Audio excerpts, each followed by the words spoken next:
Hey guys, Nyx here, and we are back with more reverse. So yeah, I'm just gonna go. I have questions. There's a trail I missed.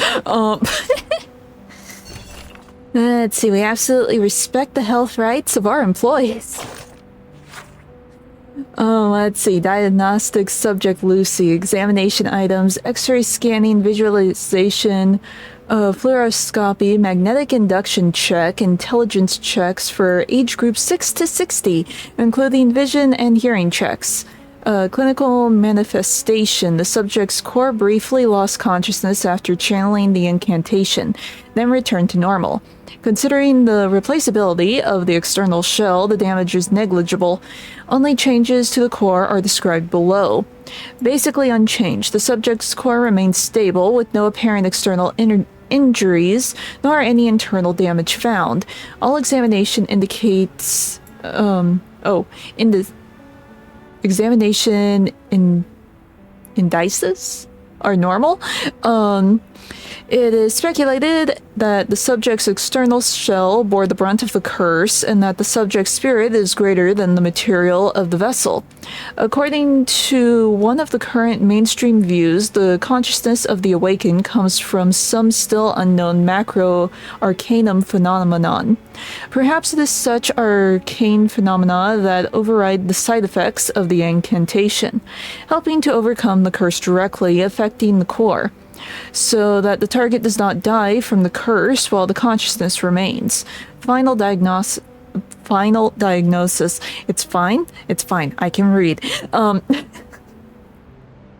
The subject's suggestion to further verify the side effects of the curse by using herself was agreed upon. However, according to past records, the awakened are not forever indestructible, so observation must be maintained, and the experiment must be terminated immediately if symptoms such as core degradation or mental abnormalities occur. Why can't I read today? It's fine. Well, I mean, technically there is some side effects, because she does lose some of her memories when she does it. Granted, it only seems to be like short-term memories instead of like her older ones, but still. That is something.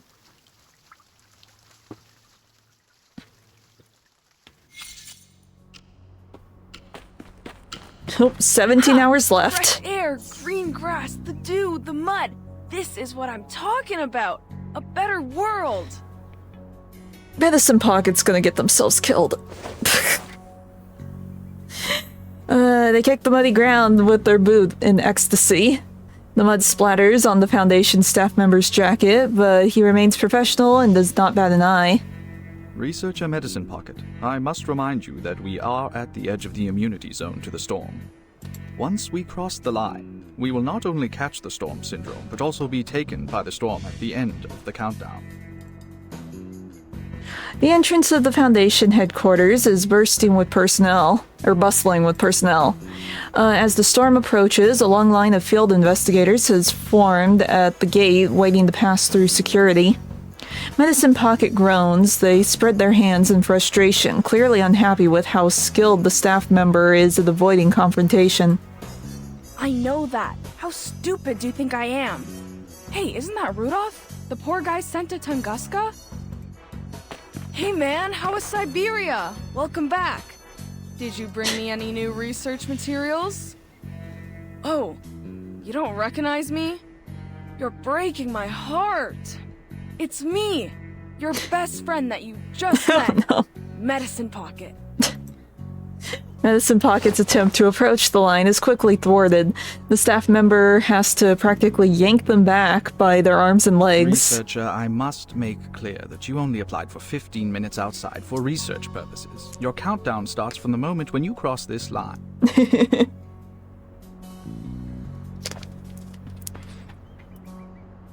Okay, safety first, I know. Get off me, you're hurting my arms.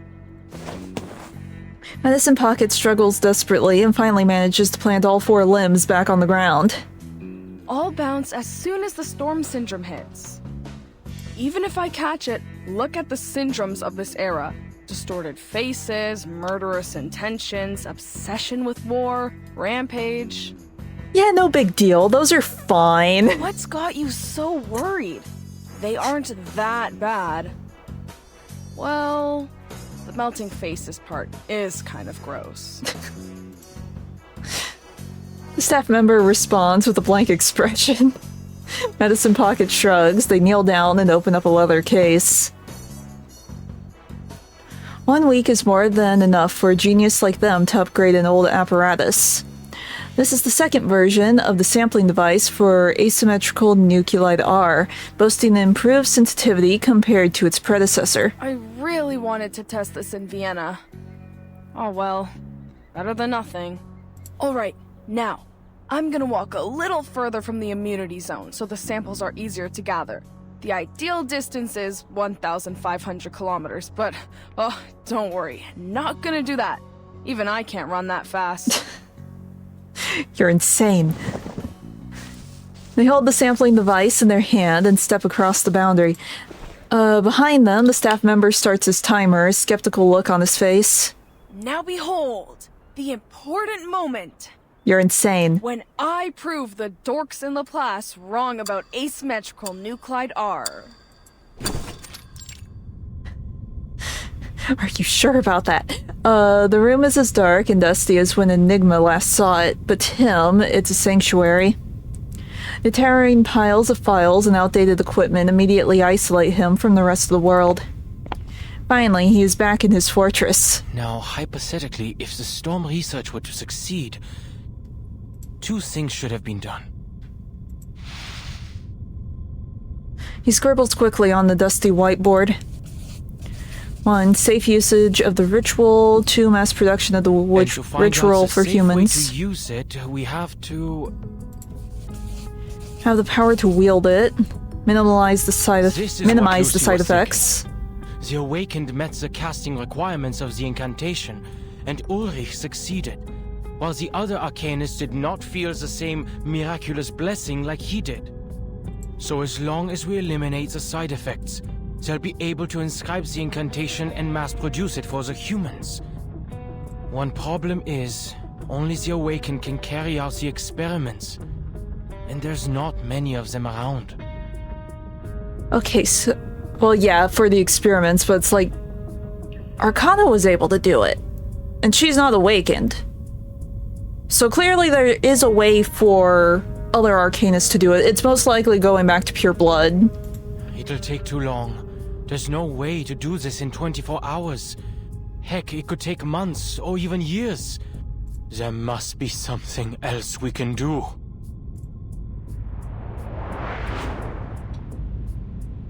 But you are not an Arcanist.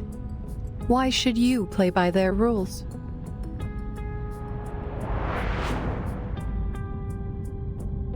Yes, that's right. Let's try a different approach. What if I start with the desired outcome and work backwards to the question? He crosses out the second step. The quickest and most efficient way to save everyone is to make them qualified casters of the ritual. They won't even need protective equipment if we can do that. The challenge is, how do we qualify the casting requirements?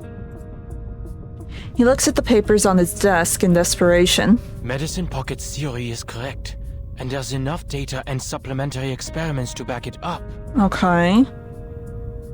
The power of Arcanists is directly tied to the purity of their bloodline, which is associated with the special cells in their bodies. So, we just need some candy, because this is from the background where we use candy. And since we play as Vertin, we just need Vertin. Vertin's the answer to everything. Using arcane skills reduces the activity of the cells, but the Picasma extract can reactivate them for extended casting. Yes. However, the extract only provides endurance, not power. So yeah, we just need candy. It is physiologically impossible for a low-ranked arcanist to cast a high-ranked skill. That's the reality of it. If we were to compare the power of arcanists to household appliances, let's say their normal voltage is 230 volts, and if the storm immunity ritual were a high voltage source of 1,000 volts, no, millions of volts, like lightning, The household appliances would be destroyed in an instant. He is used to simplifying complicated arcane jargon into relatable examples for practical As application. for the humans, they're not even in the picture. We cannot cast to begin with, and I personally didn't feel any blessing or curse when I recited half of the incantations that day. Okay. He falls back into his chair, rubbing at his temple. The researcher struggles against his defeatist mindset, but the hopelessness is hard to ignore. Think, how can I get everyone to meet the casting requirements of the ritual? Well, if we're doing, like, appliance for, like, example, you just need a surge protector. Figure out what the surge protector is. Forget what's theoretically impossible. The Arcanum never gave a damn about certainties. I've been reminded plenty that logic does not apply to things like this. Irritated, he pushes the papers aside and pulls a book of Arcanum from the mountain of clutter. What about shortcuts?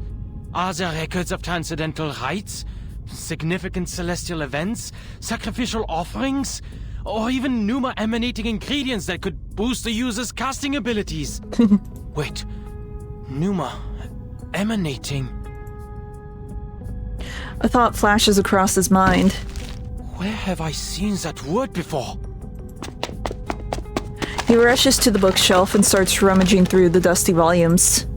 It was in the files Ulrich told me to read. The Timekeeper's report from the Aegean Sea. Those islanders call the storm the emanation. Why? The emanation. Emanation. Just what is emanating out? The door swings open with a loud bang, causing him to jump in surprise. The towering stacks of books next to the door tumbles over as if nudged by an invisible force. Then he hears a familiar sound, shuffling footsteps from the hallway outside, sticky and wet. Oh no. What the? Dawkins, I hope you know this is not the time to catch up.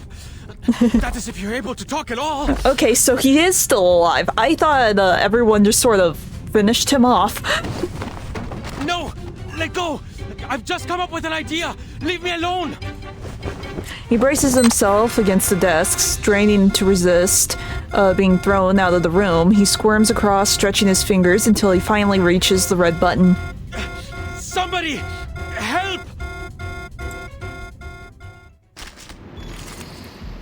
Okay, goopy guy. Oh, by the way, I forgot that I had her in my team briefly. So I was weak. After yesterday's stream, I was playing some more Reverse, and I was going through like the shop to get like my freebies for the month, and Voyager had a new costume. It's fine. She was cheap. It's fine. I can hear it. It is here. Reverse finally won and took a couple of dollars from me. It's fine. It's fine. Reverse is, Voyager is fancy, and that's all that's needed. So that's your idea. Party planner.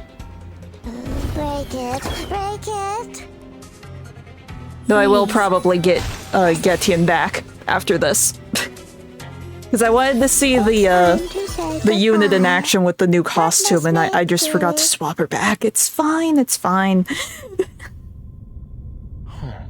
You're not really here for revenge. And it wasn't you who pushed away the books and opened the door. Hey Jason, how you doing? The invisible ghost. Victor, did you do that? The colossal muddy gingerbread man nods, surprisingly docile. Beside him, a whiteboard marker in the air begins to write on the wall. It's me. Oh no, we're in Five Nights at Freddy's. It's me is on the wall. That's good. Doing pretty good. We're just trying to finish up the story from yesterday's new event. Let's see, then the marker turns its tip and points at the door.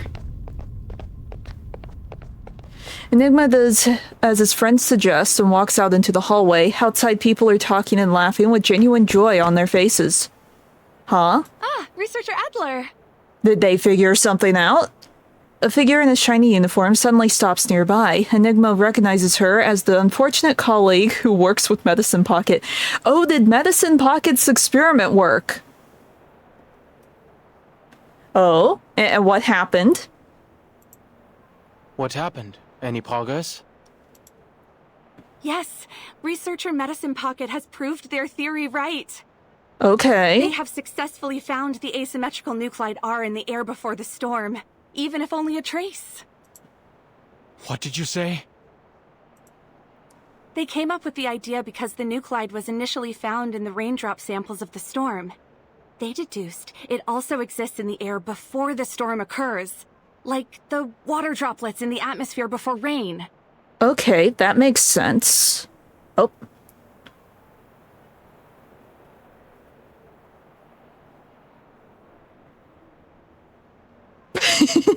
Whatever works. Whatever works. Go for it. So now, we can extract it directly from the air, without waiting for the timekeeper to bring the raindrops to us. This will help us a lot in the mass production of the protective gear. She trails off as she notices the look on his face. No way. The emanation. Asymmetrical nuclide R. So this is what it emanates. She was right. The ritual works. Any arcanist can use it. And the solution was right in front of us. I didn't need to boost the caster's abilities. With the right setup and materials, the world before the storm is already an enormous stage for performing the ritual. Okay, so if you harness the R stuff, we can do It's this. like a charged pylon just needing a cable. Mr. Adler? The man slips past her and starts running towards the other end of the corridor. Thank you, Miss Whoever, and thanks for letting me know, Dawkinson, Victor. Miss Whoever. Poor Whoever. We don't know her name. The technician looks around but sees no one. Nearby, a muddy head and a floating pin emerge from the door. She shrieks. It's fine. It's fine. They're friends. Oh, and I missed whatever that said. It's me, Ulrich. Let me in. I need to see Madame Lucy. Tell her I found a way to transcend the limit. Okay. Okay, we have progress. Now, will the progress work is the question. Okay, second generation asymmetrical nuclide R sampling device test report. When the Guardian found Medicine Pocket outside the safety zone, they were, I think that's supposed to be crawling. They were crawling on all fours, frantically shouting that their hypothesis was correct. After confirming that they were not infected with the storm syndrome, but rather that it was merely part of their personality, they were brought back by the Guardian. Let's see, this experiment proved that the outside air before the storm contained a large amount of asymmetrical that they misspelled there too, nuclide R, and the performance of the second generation sampling device was fully verified, confirming its ability to accurately record the concentration changes of asymmetric nuclide, again, typo, nuclide R in the air per minute. That's a lot of R. Can we use it? Medicine Pocket just overexcited, same as always. A person who transcended the syndrome. Person? Guardian Rog in tons of muscle pain, poor guy. Okay, we go. Now, will the incantation be cast in this chapter, or will we have to wait for the next update? Who knows? We'll find out. We don't have time. I'll spare you the technicalities and explain it straight. He pops off the marker cap and draws a few lines on the board, extruding confidence with every stroke. Yes. I might have missed the last month of this game, but it's fine. We're back, and hopefully, now that I am not busy with my birthday cover, I'll be able to get back to playing this daily. I was just a little distracted for a month. It's fine. It's fine. The cover's done. The cover will be released on Monday, and it's fine. Our biggest problem is the limit of the bloodline. Low-rank arcanists can't command high-rank arcane rituals. Well, here's the thing, Glim. If you haven't been on the game in a while, if you get back on it, they'll have a welcome back campaign where you get a bunch of free goodies.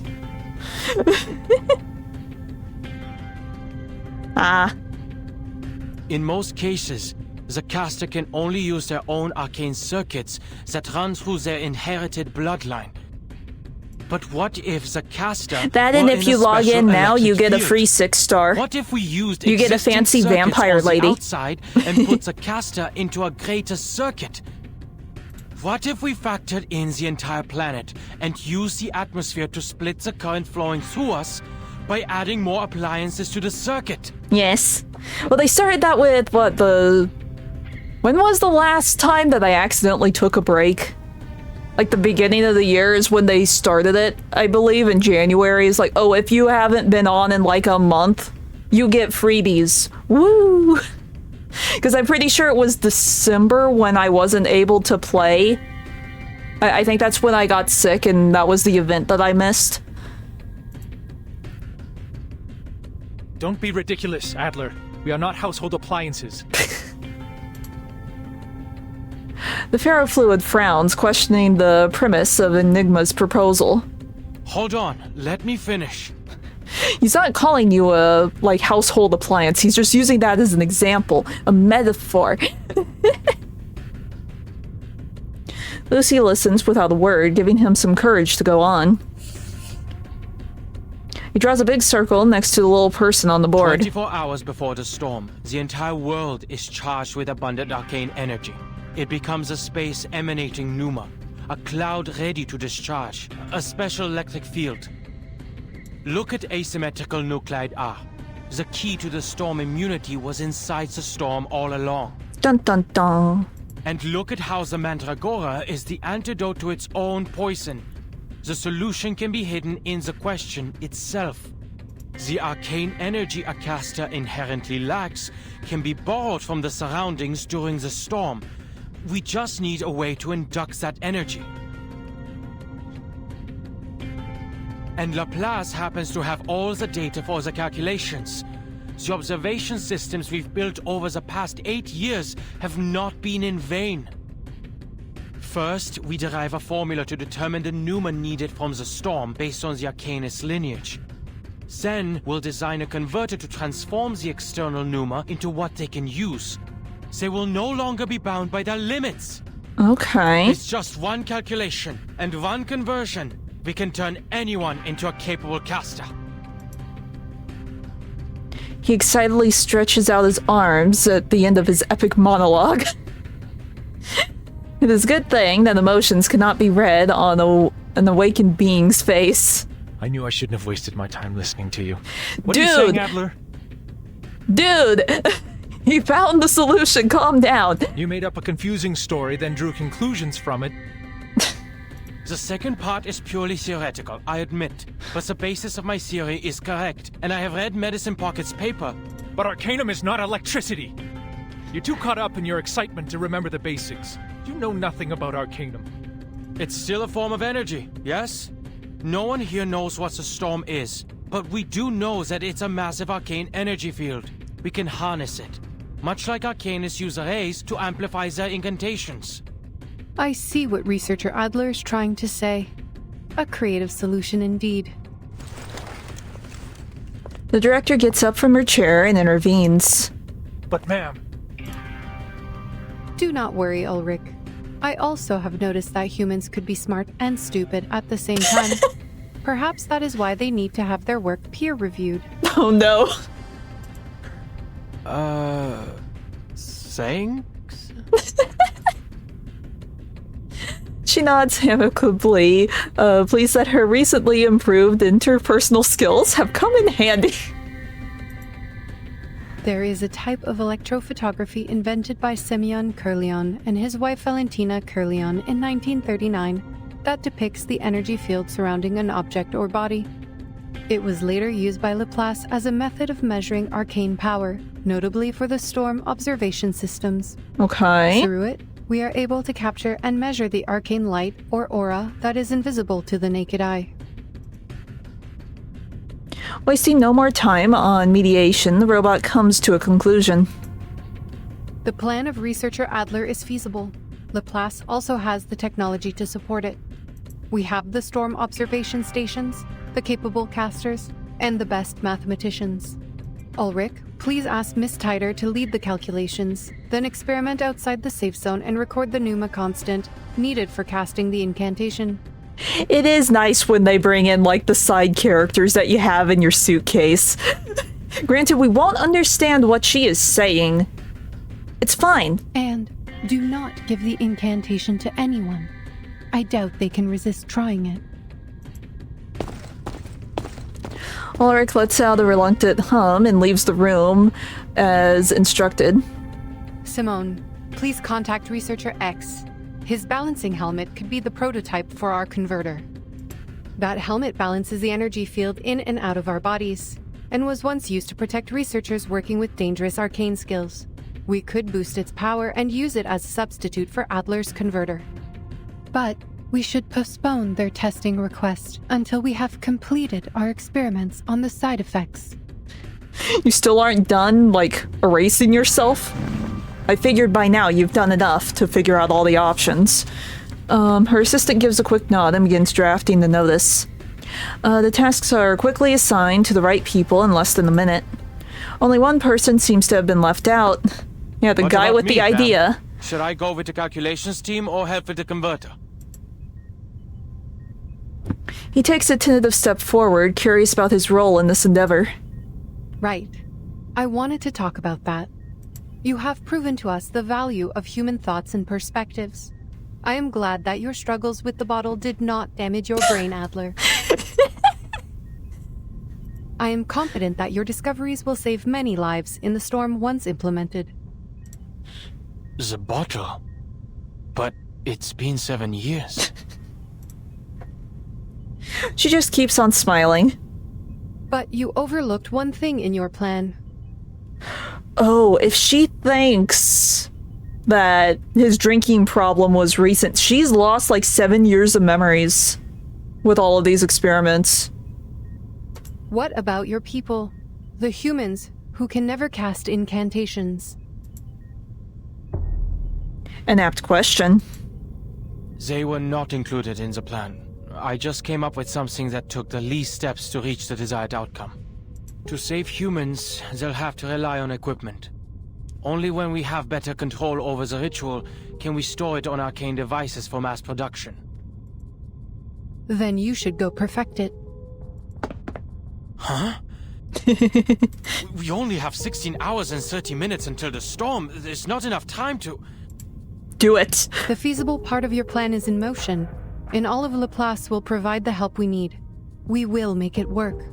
As for yourself, perfect your plan so we can save everyone, including the humans. And we only have 16 hours and 30 minutes to find a solution. You know, easy. Simple. Barely any inconvenience.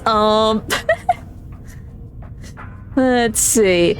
The directions are given, clear, precise, with no room for ambiguity. Understood. I will think of something. You're right about this one. He turns and walks away with long, purposeful strides. Behind Lucy, Simone has finished drafting. There was no way he overlooked his own race. Yet, he still gave up his own people and brought this plan to us. Were we too hard on him? Were we? She turns nonchalantly and sits back in her chair. But I made the right decision. The internal line rings. The assistant puts down the list of side effects and grabs the phone. Yes. Yes. We will provide the tech support. She ends the call with a grave expression on her face. It was Xeno, Mom. Okay. They lost contact with Team Timekeeper 3 hours ago. They're asking us for tech support. Oh no. They have to make contact with the island immediately.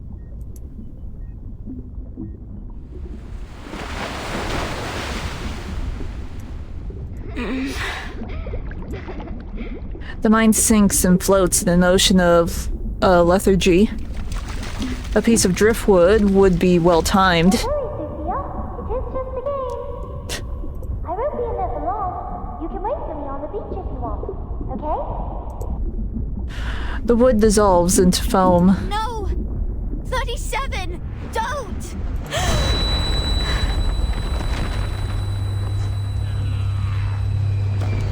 She wakes up on a cool piece of rock. Where? What happened?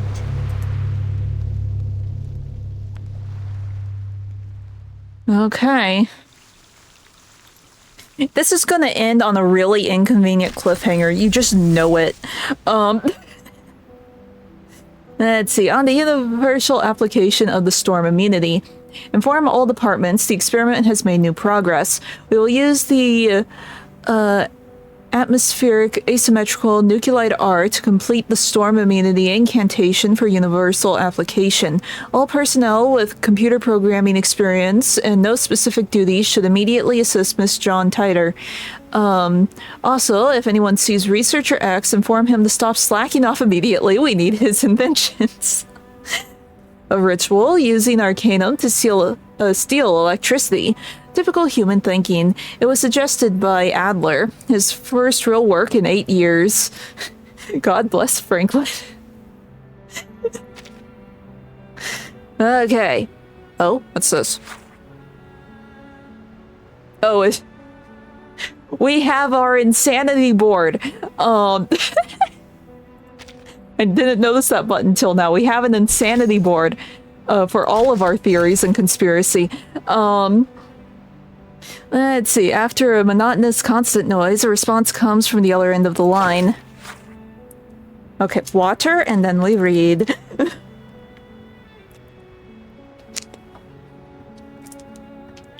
Okay, regarding Zeno's request for assistance in establishing a dedicated communication line with the Timekeeper, we hope to understand the details.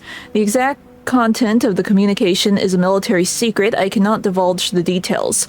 The Scientific Computing Center needs to understand the purpose of Zeno's establishment of communication to judge whether it is worth deviating or diverting manpower to build a dedicated line.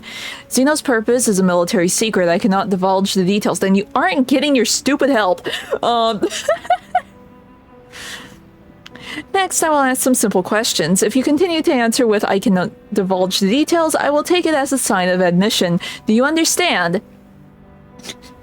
I am not authorized to answer that question. Very well, then.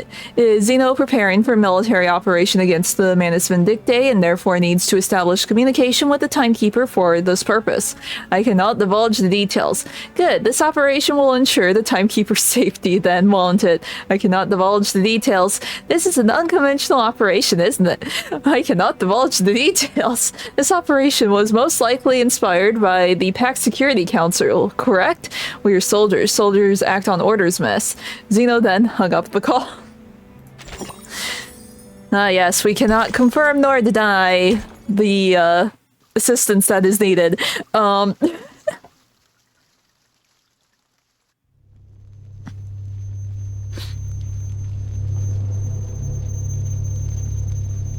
Okay. The smell of gunpowder hangs heavy in the air. The once magnificent columns are now reduced to rubble and irregular stones. Blood rings in her ears, drowning out all other sounds. Why? I remember now. The island fell ill, and Six summoned all the integers to the cleansing ceremony. 37. She went to Apiron. They tended to their missions. I went to the square to pray for them, and then there was an earthquake.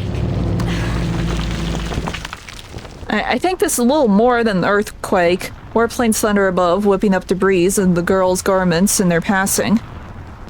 Yeah, that isn't an earthquake. That's probably like bombs. Army? Wasn't the Foundation mediating the disputes? Did they betray us? No. Calm now, Sophia. Your soul is... Calm down. I need to find the others. Slow down and breathe. adaptability is an essential virtue to becoming an integer. Okay, let's clean up the place first. I think cleaning is the least of your worries. She places a hand on the brass ruler at her waist, as pious as ever, begins to recite the incantation.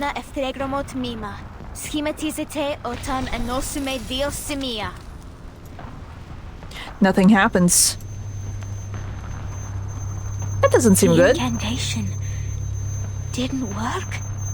Did they fail to perform the cleansing ceremony?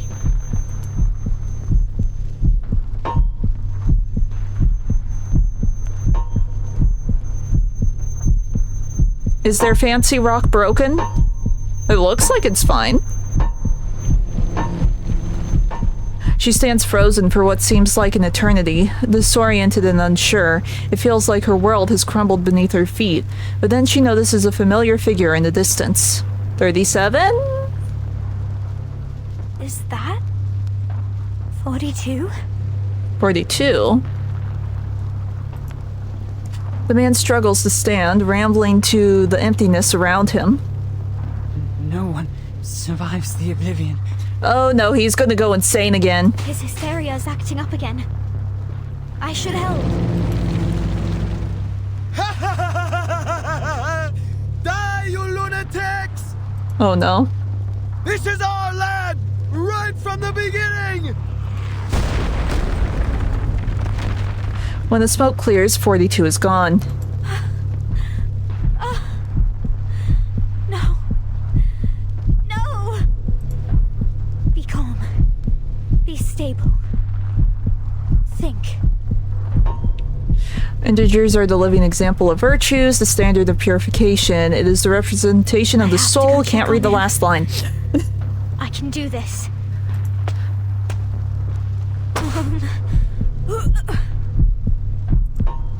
Everything is a number. Everything is a number. Everything is a number. I think everything is a number. Stay calm. He is divided into two numbers. 6 and 7. Oh.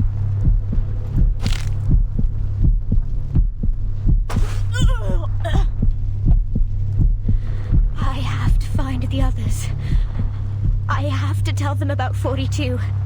Sophia! What are you doing here? She hears a recognizable voice coming from the ruins. Up on the hill, a woman raises her hand and calls to her. Get to the shelter! Into that...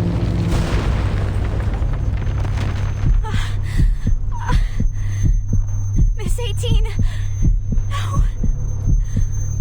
I can't... This can't be happening. She's been divided into two, too. I have to keep it together. Move. Sophia. Get to the cave. Find... Sophia. A quiet sob comes from the bushes. A child cowers in the foliage, shaking in terror. I'm so scared. Everyone's gone crazy. It's okay. I got you. Come out now, Lacey. We will go find the others. But the child stares at her in a panic, hugging her knees even closer to her chest. No, I don't want to see them. They will go crazy. Everyone.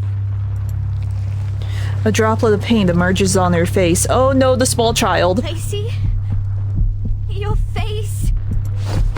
But Lacey brushes her hand away. She turns around and runs deeper into the forest. It is the floating points behind a decimal. Toward excess. This is wrong. I am the corrector. I have to help her, or she'd get herself killed. I have to right the wrongs here. Oh no. What if she goes crazy too? Oh, we're just gonna attack the small child. Okay, I forgot to swap out Voyager again.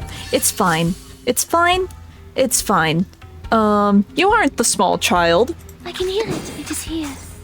So that's your idea. Winterstürme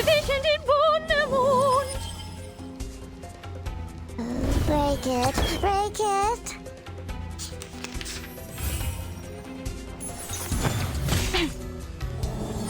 Okay. Voyager, go. I guess we could do that. Oh, hey! How you doing? We are working on the new event in reverse.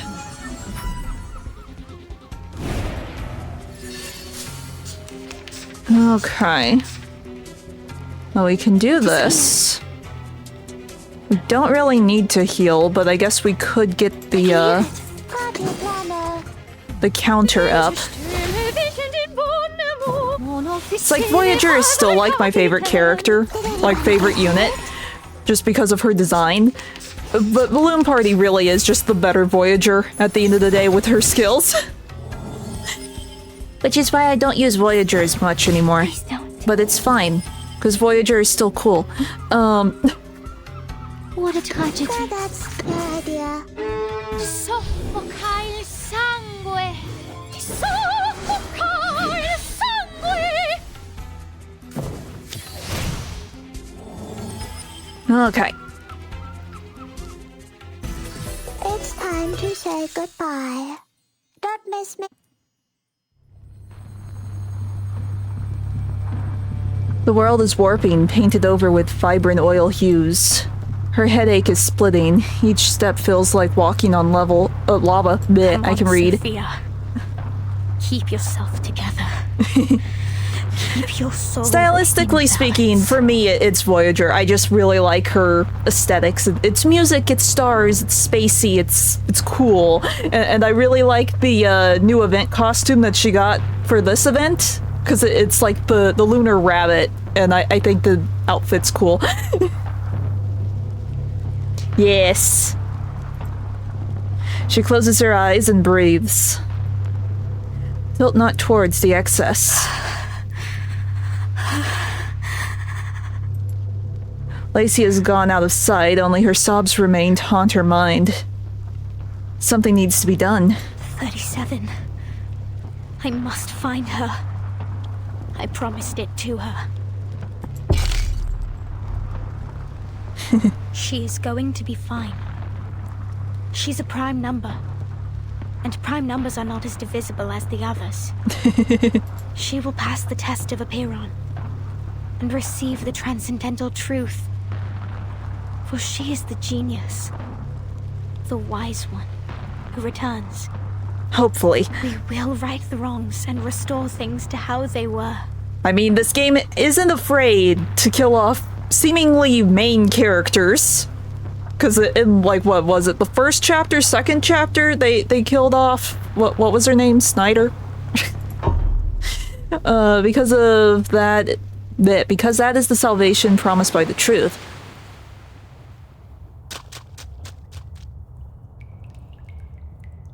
But take heart, the race of man is also blessed with divinity, for nature has already revealed her secrets to them. Once you understand this blessing, you will easily achieve all that is set upon you.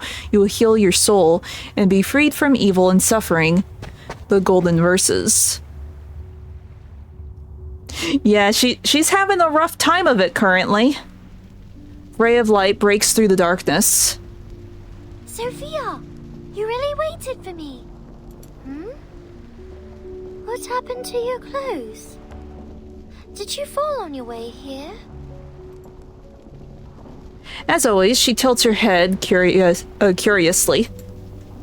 She has not yet seen the chaos of war. She remains innocent, untouched by the dust of the phenomenal world. 37. I'm so glad to see you. You passed the test. You did it. You seem emotional. Why? I told you it wasn't going to be difficult. 37. Things don't seem right out there. Sophia desperately grabs 37's arm. 37, you have seen Apiron, right? You asked the question, didn't you? Not the question that you're hoping that she asked, but yes, she did ask a question. 37 blinks, too focused to spare a glance at the world outside, where she is busy sharing her findings with a close friend. Yes, and I got the answer. The answer that will save us from the emanation once and for all. And the answer is... It's the truth that transcends everything, the answer that will save everyone. The last and final hope. The moment she has been waiting for.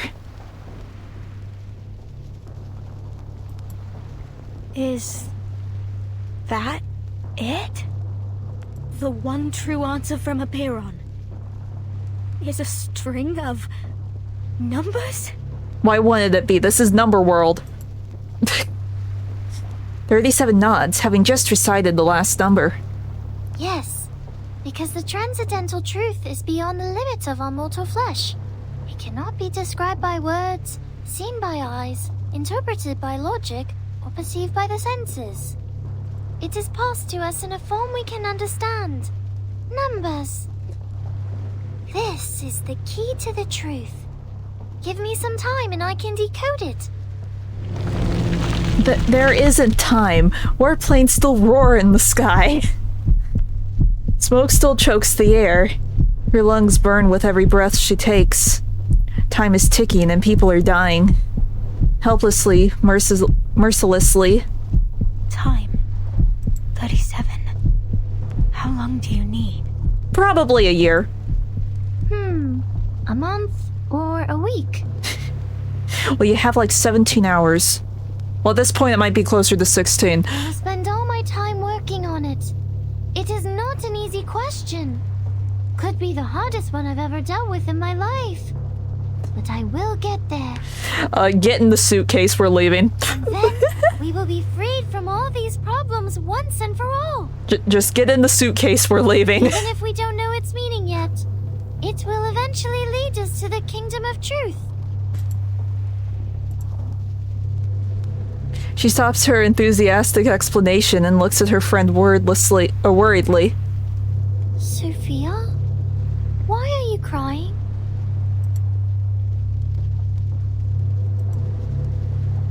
Sophia looks up at her. Tears stream down her cheeks. That long? 37. A truth that distant won't change. What's in front of us now? She breaks free from her friend's grasp and races into the smoke and dust of the phenomenal world. Oh no. Is she gonna go goopy? Don't go goopy. You were cool. Don't go goopy. She's gonna go goopy. Oh no. Oh no. Sophia? Sophia! Oh no. She no longer knows why she's running. She no longer knows the purpose of her existence. She only knows of the wild, fiery sensation rising in her chest. Everything is a number.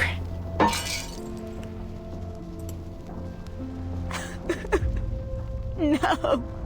It's like she already knew everything is a number. Why wouldn't she expect the answer to be a number? Is this the truth? Is this the answer? Well, everything is a number. You just answered that question. Calm yourself, Sophia. Even if the truth can keep people from the wheel of birth, what good is it for those already in it? I have to. You seem astray, child. Oh no. A detached figure looks on from the ruins of the beach, unperturbed by the chaos. Sad. What pains you so? Are you blind? Do you not see the war around you? Granted, she doesn't really care about that. She probably likes this. Has the truth not graced thee with its miracles?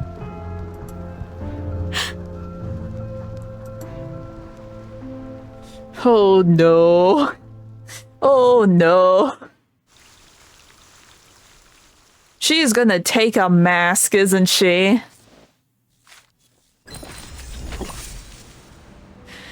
Okay, water, then I read. Why did my tracking do that? My tracking can be a little funny sometimes. It's fine. Notification on designing a simplified balancing helmet. Prototypes of the balancing helmets developed by X have been distributed to each division to be used as an inflatus balancing device in the plans for mass production of the Storm Immunity Ritual. However, their structure is currently too complicated. Please start analyzing them immediately and simplify them to a mass-producible level. Of course it's complicated, it's X.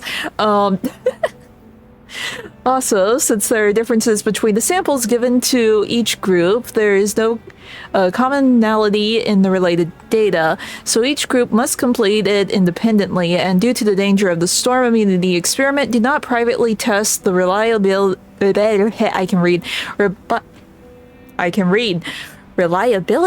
of the balance device outside. Let's see, I hate X. We only have 16 hours left. X is useless thingamabobs for mass production. This is insane. Why don't we just use the helmets directly? Make X work overtime to rush out a batch. Okay, give me goodies. See, once we get through the story, I might do some pulls, because I do have a decent number of drops.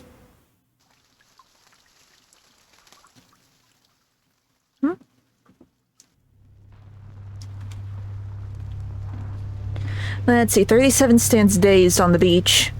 She looks around at the familiar island. The once pristine shores are now cluttered with the debris of human weapons. How did this happen? I passed the test. I was granted the truth. I have the answer with me. And because you have that answer, jump in the suitcase, we're leaving. What did I do wrong? You did nothing. Jump in the suitcase, we're leaving. No, 37. None of this was your fault. Hysteria has come to this island, and people are caught up in it. It is the storm syndrome, taking the form of war. The mind is growing increasingly tense. The situation has gone far beyond expectations. Has it been 6 hours since we entered the cave? What a strange dream. It lasted longer than I thought. 6 gave 2 hours to leave, and now 6 hours have gone by. But the islanders and the visitors are all too wrapped up in their own misery to notice. This is bad. The plan we have with Zeno. This objective is of the utmost importance. But where is the team now? 37. I have to go. I have to find Sophia. She dashes into the forest, desperately searching for any sign of her red-headed friend. Just as she goes further, a faint call stops her. 37. Oh no. 6. You seem... He's about to be divided. The leader looks even paler than usual. His robe is all in tatters and his crown is covered with dirt. He rests his back against a broken pillar, gazing up at her. Have you passed the test? On what question did you seek its knowledge? And what answer did it give you? Stunned by everything she's just been through, 37 recites the numbers for the 3rd time, still a little dazed. He listens intently and then falls into a silence. 6, weren't you going to perform the cleansing ceremony? And Sophia, she... 37 trails off as she notices the dark fluid seeping from his robe. Please come up to me, Miss Verton. I wish to have a word with you. Oh no. His voice is gentle, but his expression is grave. A gash runs across his stomach, his robe is soaked in crimson. 50 strides from here, on the semicircle square, you will find your friends and the rest of our people. I have done as much cleansing as I could. If nothing goes wrong, they will regain consciousness soon. Okay. May I know what happened during the cleansing ceremony? 37 and I each had a bizarre dream after the earthquake. Did everyone on the island fall asleep too?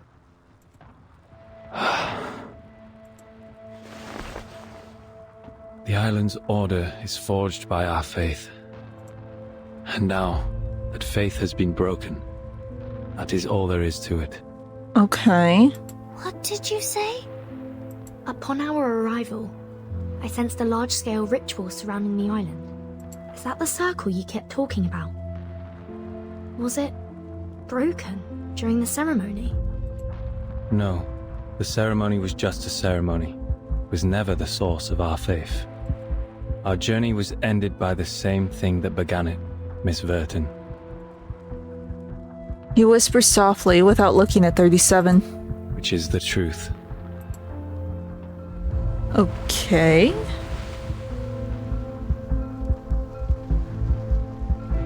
The waves crash onto the shore, bringing debris from the plains with them. It doth not surprise me.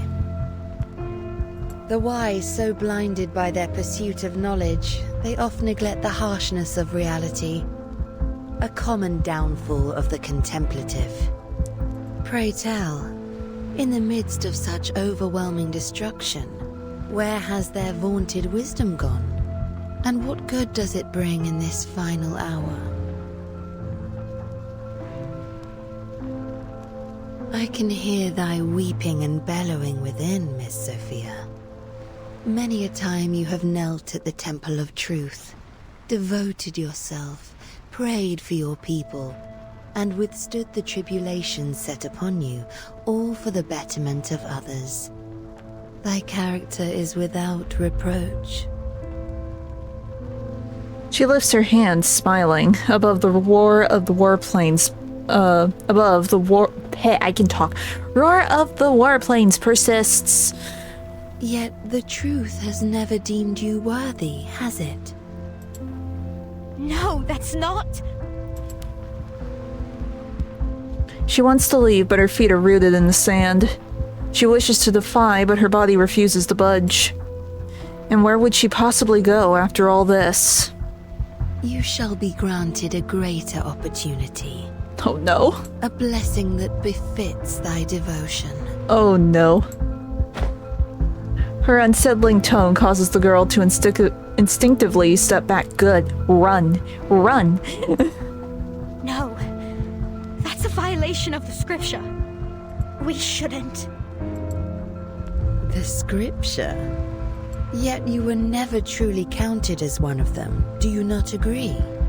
As evidenced by the decision that truth hath made.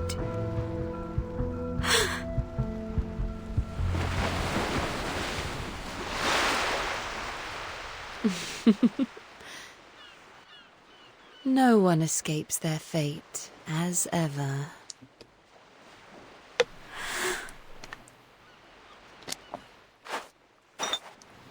Oh, is she gonna read her number?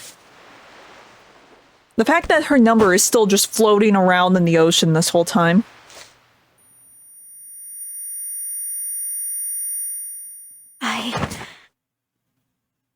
Okay. I don't understand.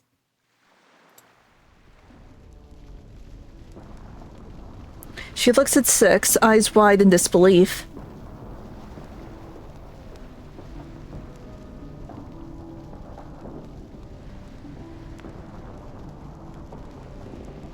Ah. I will take your word for it. I don't know what that symbol meant. I just know there was a number 2 there. Like I was going on about yesterday, I nearly failed math and I barely remember any of those classes, so I know nothing. All of these references to numbers and all of that garbage, I don't understand at all. I am not smart enough for that. Let's see, she looks at 6, eyes wide in disbelief. He has just effectively declared that their faith is dead.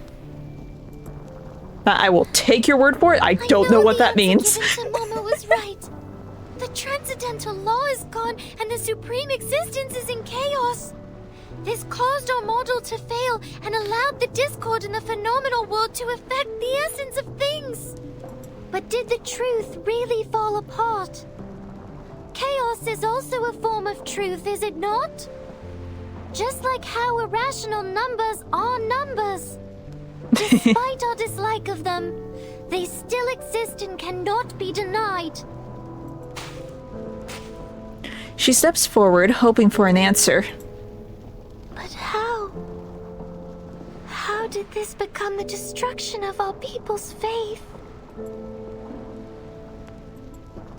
6 still does not look at her.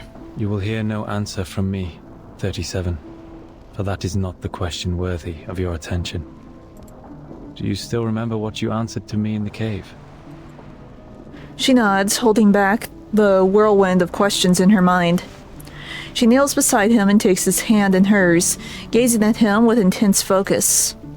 Her eyes are still glittering like the stars above, unaffected by the tumultuous waves below. That would be enough then.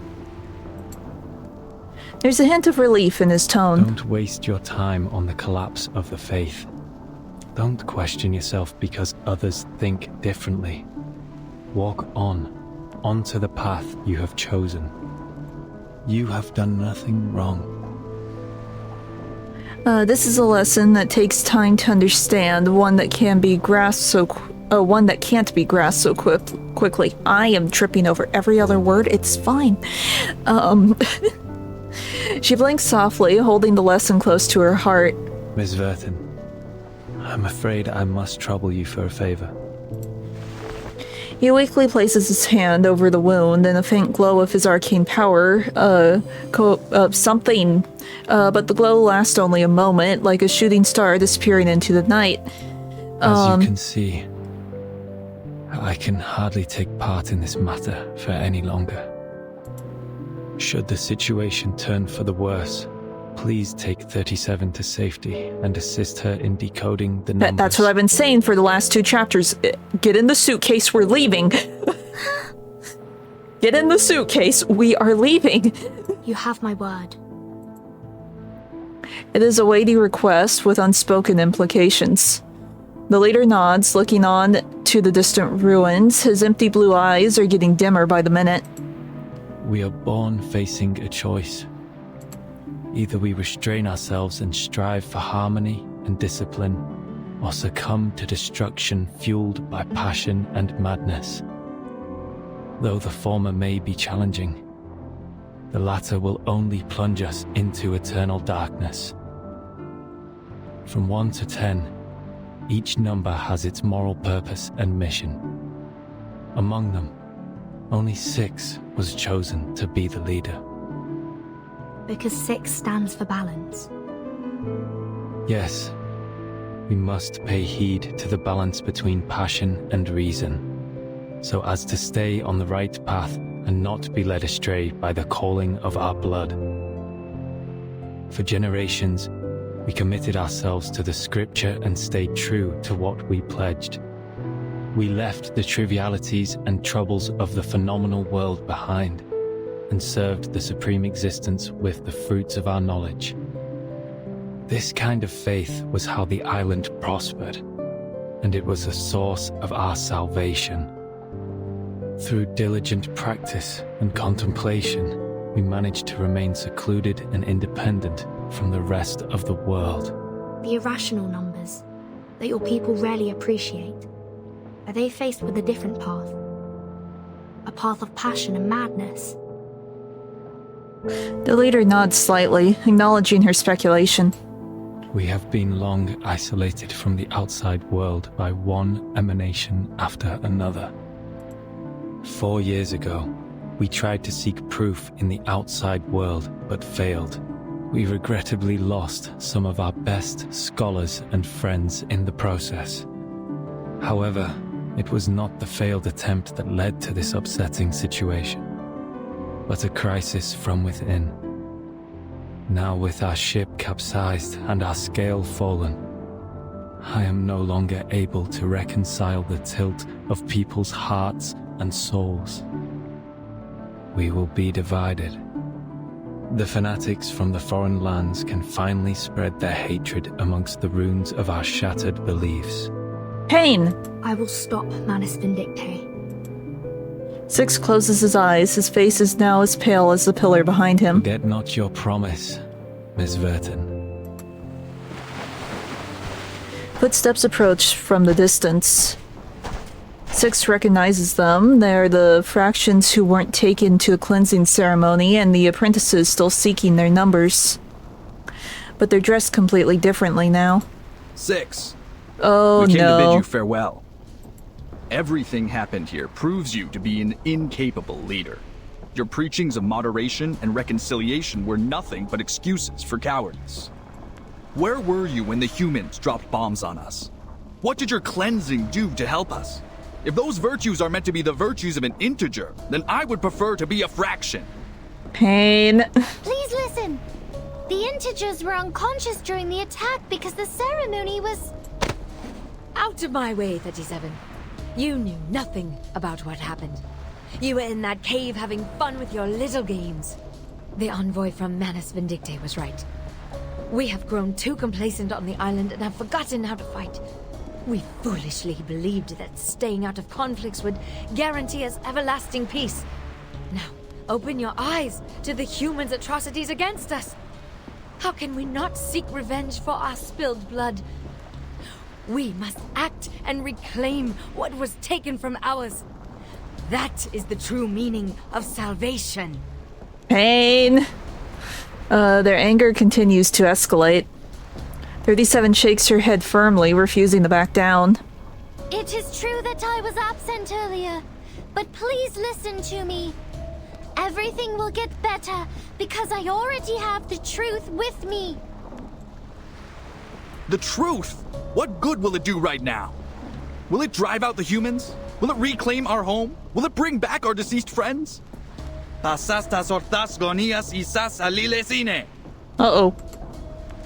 The man recites an incantation, a simple spell derived from the truth that anyone in Epeiron could cast on their first day. But now that their faith has crumbled, the radiance is no longer there. What salvation did your truth bring when steel pierced our chests? Manus Vindicte granted us the power to fight back. What did the Foundation do? One angry question after another, sticky slimy fluid seeps through their masks. Don't waste your time with these integers. The Foundation's envoy is here. It is clear they have taken the side of the humans. Well, I mean, the Foundation is a human organization, technically speaking, so...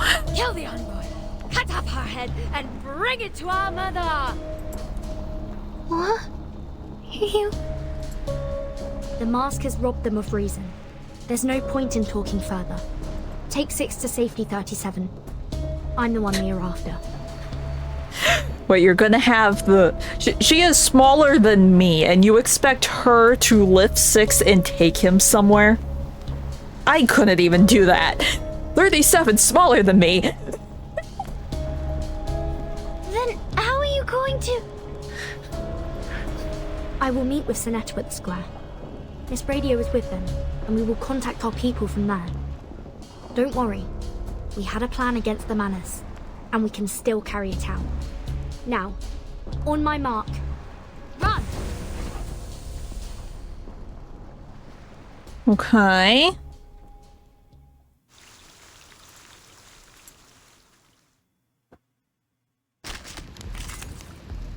This time I will remember. I'm no master of a team. Get back into the team. It's an honor to meet you. Okay.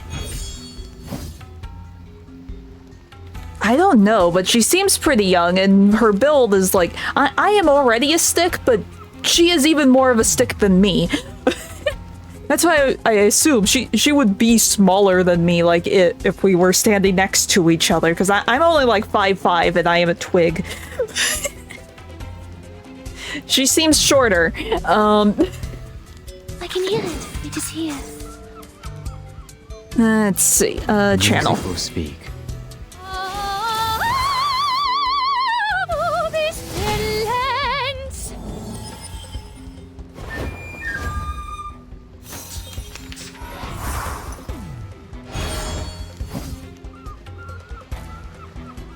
Yeah, exactly. And it's like the wind has even knocked me over before. So it's like, it could definitely do that to her. She just floats away if you aren't careful. The bones will tell. Oh, I should have done counter. That would have been smarter. Oh well, it's fine.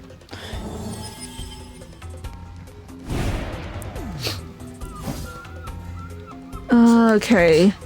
We can do this Confrontation and was never this. to my liking. Map. The Bagua drown on the sign brick never warns about its changes.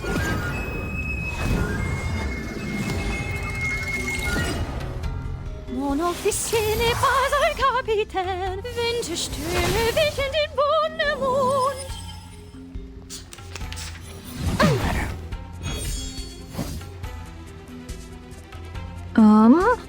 The bones will tell. Party planner. The music will speak. It should be good. Stay away from me. I said hello.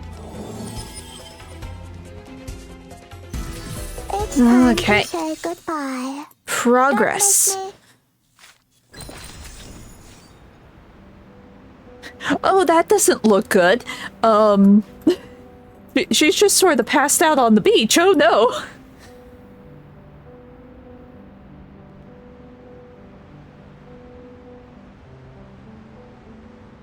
Yeah. Well, some people just look younger than they really are. That is just a natural occurrence. I know because I am one of those people in real life.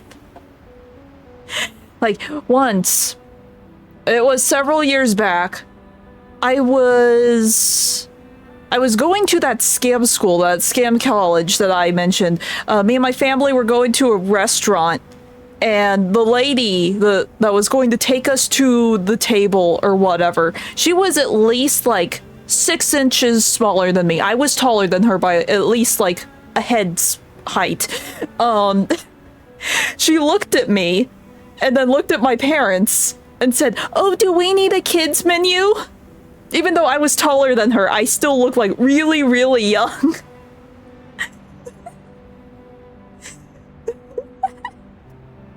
So it's like, lady, I am in college. And I am taller than you. I know I am a twig, but it's fine.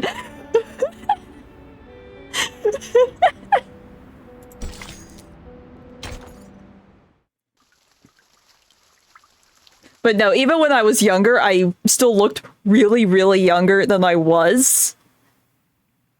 Yes, like, the world is a door to 1,000 ruins, desolate and cold, for those who have lost what you have lost, or long in the world, or long in the void. Bleh. Oh, it's the name of the chapter. Oh, it's a poem. Okay. But no, so there are places around me that sometimes give out like freebies, or at least they used to give out freebies for anyone like under the age of like 10. I could still get those when I was in high school.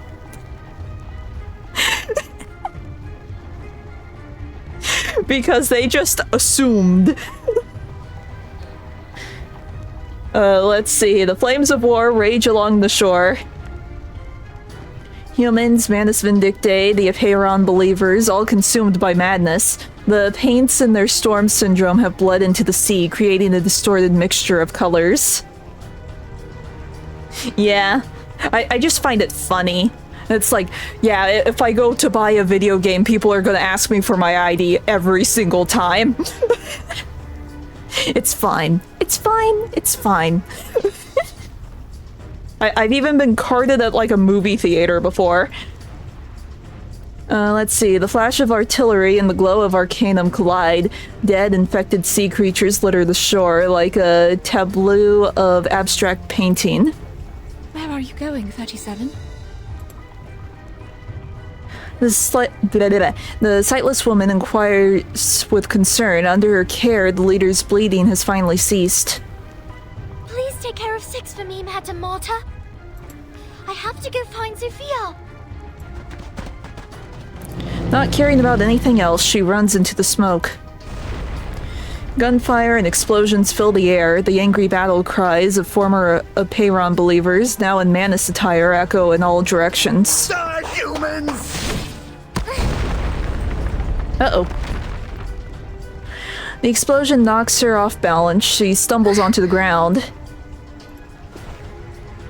A pair of hands reaches out to her. Are you alright, 37? Can you get on your feet? Sophia! She's gonna have the mask on. I just know it. She's gonna have the mask on. Finally, the voice she's been searching for fills her with relief. She happily reaches for her hands, but stops abruptly, uncertain. Did you change Oh your no. clothes? Oh no. No. Oh, but she might have joined the Manus, but wow, she looks cool.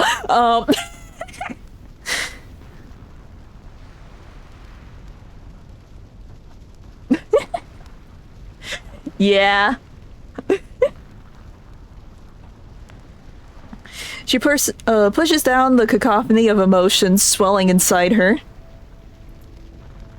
Where to begin? I have found my number, 37. Your calculation was correct. As always. You found it! That's good! She accepts the news without hesitation, her face lighting up with a genuine smile. I always wanted to tell you. It is a great number. The number of a herald, prophet, and pioneer. When it was first discovered, mathematics was nearly destroyed. But luckily, it also spurred advancements in the field. She stops, no longer rambling on about numbers, and sincerely gazes into her friend's emerald eyes. Are we still friends, Sophia? Oh no. Sophia smiles, smiling that she's still the same even now. She knows so much, yet she knows so little. Yes, 37. We still are. But there are more important matters I must tend to. Well, to be honest, everyone just looks cool in this area. Like, all the characters that they have shown off for, like, the Apeiron people, they're just very fancy. It's a really nice aesthetic. That and just the designs in general for this game are really, really cool. None of the designs miss. Let's see, a bomber howls over their heads, the pilot laughing hysterically. The plane is covered in thick layers of paint, its wings curled and twisted. This is ours! The land we discovered! That, and when you really think about it, this is true for, like, most games. When you really think about, like, what designs are the coolest, it's usually the villains and, like, the enemy groups. It's like, that they make them look really, really cool because they're, like, all big and full of themselves so that they go hard with their style.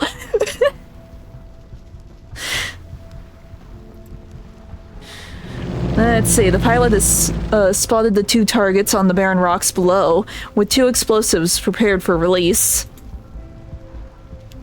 Sophia does not flinch or retreat, instead her fingers wrap gently around the tiny idol.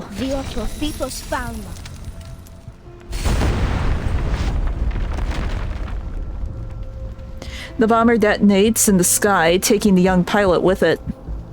Sophia, your power and your luck. I must leave now, 37. Lady Arcana has shown me another path. Yeah, it's like, edgy is cool for a reason. It's just really, really cool. That and like, whenever you're like reading a story or a game or something out loud and you have to like voice the villains, everyone always seems to like lean into the villains more because it's like, you can act differently, you can sound different, you can be edgy and it's fun. You can pretend to be edgy and it's fun. No! No! Why are you leaving too? Is it because our circle has been broken? But I found the truth. I have the final solution. Just give me a little It's like, more it's time and fun everything to will be pretend fine to be again, I something you're not from time to time. It also probably works as like a good stress reliever. all that pent-up emotion and aggravation you never let out. You could just let it out when you pretend to be the villain.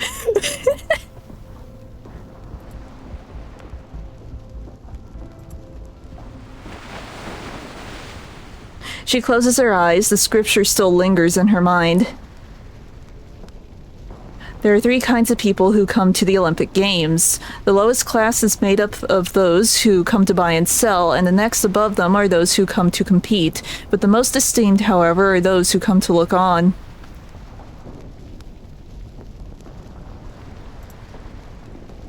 Only these wise pursuers of knowledge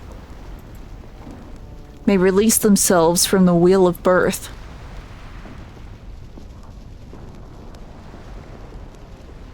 You and I are different, 37. Not all of us have the privilege to look on from the sidelines.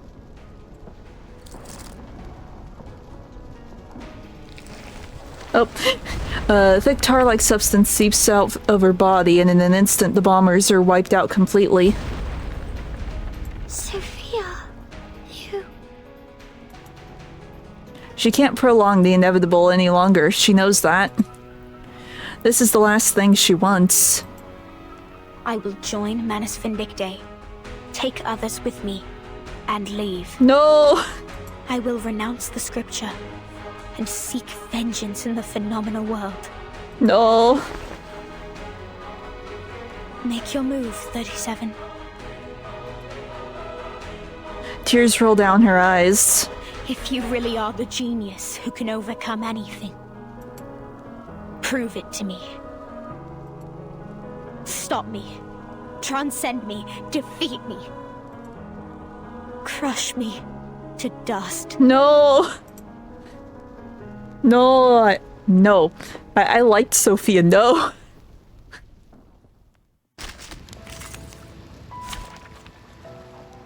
Oh no. No, no, no, no, no. Pain. No. Why, Sophia?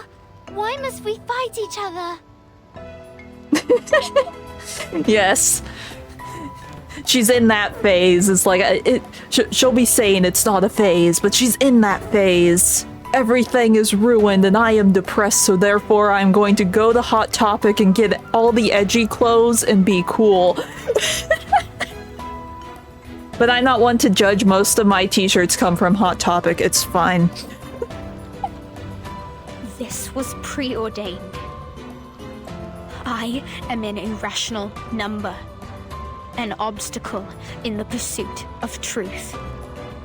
I have accepted my fate, abandoned my scriptures, and embraced the path I should have chosen. Let neither side hold back, 37. Pain! I can hear it. It is here. The bones will tell. Oh right, we have 4 slots to work with. Let's see. I guess I could... Here, we'll... Music will speak. The bones will tell. I can hear it. It is here. Careful. Pardon me.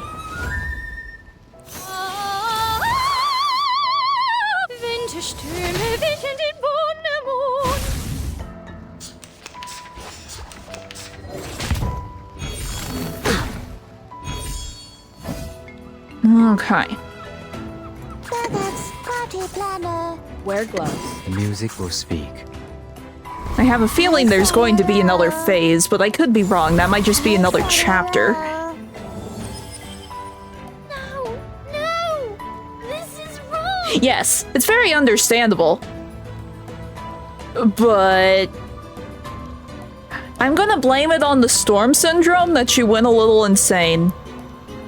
Because if this had happened without the storm going on, they probably could have talked her out of this really easy. But it's just the chaos of everything, she got sucked into it. Victory, the mother of arrogance.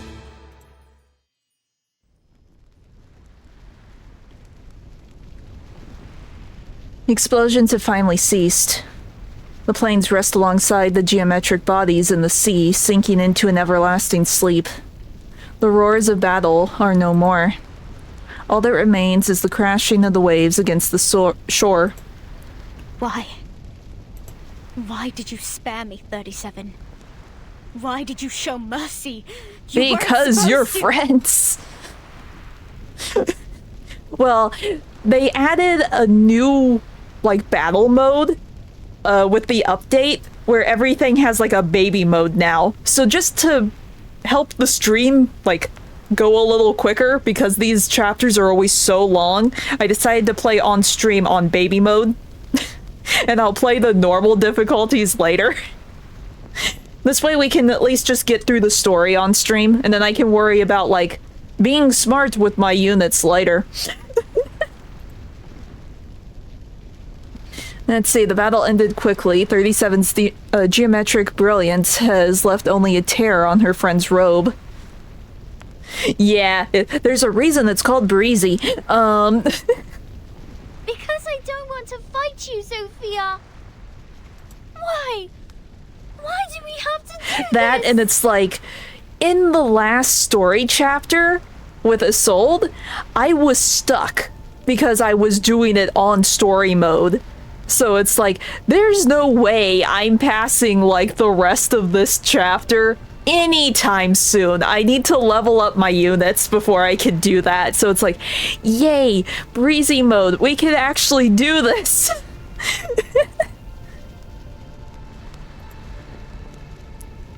Let's see, her voice is filled with anguish. Sophia looks down in a long silence. Then she gently shakes her head. I'm sorry, 37. I have gone beyond reason. Yeah. Beyond cure. It's like, I eventually ended up with the team that I'm currently using, which is Isolde, Getienne, and Balloon, and I just chip damaged her down. I must have been out of my mind to make you fight me. Your hands were never meant for violence. They were meant for upholding the truth.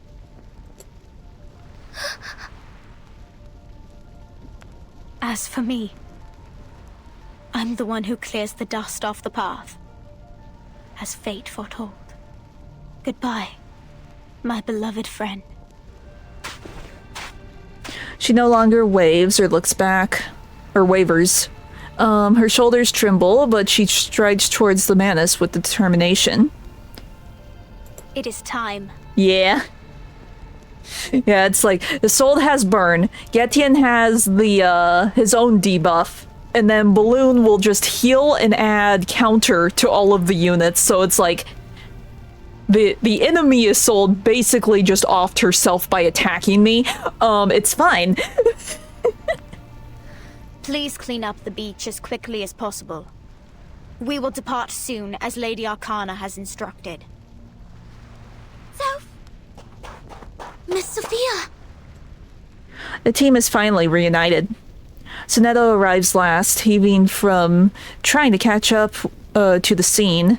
She had her own battles elsewhere on the island. That strange dream has taken its toll on her. And now she is holding her pin, silently questioning Sophia with a piercing stare. Why? Now both teams have a redhead. We all have our own purpose to fulfill, Miss Sonetto. Let's see. She walks right past her. I will not fight you this time. But I will draw steel the next we meet.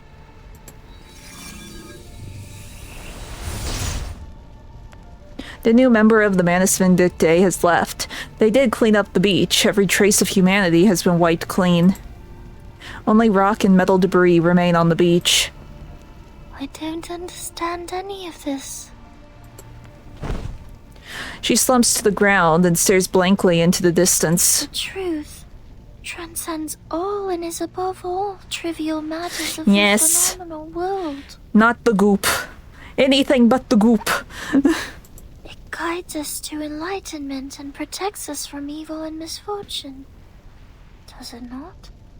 This is what I have always believed, so I went seeking for it. It is finally in my hands. But now... But now... Pain. 37 buries her face between her knees, on the verge of sobbing. What went wrong? Was it my fault? Isn't this how the truth is supposed to work?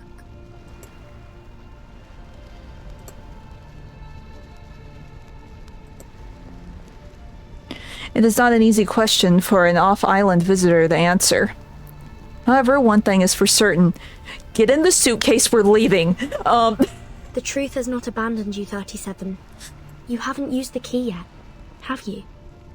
It is still coded. The key... 37 is helped up from the ground. Lilia has verified Arcana's location. She is still on this island. We still have a chance to stop her, before it's truly too late.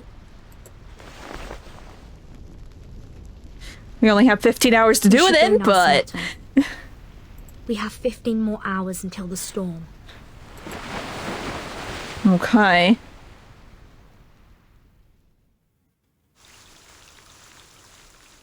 Part of me was like, that's gonna be a cliffhanger, isn't it? No. Thank you. Thank you. You're still giving me more game. Let's see. Elements of fate hidden between the lines. Read a voice says, the moment of choice has arrived. Water, and then I will read.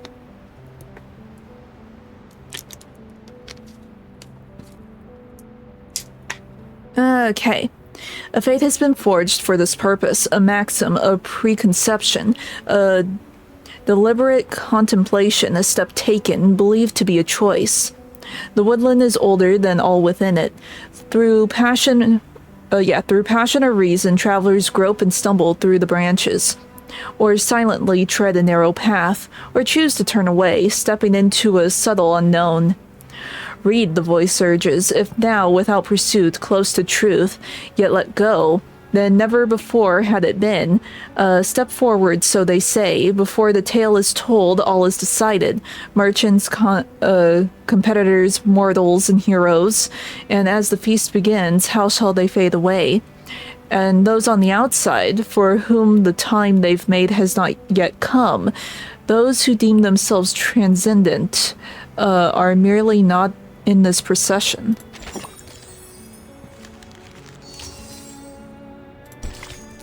Okay.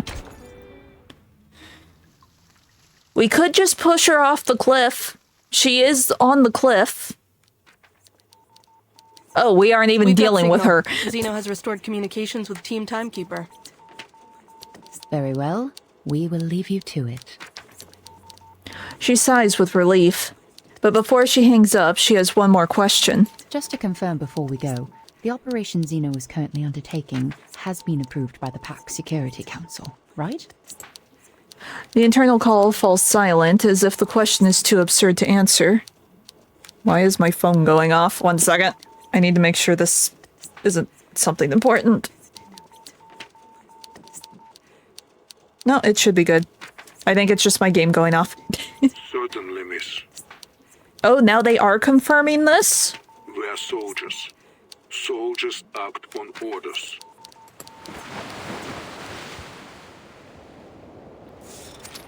Okay, no, we are on the cliff.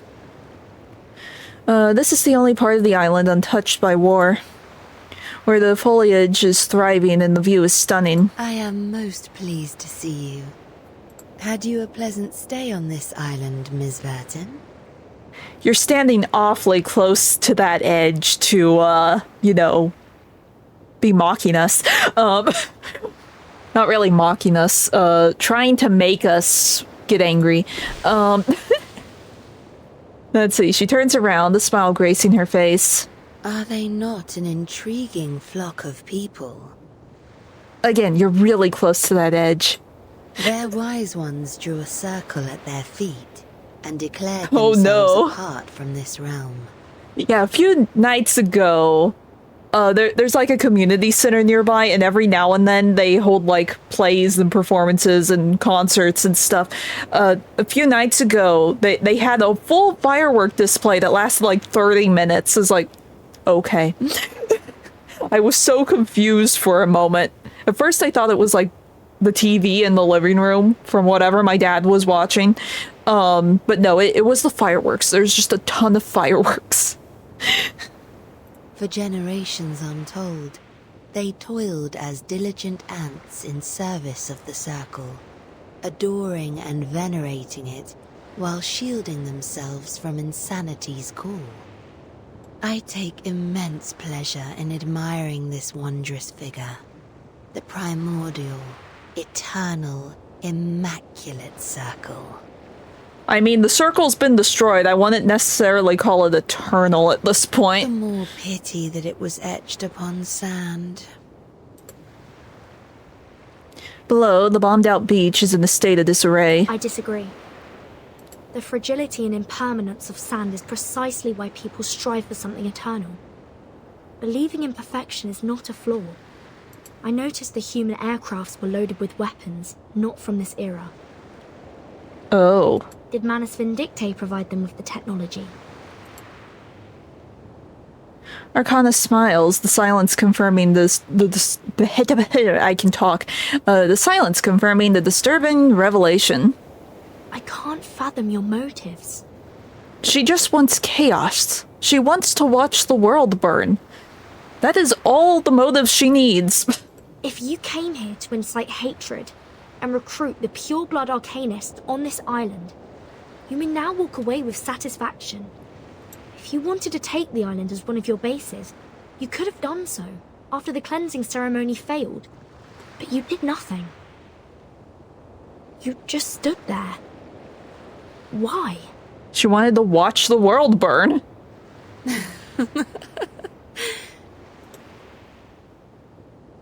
Without rhyme or reason, she laughs. Do you struggle to comprehend, sweet Burton? No, I'm pretty sure you're just insane and you want to watch everything burn. I was waiting for you. Right, because she wants Verton to be part of the Manus.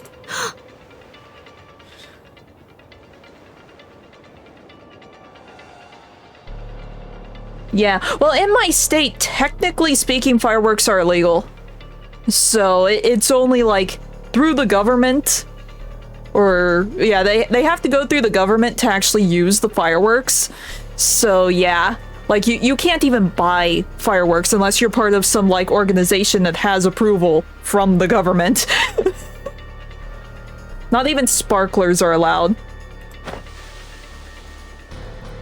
Let's see, Sonetto and Lilia take a step forward. Enough talk, Vertin. It's time for action. Mind your distance. Arcana has power over people's minds at a close range. A pity. She raises her arm, the stone bangle still intact on her wrist. Yeah, we can't fight her, that's right. Even though she is close to the edge, we can't technically push her. Or we will off ourselves too. Let's see, the next moment it slides off and falls to the grass, dissolving into the air. I did wish to keep this bangle. Mine and yours, a pair in perfect match. Okay. How will you remove yours, Vertin? Oh no. I completely forgot about the bangles. The bangle burns, a reminder of those who still believe in the teachings of truth and Epeiron, and those who something it moved because I tripped over the word. It's fine. The symbol of faith remains true to its purpose.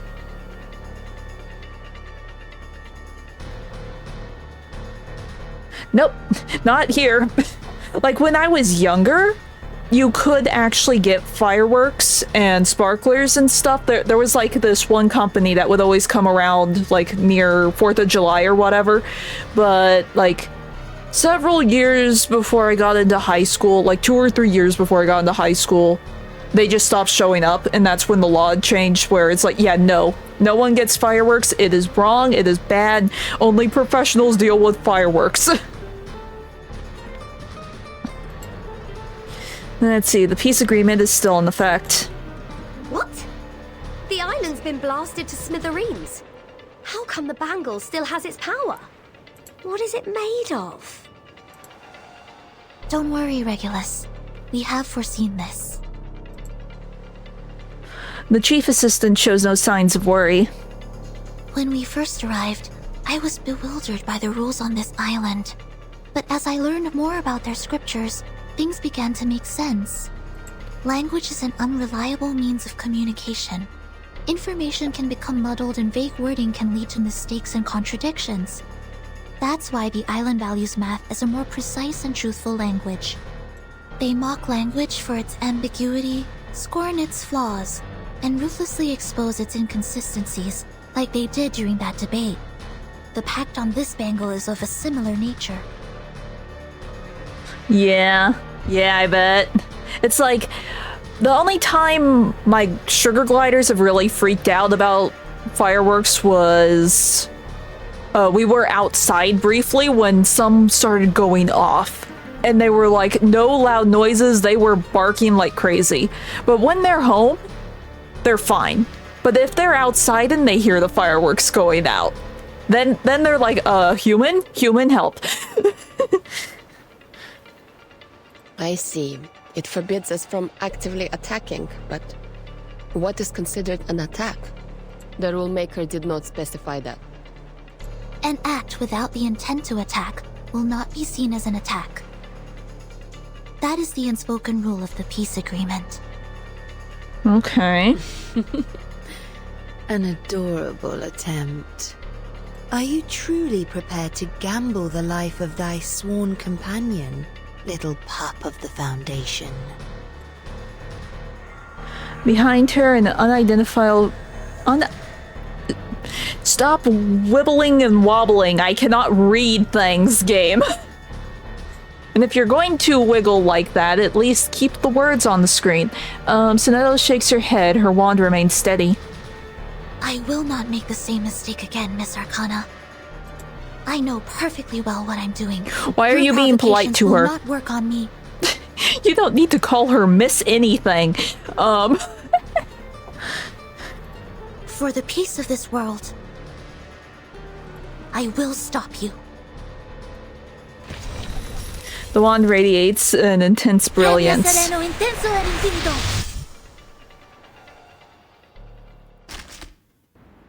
Okay. That's a little intense. Beginnings of the end. Eh? Yes, this is true. This is true. Beginnings of the end, for truth, for peace, for a new era, and for this long-awaited moment. What is this? I don't know what happened. I just clicked what I thought was a trail.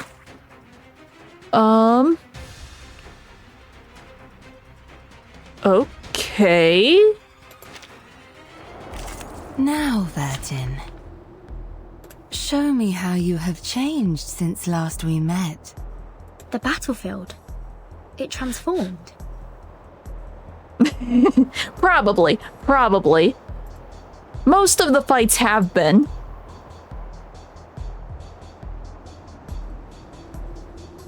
Game? There it goes. Let's kill time together. Okay. It is here. I can hear it. The bones will tell.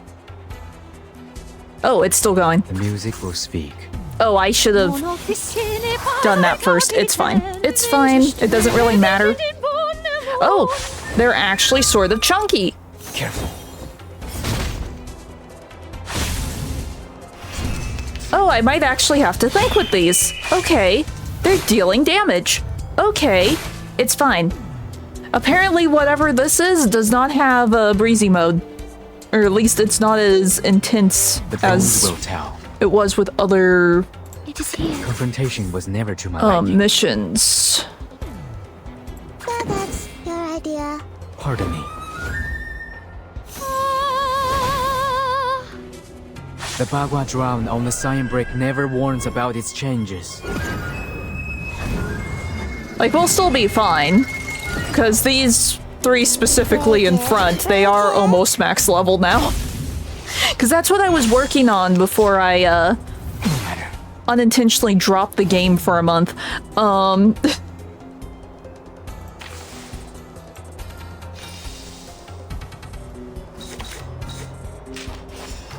Okay, we do this, and that, and this. Your idea. Sterilize.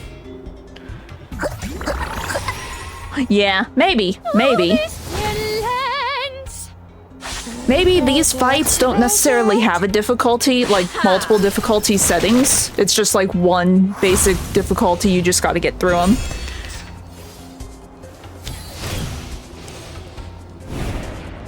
Which would check out, because it said I would get Regulus from this? I assume it's just, oh, you can get Regulus in like the final boss fight.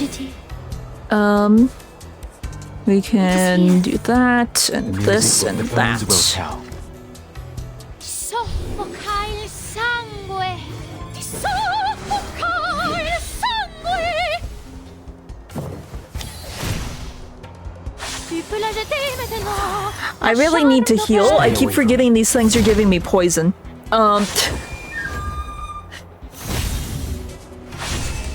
We'll heal on the next round. Welcoming.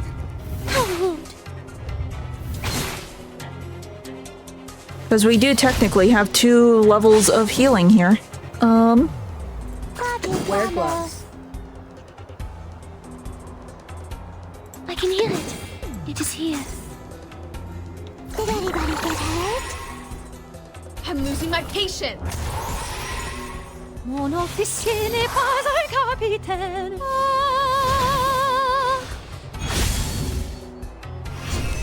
Okay.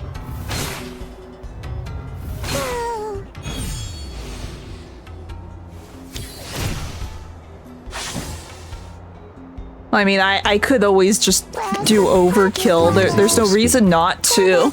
Your idea. The story begins with a bad adult who did this first. I haven't really been exposed to that much Italian. Or really any other language outside of English and Japanese, to be completely honest. It's time to say goodbye. Don't miss me. Okay. You have made new friends, aye. Have they changed you? Perhaps it's time you met my old friends. Come, they await thy greetings. Okay. Timekeeper! Arcana has disappeared, and monsters are pouring out of the portal she created. Huh? She's running away! Oh, that was quite the grand escape. No, I can sense her. She's still there, looking down at us through that portal. She's waiting for something. Okay. Everyone, it's almost time. Xeno will start any minute. We need to complete our preparations as planned and force Arcana to show up. Easy. If we finish off all her minions, there's no way she'll just stand by and watch. The big guy up there is mine. You deal with the rest. Okay. Oh, it wants me to go over here now. Gain air supremacy? Not under my watch. I'll send that outdated hunk of scrap metal crashing to the bottom of the ocean. Ah.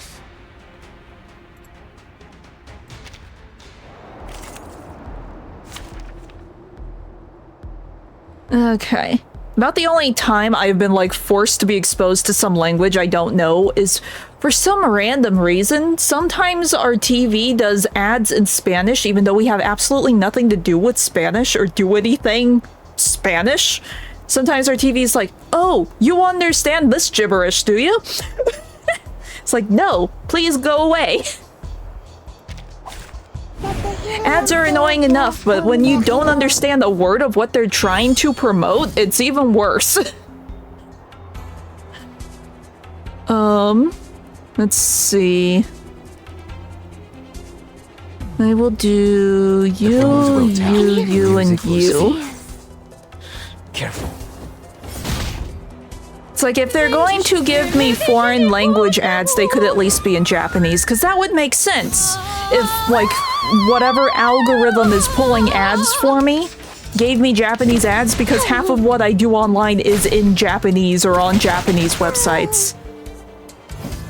But no. It's silly and is weird. And this thing might be a problem. Confrontation was never to my liking. I can hear it. Wear gloves. That's your idea. But this is why we have two On the healers. sign brick never warns about its changes.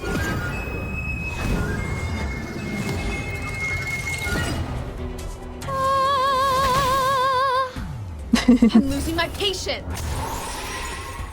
Yeah, I wasn't forced into any like foreign language studies until high school, and I did like a online school, and because of that, basically every language under the sun was available to me. So since I had recently got into like anime and manga and all of that, I went with Japanese. Sono officine paz al capitaine of excellence.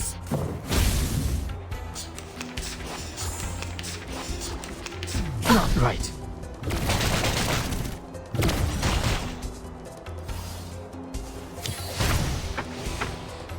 Okay.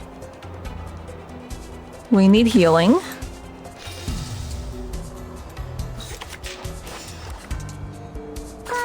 What a tragedy. I can hear it. It is here. Did anybody get hurt? Soffocare sangue. Soffocare sangue. Okay. I was slightly concerned when this thing started healing itself, but I think we're good. We've put on and nope, it's healed again. But I think we've put up enough like buffs and debuffs that we'll be fine. Oh, what does that do? Are you ready to shake? Oh. Oh, do we just have extra ultimate attacks that we can use now? Release! Oh, interesting. That's an interesting feature. Okay, just to make extra sure that we're doing enough damage, what I'm going to do is... Or on the off chance I'm not doing enough damage. I misclicked. We do this. We do this. We do this. That's your idea. We do that. Sterilize. I would assume this is enough damage to poke the whale, but I could be wrong. I said hello. Airspace cleared. I really need to level up medicine pockets since I keep using them as part of this group as my backup. It's already over?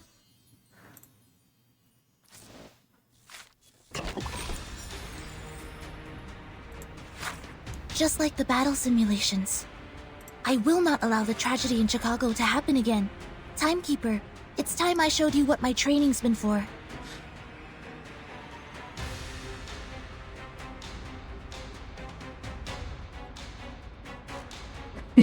I see.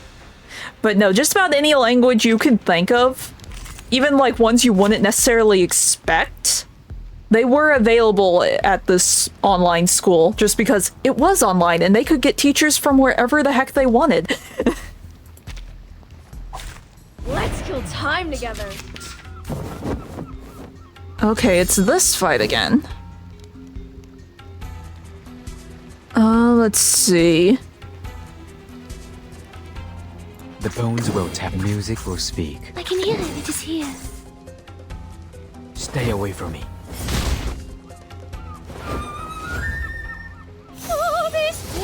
But the funny thing is, if I wanted my like extra language to be like important for my area, to like help with jobs or trying to get jobs by saying, hey, I know this language, I actually should have went with Korean, because there's a surprisingly large amount of Korean in my state. I really didn't expect that, but the more I grew accustomed to like Japanese, Chinese, and Korean writing, I've noticed that there's just a lot of Korean in my area. Confrontation was never to my liking. Let's see. We can do that, we can do this. Attack.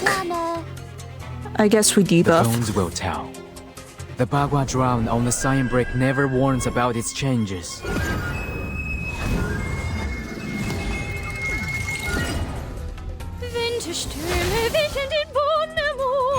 Break it, break it. This is not a mistake made by man.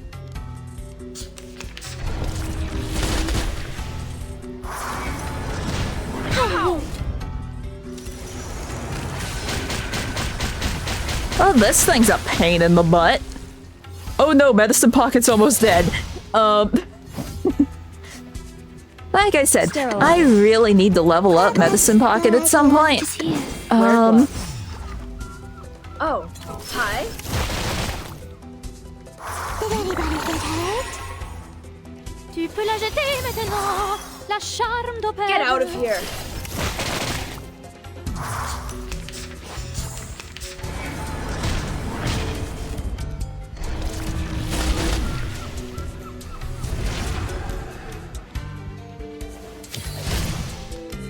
Okay. We will heal, we will heal. I can hear it. Do more of that, and I guess channel. Did anybody get hurt?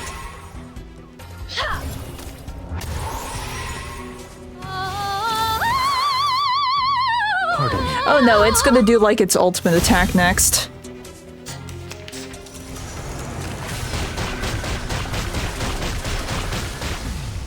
We're kind of okay. Medicine Pocket might be dead, it's fine.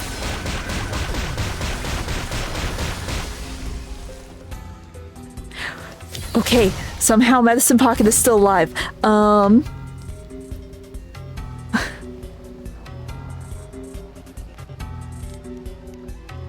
Yeah. Well, it's like what there's a lot of Korean writing that I've seen around. I have seen a small amount of Chinese, but it's mainly English. You see a lot of people like I guess at fast food places that have like a very thick Spanish accent, but that's sort of few and far between when you consider everything else. Which I find really weird when I started really taking notice of everything. It's like, oh, weird, it's Korean. You wouldn't expect Korean because I think in most public schools, like the brick and mortar public schools, they do recommend that you take Spanish. But once I started like really looking around, it's like, I don't see a whole lot of Spanish outside of like maybe the Mexican restaurants. Yeah.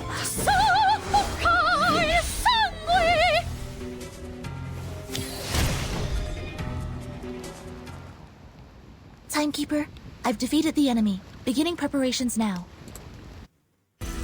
Okay. The mother of arrogance. The supporter thing's kind of interesting how they have it set up. Timekeeper, the first preparation stage is complete.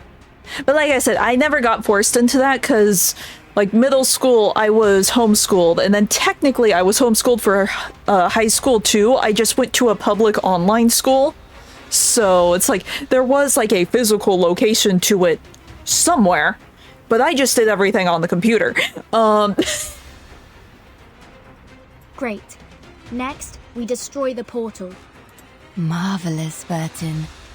You have put on a magnificent performance. And they had like a lot of like I would assume like not really common classes, because they had like an animation class, they had a game design class, they had a music class, like you are going to write your own music kind of class.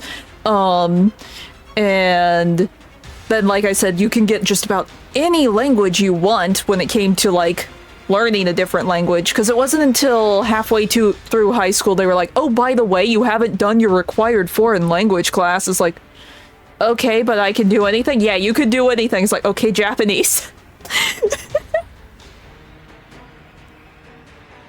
Oh, weird. No, it's fairly common, because some of us introverts just don't do good in a public setting, and we focus better when it's just us. So homeschooling's fairly common over here. As a gesture of gratitude, I shall bestow unto you these gifts. Why do I assume these aren't actually gifts? She just showed up of her own volition. No, something's not right. The arcane skill in that portal is fluctuating strangely. She's casting a ritual. Vertin, retreat! No time to think. Okay. That, and when it comes to like public schooling, it costs a lot of money to send someone to like a public school. So at the end of the day, homeschooling is actually cheaper to an extent. Like, you still have to buy all the textbooks and stuff yourself, but at the end of the day, it is technically cheaper.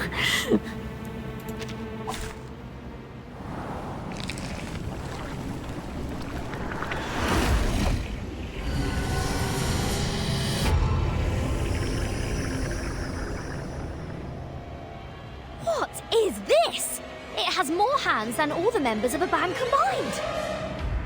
It kind of looks like that other boss we just fought, just more arms. Timekeeper, there's a gigantic creature emerging from the portal. We must complete stage 2 as soon as possible. We better finish it off before we start stage 3. Copy that. This is a critical moment. Everyone stay alert and await my command. Your request has been heard. Okay. Oh, Sonetto's just good to go. Please allow me to assist you.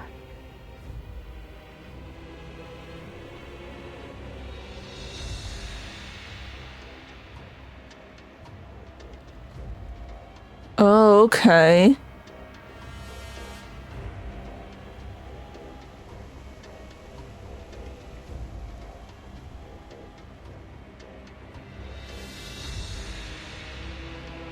I see. Scary boss.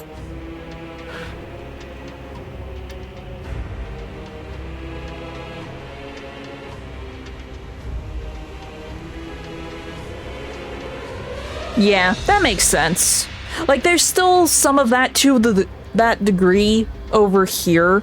Because, like, it's not like you could just go online and say, okay, we're gonna watch this video and that's gonna be your schooling. No, that there's actually, like, textbooks and schooling equipment that you can just buy at certain stores. And it's all, like, regulated and government approved or whatever.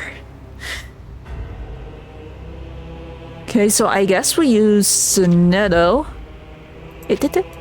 Can I not use Sonetto? She's lit up. I don't think Sonetto's supposed to be lit up because she's not giving me an option. I can hear it. It is here. The bones will tell. The music will speak.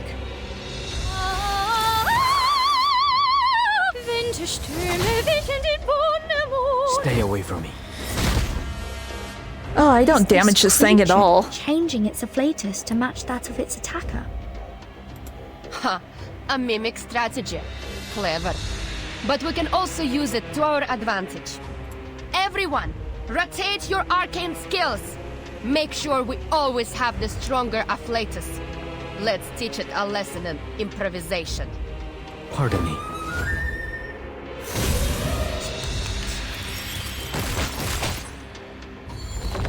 Oh, it heals. Confrontation was never to my liking. Idea. The music will, the bones will tell. The Bagua drown on the sign brick never warns about its changes.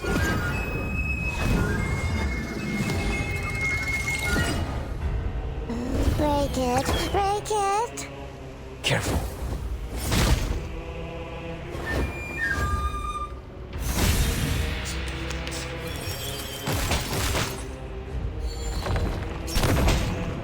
Pain. Okay. I will do this.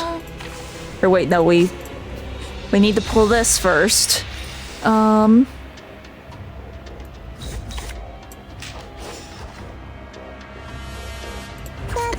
party planner. I feel like I should do that. I can hear it. I said hello.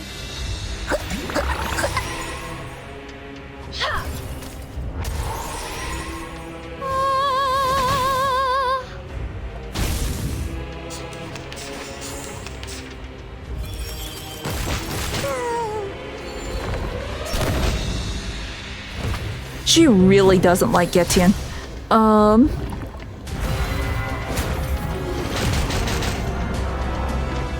She really doesn't like Getian. Timekeeper, the enemy's ritual has altered the environment. Please be careful. What are you? Excuse me, what are you?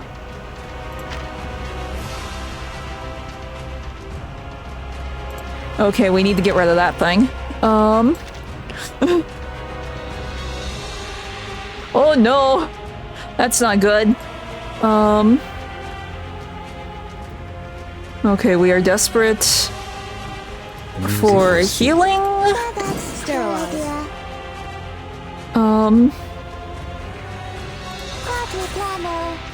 Pardon me. Did anybody get hurt? I'm losing my patience. I said hello. This is gonna hurt. This is gonna hurt a lot. Don't go after Getian. Rude. I told you not to do that.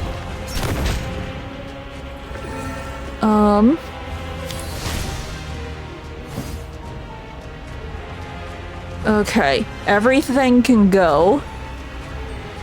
I feel like we should heal? Well, no, we have to do these first. I'm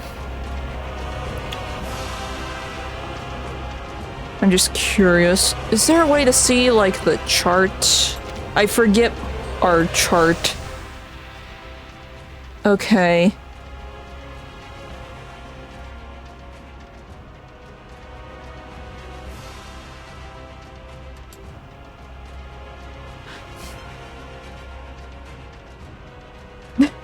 Oh no! Well, hopefully it settles down. Okay, that's good against that, and that's...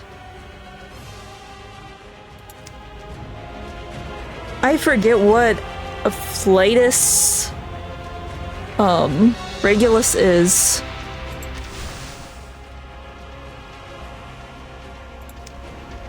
Okay, well... Sonetto just doesn't do anything. I think this is broken. Sonetto doesn't work. Take cover. I'll send it back into outer space.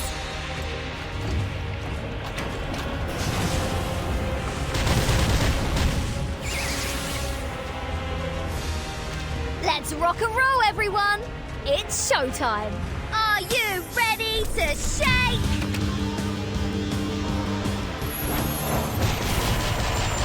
Woohoo! Release! Yeah, Sonetto just doesn't work. The bones will tell. Yeah, that's your idea.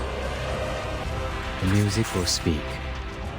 The story begins with a bad adult. He did this first. Yeah, basically.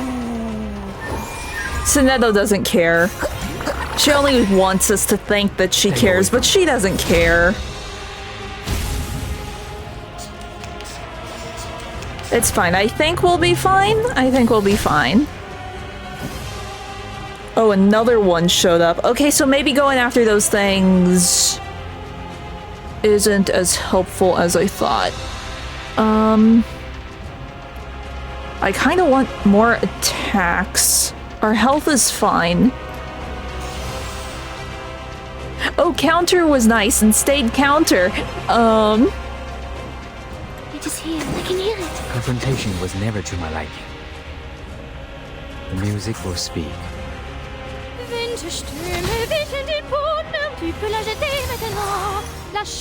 The Bagua drown on the cyan brick never warns about its changes.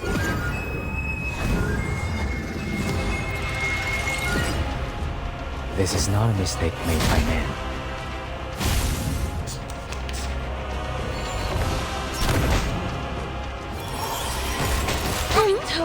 It's fine. It's fine. Okay, it might not be fine. She really doesn't like Getian. Okay, I think we can poke her.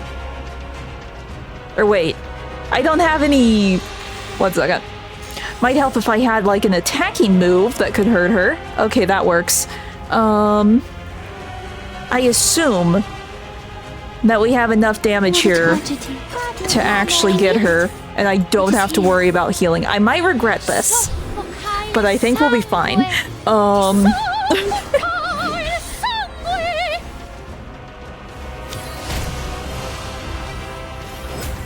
The creature is defeated and Arcana has emerged once again. Timekeeper, stage 2 is complete. Cool!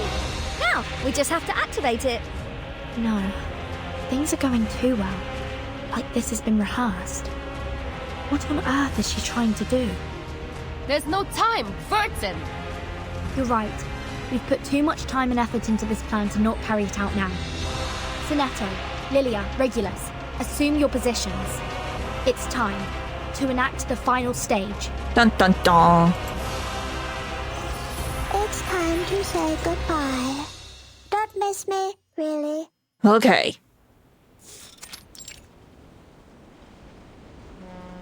The ship sways gently in the waves. Yeah, really. It's like she was just an observer. She wasn't actually fighting. It's like that saying that they talked about yesterday, is like the wise person just watches. She was being the wise person. She got really into the teachings of Apeiron on this little trip. Let's see, it is set for a new world and there's no turning back. Okay. She hasn't spoken a word since they sailed. The situation is final and the board is set. There's nothing for her to do but to stay silent. Miss Sophia, is the guiding one really not coming with us? She... Yes, exactly. She doesn't answer, absent-mindedly caressing the tiny idol. She still remembers the moment she received it.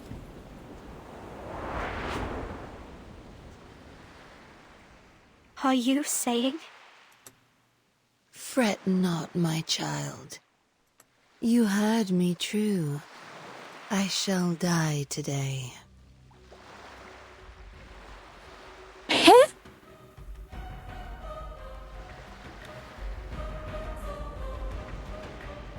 So Sophia's gonna be the new big bad. Location Alpha is ready for the ritual.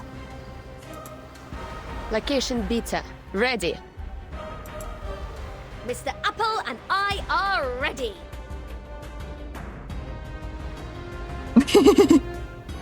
Well, the Manus are like all over style apparently. Arcana's like, oh, if you want to take my place, you have to look the part. This is my stylist, feel free to use him. Let's see, this is not a preparation for an attack, at least not for an attack here. Requesting to use the advanced arcane skill Afaroi Around. Number 000262603100008. To teleport a top priority threat to the Parmenides base. The glow of the ritual envelops Arcana. Loosen up and enjoy the ride. Прощай. Okay. Launch sequence initiated. Starting countdown. 30. 29. Yeah. 28. The target has not reached the designated location. Well, I mean, it would give her followers more reason to fight the Foundation, I guess. She will set herself up as a martyr. Life signal detected. Target is in position. Initiating or maybe there's some 5, some like 3 ritual that they can use to bring her back.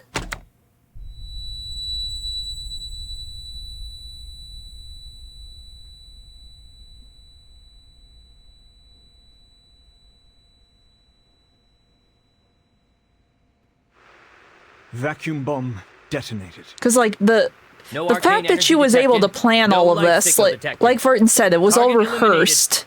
I repeat, the target has been eliminated. Someone can probably see the future, and she saw a future where doing this, this will make the Foundation put their guards down.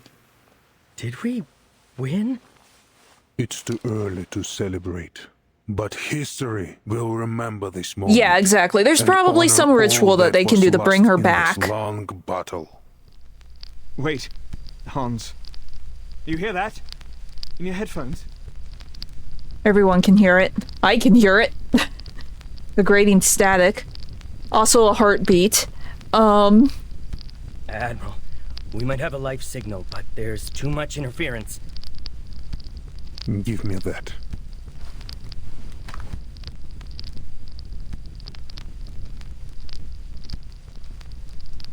The plan was made with little time to spare, and the location chosen for the observation room is something, but soon enough, the strange sound in the room subsides.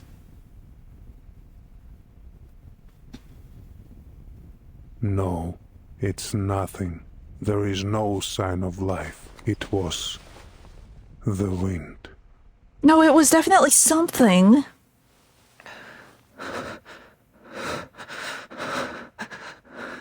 So, that means... We did it, everyone. a triumphant victory! A salute to you, Admiral, and to the Timekeeper. Our efforts for peace have prevailed, and we have emerged victorious. Let us forever remember this day for its greatness.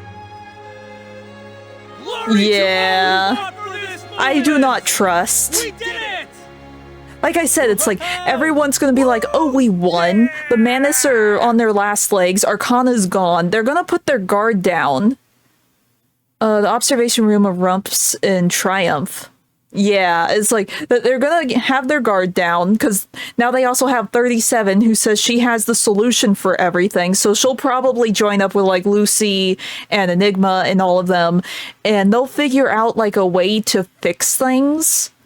And then probably, right when they think everything's going well, something bigger is going to happen, and Arcana is probably going to come back. Arcana deceased. Doubt. Maybe deceased. Let's put a pin in it. A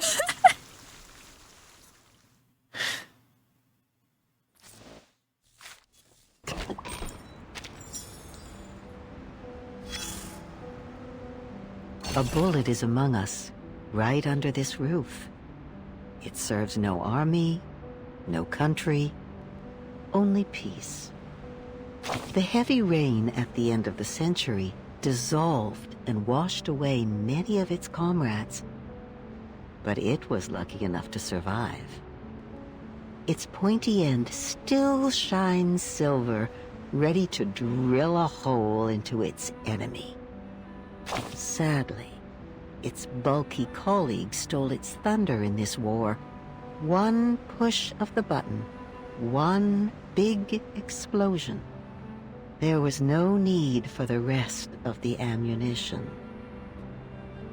The option's good. We saved a lot of bullets. Good for them. They don't have to work for a while. Both of these sound really bad.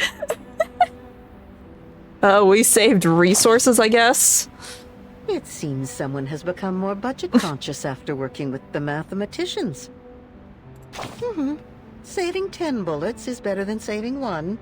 Saving 100 bullets is better than saving 10. It's simple math. But its boss, the general, has more to think about. What are they going to do next time? Will this bullet be put to use when the rain comes again? The general, who's that? A big shot, dear. A wise man of the most insightful kind. You should talk to him if you have the chance. But he's been in a gloomy mood lately. Be careful not to mention anything related to hey, Oscar, how you doing? Tactics used in 1999. The missile that would have been launched, and especially anything about the bullets lost in that battle. He has paid a great price for the future, but you see, the future is sneaky. See, even Mystery Grandma is saying, is like, oh, the future's sneaky. Yeah, she's not dead. Arcana is not dead. There's no way Arcana is dead. We're just going through the new story chapter in reverse. The person that was set up for the big bad in this game has quote-unquote died. There is much doubt that she died. She will come back. Every time you think you can grasp it, it takes a step away from you, nullifying every effort you've made to get near it. Even a bullet isn't fast enough to catch up. Then we must keep pursuing. Pursuing the future. How romantic, dear. As long as we continue to close the gap between us and the future, it will eventually be reduced to zero. But know that as time goes by, we are only moving slower and slower in the race. Technology is regressing, and we have switched from AKs to Mosin Nagants. The bullets won't be as fast as they used to be. The future is drifting away from us, and the past is catching up. Okay. That's a thought. Okay, since time is rewinding, the present is technically our future. So if time goes backwards, Arcana will eventually be fine again. So that could explain things, maybe.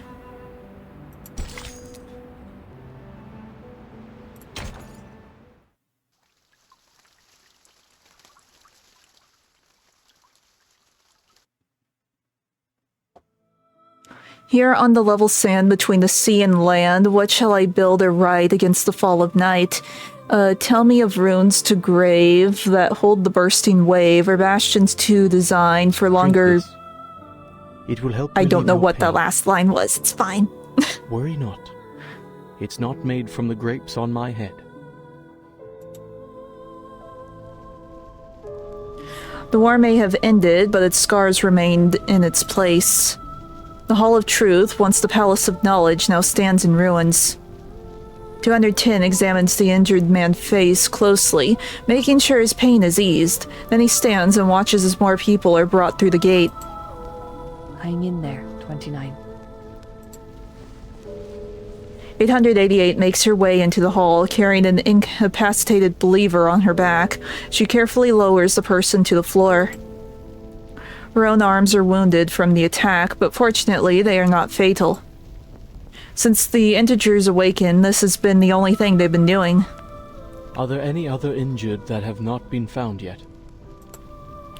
I've scouted the island. Every remaining member should be here. So you have. He sighs, the ramifications of the situation weighing down on them. It means the members not here have joined Manus Vindictae. Or have been divided in two, like Sophia saw earlier. The hall is dead silent. Just a few hours ago, it was alive with debates, ideas, and passion. But now, one half of the hall is gone, its seats buried under the shattered dome and crumbling walls. Is Six still in a coma, Miss Marta?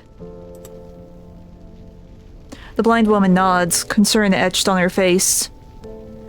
The Banshee doesn't say anything else. She needs to clean out her own wounds. The last few hours have been a whirlwind. Their faith has crumbled, the humans have invaded their island, and Manus Vindictae has turned them against each other. But now, everything's gone. Enemies, friends, and even the truth.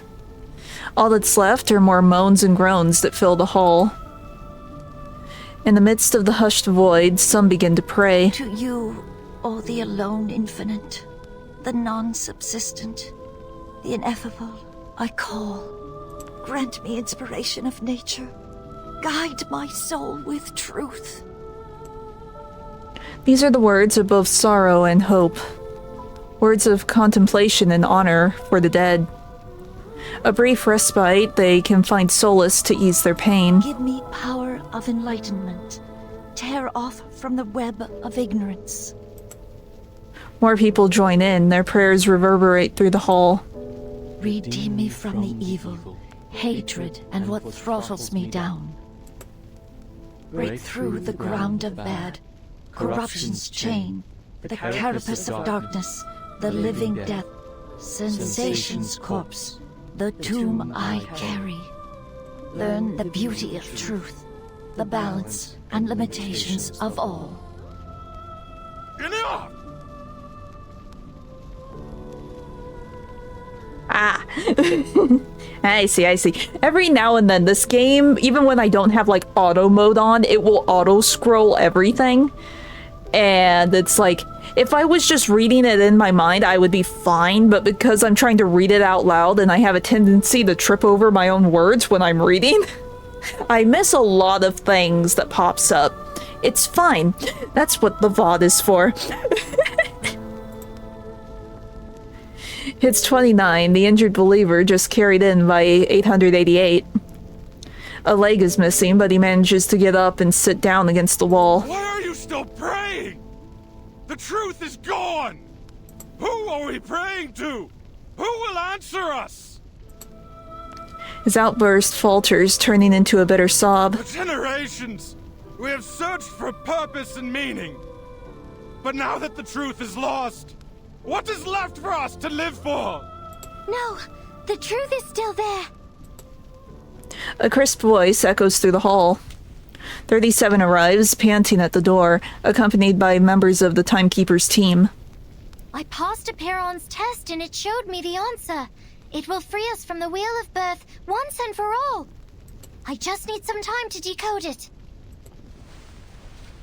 She feels their stares weigh heavily on her. The wounded, the desperate, those who have lost their faith and their souls in the last few hours. The custodian walks up to her, still composed and steady. We will do our best to help. But how much time do you need? Well, before she was saying like a week or a month, I assume it's gonna be at least another year of updates. A crucial question, the girl averts her eyes. Her confidence has waned since the last time she answered this question. I have someone in mind that can help us decode faster. Elsewhere in this world, some people are also making the same efforts at all costs. They too are studying the immunity to the storm. I need your approval before I ask them for help. This will require some finesse. What's about to be asked might rattle the founding principle to their belief system. May I share the truth with the others, 37?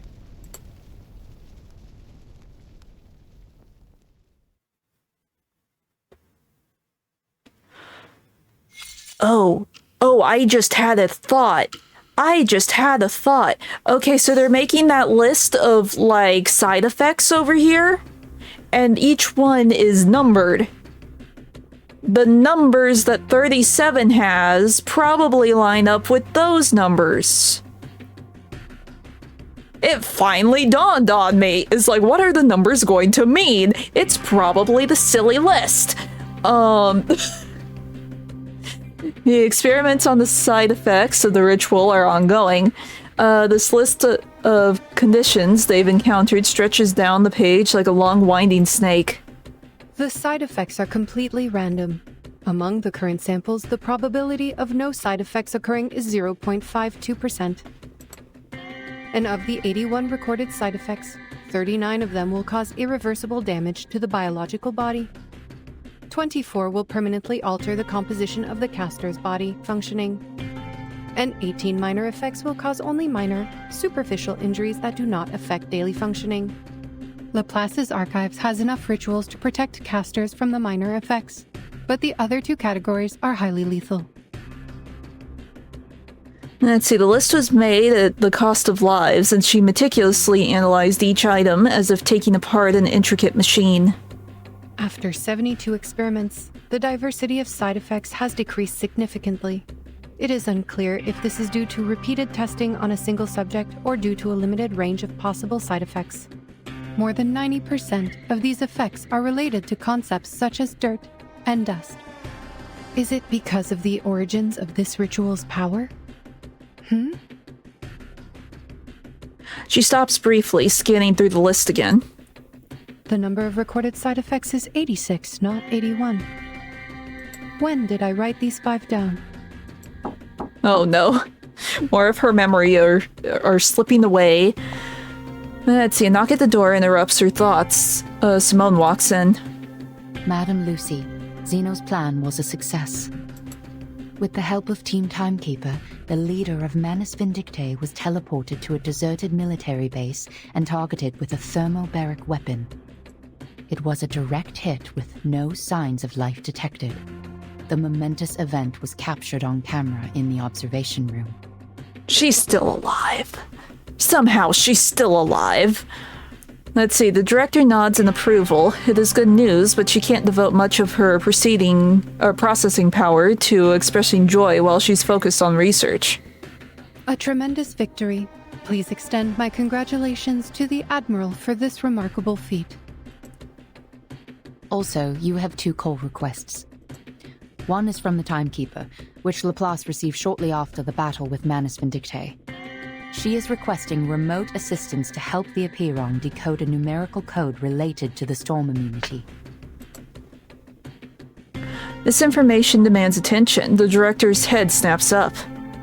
Put her through immediately. Simone nods, but her shoulders remain tense. There's more. And the other call? It's Kukanya, the Viennese arcanist who helped investigate Marcus in acquiring the ritual. Okay. A hint of hesitation appears in her eyes. We have updated her the progress of the study and the potential side effects of the incantation. But she insists on knowing the right pronunciation. Oh. Oh no, is she going to cast it? No. No.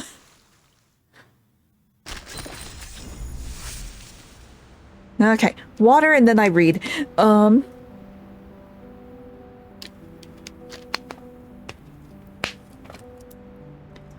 Okay. Guide to constructing communication waves under special circumstances. Alright everyone, this is X, here to instruct you all on how to set up a usable radio communication network under the influence of the storm. Firstly, radio transmissions, like a Goldberg machine, a convoluted process. Even though it's point-to-point, it's not just a straight line. The medium of transmission can also change along the way, and it's not limited to radio waves. With a little imagination and well-calculated paths, information can be transmitted from any point to any other point. And multiple complex paths can prevent information from being hijacked during transmission due to the storm. The theory involved can be found in my earlier paper, How to Send Transoceanic Mail with Pigeons and Catapults. Call me when someone gets it right. I'm on my way to being busy. Okay, there's no other trails we missed. Okay, we're good. Okay, we're back to the old computer in 37's place.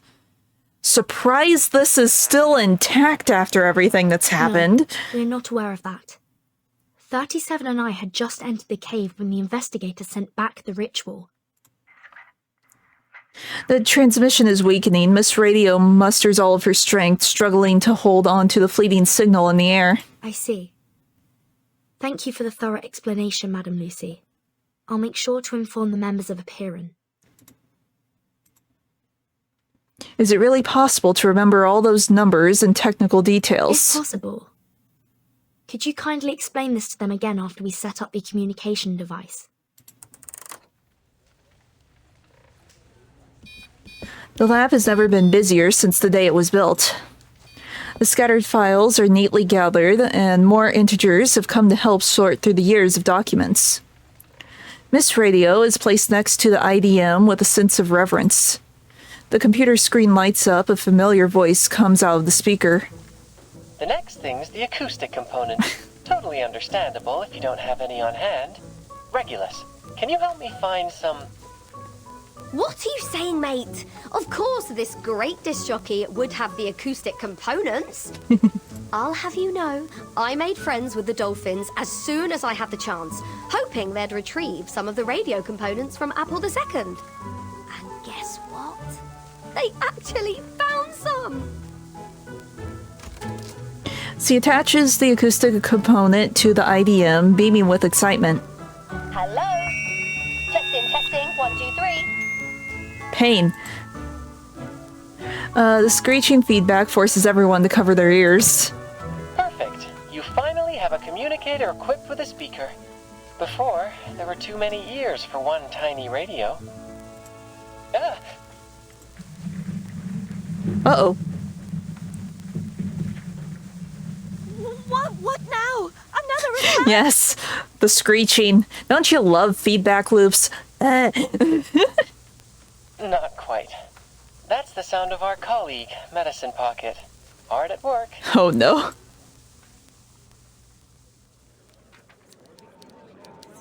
Finally, a real communicator for Team Timekeeper. X gets up, skirts around Medicine Pocket's mess on the floor, and casually makes himself a cappuccino. How goes it on your end, Verton? Don't let anyone from a payron see that you are drinking coffee, you dirty bean drinker. The storm is only 8 hours away. Has the immunity zone on the island stopped shrinking? I think so. No one in the Hall of Appearance affected by the storm syndrome so far. The immunity zone seems stable for now. Manus Vindictae and the humans have left. There should be no further destruction on the island. Hopefully. We hope. So the decay of the immunity zone is not linear. It seems to be influenced by the islanders' mindset toward the truth, and it eventually reaches a stopping point. He puts down the cup and thinks about everything he heard from the call. Could it be that the ritual on this island, rooted in the power of faith and belief, serves to amplify only the radius of the storm immunity? Fascinating. That can wait, Researcher X. Oh? Ulrich, impatient as ever, interrupts his musings with more important concern. There are still pressing matters to discuss with the Timekeeper through the device. There's one thing I'd like to confirm, Timekeeper. About the question Miss 37 asked in the cave. How can we escape the darkness of the phenomenal world and be freed from the emanation forever? To my understanding, that is almost the same as asking how we can be immune to the storm. Yeah, that's why you're on this team, helping us with the numbers. Yes, and 37 also said the transcendental truth was beyond the limits of her mortal flesh. Apeiron answered her with an eerie sound, one that could drive anyone mad just by hearing it. It was then that the Scroll 6 gave her unfurled and transcribed the sound into a string of numbers, providing us with the code. Yes, that's the key to our problem. Oh no. We both received a solution to the same question simultaneously. Immunity against the storm. This could be our Rosetta Stone, Timekeeper. We found our own Rosetta Stone! Okay, so you are happy. Okay, it was hard to tell. His voice rises in excitement as he becomes fully immersed in his thoughts. Meanwhile, his listener's mind is starting to wander with a big question mark in the air. Rosetta Stone. Everyone knows Rosetta Stone, Verton. What are you? Allow me to explain. The director interjects with a well-timed explanation. The Rosetta Stone is a stone tablet inscribed with a decree in 3 different languages: hieroglyphs, Demotic, and Ancient Greek. Hieroglyphs were the sacred writing for the divine, while Demotic script was known as the language of the people. Both scripts were ancient Egyptian, lost to time when the tablet was discovered. However, because scholars were still able to read Ancient Greek, and through comparing the 3 inscriptions that all said the same thing, they were finally able to understand the hieroglyphs. And now, we too have our own set of inscriptions to decode. The first is similar to hieroglyphs, as the truth Miss 37 heard in the cave is completely unintelligible and can drive people insane just by listening to it. The second is like Demotic script, a ritual we obtain from Arcana that can place a curse upon those who read it aloud. It cannot be handled by ordinary people. Finally, the numerical code you shared with us is like the readable Ancient Greek, without any divine powers, but crucial in deciphering the other 2 inscriptions. Okay. How intriguing! 37's voice chimed in over the line, clearly excited by the analogy. That is to say, If we work together and combine our research, we may unlock even deeper knowledge that only belongs to the divine? Exactly. We're looking for the same answer to the same question, like how the same decree is inscribed onto the tablet in different forms. And just like the inscriptions on the tablet, we have 3 versions of the ritual. If we can delve into the essence of the ritual and master its inner workings, we may eventually transcribe it into a side effect-free ritual that can be used by everyone. Yes, it should work. Because the nature of the universe flows in all things alike. I'm glad you think so, Miss 37. The girl on the other end of the phone is equally ecstatic. There's no question that they're in sync on this incredible idea. The pharaoh fluid happily swirls around in its fishbowl. Regrettably, his boss is a practical thinker. Your hypothesis is based on too many assumptions, Ulrich. It requires further refinement and confirmation. We now have valid incantations. We should continue in this direction. Her words are like a bucket of ice water dumped over their heads. As always, the robot steers them into a more practical path. You mentioned the word transcribe, just like the timekeeper did. It holds the answer to improving the ritual. You mean? The scroll you mentioned that can bridge the gap between you and the supreme existence during communion. It is the scroll that transcribed the eerie sound and saved 37 from the lethal side effects. True. Does this mean it could potentially lessen the negative effects of the immunity incantation? Oh, no problem, never. Okay, so we need to ask Six where he got that fancy scroll from? Everyone in the lab realizes it at once. Reducing the side effects is faster than trying to come up with a perfect side effect-free incantation from scratch. Now the solution is right in front of them. The scroll that can solve Arcanum with Arcanum. Wait, Madam Lucy. Let me take it from here. We would like to borrow this scroll for research. If you lend us this scroll, we will make significant advancements on the research, and we promise to provide every assistance you require in the future. The pharaoh fluid flinches into a shape of a droplet of sweat. It was too late to stop her. The atmosphere on the other end of the call changes dramatically. Lend you the scroll. The custodian leaps up from her corner in disbelief. Are you asking us to give the legacy of Epiron, our most cherished possession, to you? A scientific research organization that serves humans?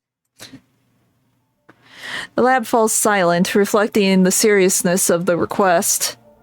For a school of thought that has always kept its knowledge hidden, this is a major threat to its core beliefs and sacred vows. But the silence is broken again by that cheery voice. The voice that always questions and doubts. Why not? We are seekers of truth, are we not?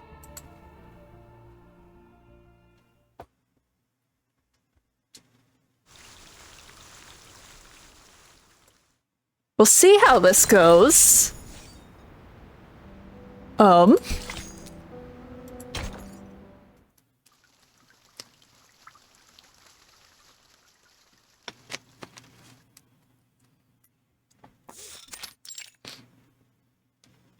Okay, we're back over here. Heed my words, 37. That scroll is a sacred relic passed down from the wise sages of Epiron, safeguarded by the Sixes. No problem. Have a good rest of your day. See you later. Who brave Epiron's test. We will be here, finishing the story. The story is a lot longer than I expected. I wonder if we'll have to stretch this into 3 streams. It has the power of harmonization and reconciliation. You may keep it until you fully grasped the secrets shared with you by Epiron. But you will not share it with some organization affiliated with humans, and certainly do not allow them to study it. But it could solve all of our problems, lady. See, this is why I was saying, 37, get in the suitcase, we're leaving. We wouldn't have to deal with the other integers. Let's see, the inevitable disagreement is finally upon them. 888 grabs 37 by the arm and drags her out of the lab. Why? Sharing the scroll is sharing wisdom and knowledge with others. Like what we have done through our doctrinal meetings and receiving visitors from the outside world. It is for the sake of spreading the light of truth. Is it not? The human researchers. They have also discovered many brilliant theorems. Before the emanation cut us off, we had these types of communications with the outside world. It was fun. Unlike what came after. I'm sure by sharing this scroll, the code from Aperon will be deciphered. I must prove that the light of truth still glimmers. She stands her ground. She is right. With their faith shattered, people need something new to keep them going. And this time, her suggestion makes sense in a practical way, a quality often missing from her previous ideas. With the island no longer shielding them, the school must find another way to survive the emanation. In their moment of weakness, they need a powerful ally more than ever. But how can you be sure the scroll will only be used for researching the ritual? How can you ensure that the humans won't exploit it to create weapons of destruction?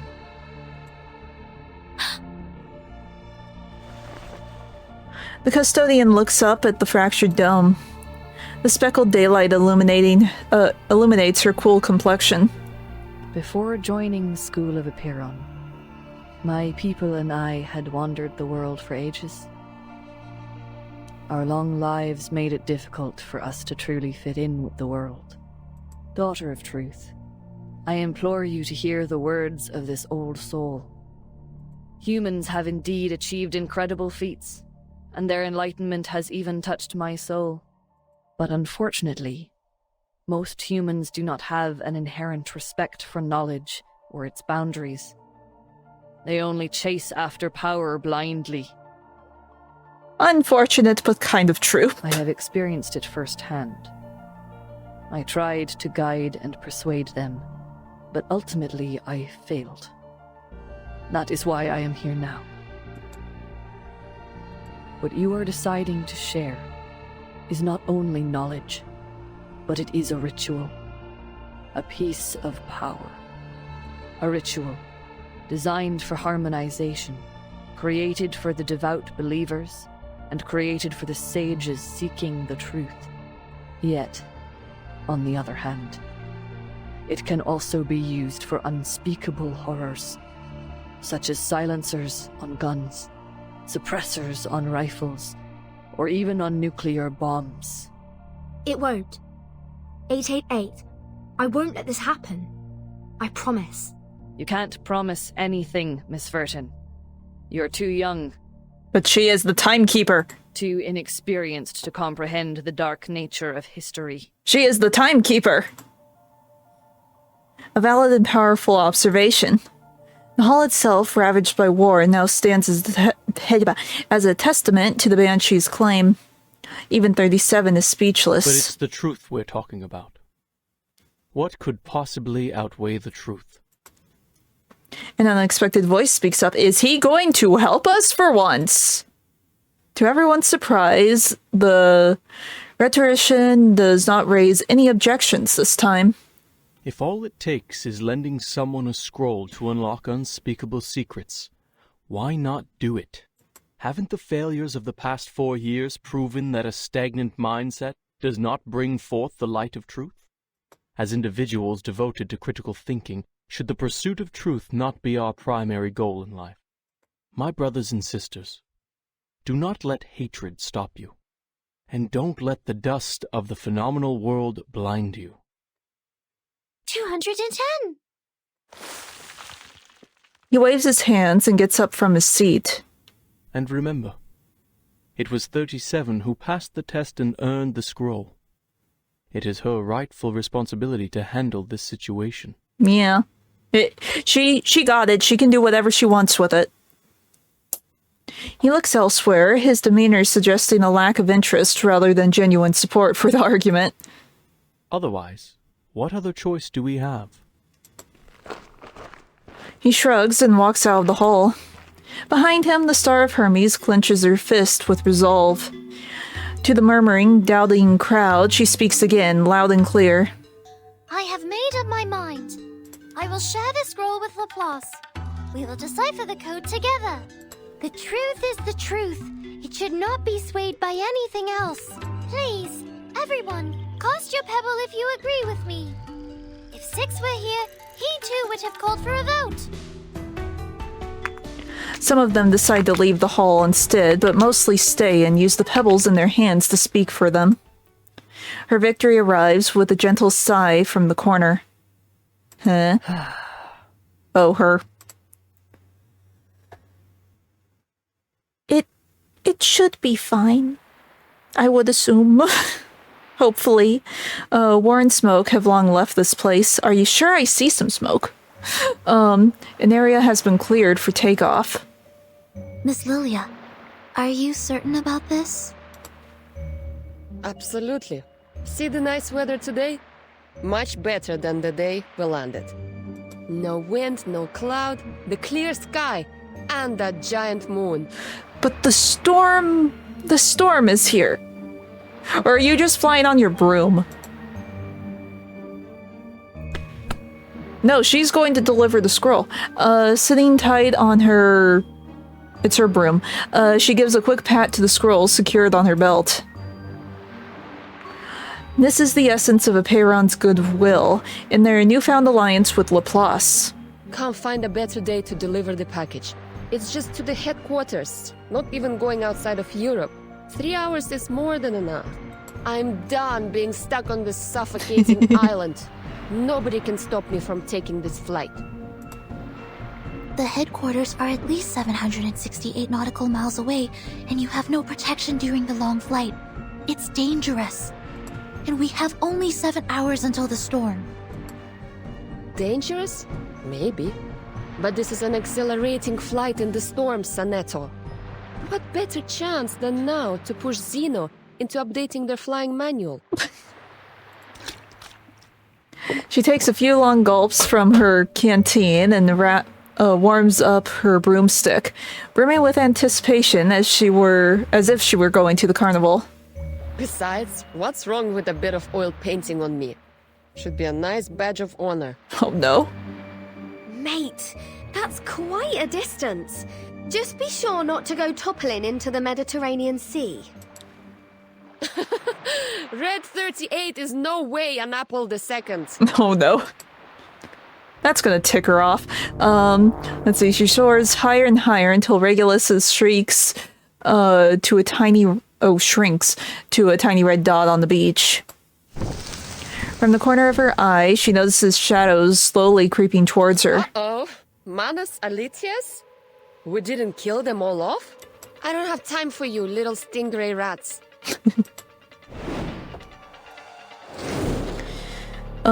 They trail close behind her. Still got your speed, huh? I guess the death of your boss didn't faze you much. Oh. A swollen blimp comes into view, filled with a dark substance and throbbing like a beating heart. The creature's soft tentacles, tentacle-like turrets slowly rise and lock onto Lilia. Manus aircraft? Worth a fight. Haha! Bring it on!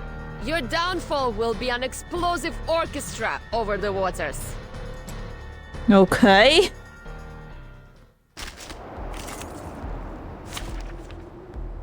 I guess we go. Oh, we're fighting this thing again. But this time we're on breezy, so it should go quicker. Let's see. We will do... Here. The music Debuff will you. speak. The bones will tell. I can hear it, it is here. This is not a mistake made by men. Oh yeah, we're fine. We're fine this time.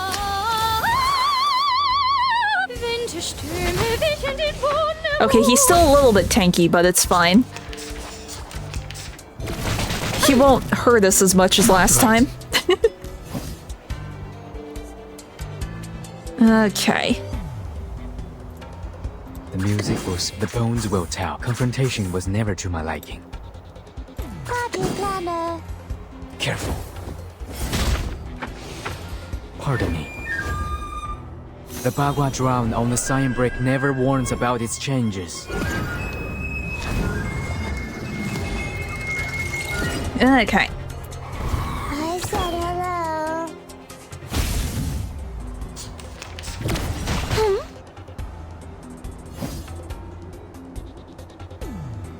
Did that thing heal? I can hear it. Here, we'll do this just so we have a The bones will tell. counter up. I said hello. Tu peux la jeter maintenant, la charme d'opère. Did anybody get hurt? Stay away from me.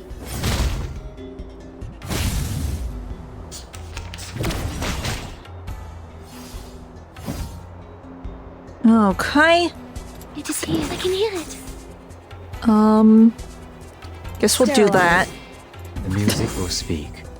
Mon officier n'est pas un capitaine. Get out of here.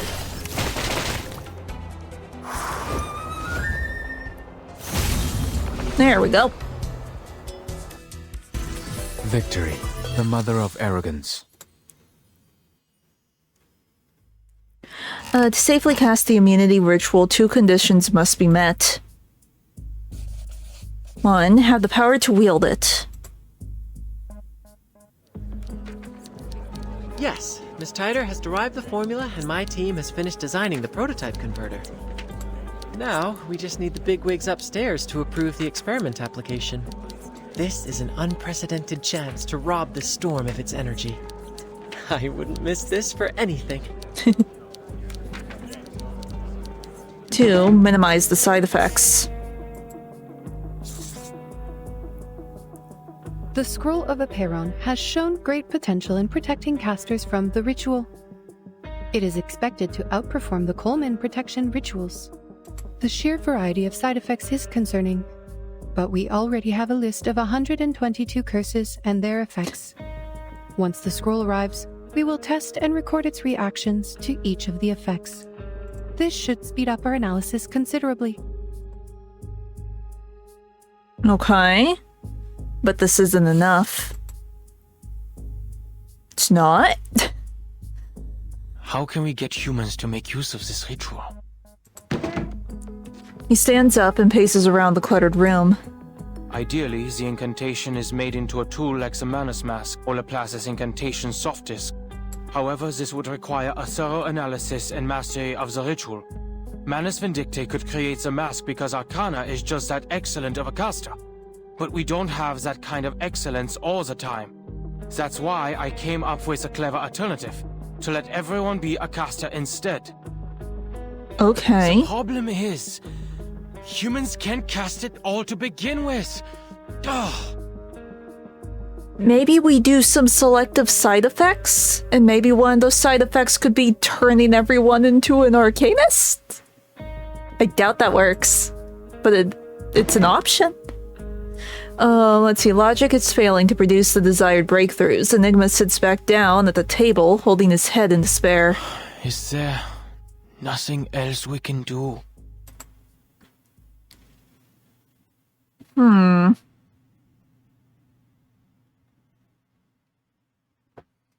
So, this is the plan of the imaginary numbers.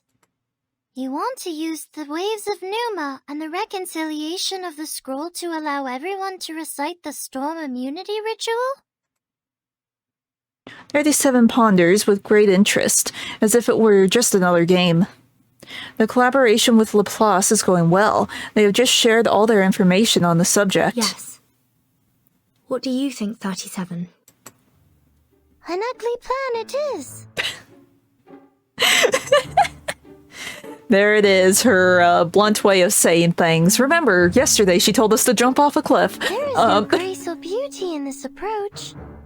It is purely driven by practicality and uses clever tactics to make things fit. How typical of imaginary numbers. What? It sounds pretty cool to me. Taking advantage of the storm? It's about time we plundered it instead. It really looks like we should throw this plan into the sea. 37 insists, subtly shifting her seat away from Regulus. You're not trying to comprehend the ritual, Vertin, but scrambling to make use of it before the emanation arrives. Isn't making use of it enough for our purposes? No, the theory is incomplete. You will be hindered by impossible obstacles in no time. Valid point. Could you show me the incantation? I want to see it too. Don't cast it. She glances at the device, hoping for an answer, but the other end of the call has been silent for a while. Laplace is looking for a safe method to deliver the incantation. Given the incidents before, some time is required for the application procedure. Once received, please do not read it out by any means. The side effects are extremely deadly. The chief assistant explains to her reassuringly. Finally, someone speaks again. Apologies. We took some time to test the delivery methods. For your safety, only the text of the incantation will be delivered. The exact pronunciation will be sent to the timekeeper later. Thanks, mate. Since the island has no visual communication, we will send the incantation letter by letter through a Chladni plate, a technique that converts simple patterns to sound waves. Enough with the mumbo-jumbo. There's no time for details. Annoyed, he interrupts his rambling and gets straight to the point. Anyway, timekeeper, we'll need the help of that lady. Miss Radio, right? Huh? Flattered, the blue flower on Miss Radio perks up. No ordinary signal could reach this island. Since their arrival, she's been diligently managing their communications. As a result, she was somewhat reduced to just being a radio. Yes. Somebody please find her a metal square plate, fix it on a sturdy base, and pour sand on it. Oh, okay. Sonetto and Regulus get to work immediately. Fortunately, there's no shortage of metal and sand on the island. Makeshift receiving station is quickly built. Now, a special recording will be sent to you. Please stay by the edge of the plate, embrace the sound, and, groove along. I assume you mean vibrate? No, that's just rude. But, yes, exactly. He stammers. If all goes well, the vibrations will move the sand and visualize the text in a pattern. We have 12 recordings ready, each representing a letter in the incantation. We'll play the first one when you're ready. Oh, of course, my pleasure. She trembles with excitement, ready to give her all for this important task. She grooves with the signal, and patterns begin to form on the plate. First one's done, Mr. Ulrich. All right, 11 to go. The transmission continues as planned, each letter falling into place like pieces of a puzzle, until finally the last letter is recorded on the page. Oh? This incantation. The sight is hard to believe. How can this be? What? Are you reading it in your head? Oh, don't tell me even thinking about it can trigger the curse. No. It's just... So she knows it. I can read this language. I don't know how to pronounce it, so the incantation. The language is not unfamiliar. The incantation for unlocking the suitcase is inscribed in the same tongue. The questions are, who taught this and when? Was it on the eve of the new millennium when everything was a blank? Was it Mother? Okay. A myriad of thoughts flood the mind. 37. I think I know what it says. It means the first circle. I thought that might be the case.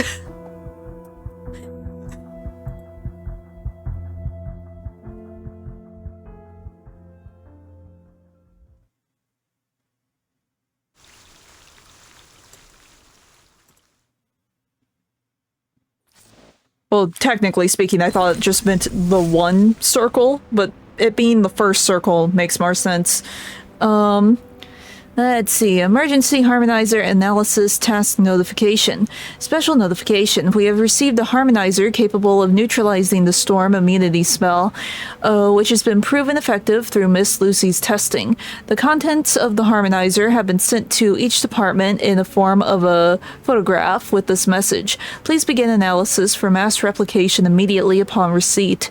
I'll call back the people from John Titer's place. You all keep busy. Okay, there is a trail. There is a trail? Trail.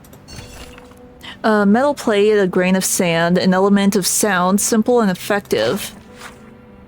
For a second, it's like, oh, are they going to give us a minigame to do this? No, they're just going to explain it.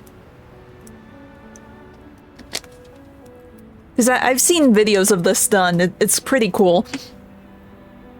Let's see, required metal materials, a square sheet of metal.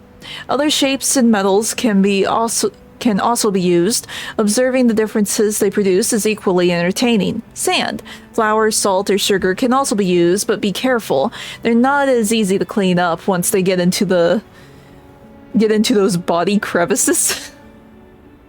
An element of sound. Yes, that's me. Glad to help. You can also find any friend who knows how to sing and make vibrations, or say, dance. Working principles. It is known that sound is produced by vibration and propagates in the form of waves. The different sounds can have different frequencies of vibrations, so certain sounds can produce fixed waves under certain conditions, thereby representing certain patterns. Operating steps. First, place the square metal sheet, hereinafter referred to as the plate, on a stable and well-fixed smooth solid surface. This is to prevent phenomenon such as slipping, an important step. Second, the sound element is made to contact the plate and emit sound at a specific frequency. The Scientific Computing Center has compiled the wave bands corresponding to the 26 letter shapes. You can ask Mr. Ulrich for a copy. He is a very generous gentleman. Bleh. Third, observe the pattern and draw conclusions. Wasn't that simple? You can do it alone or at home.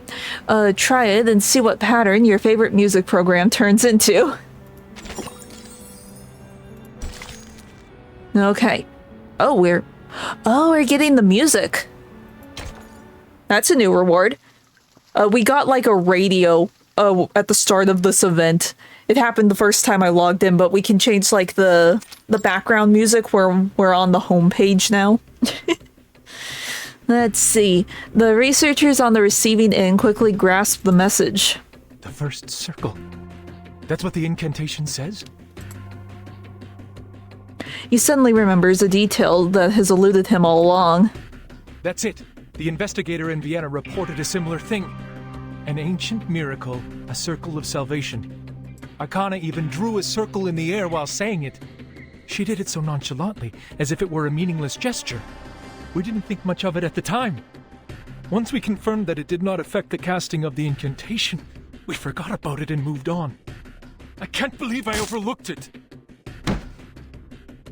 The hot-tempered cryptography lead slams the table and buries his face into his hands, clearly exasperated.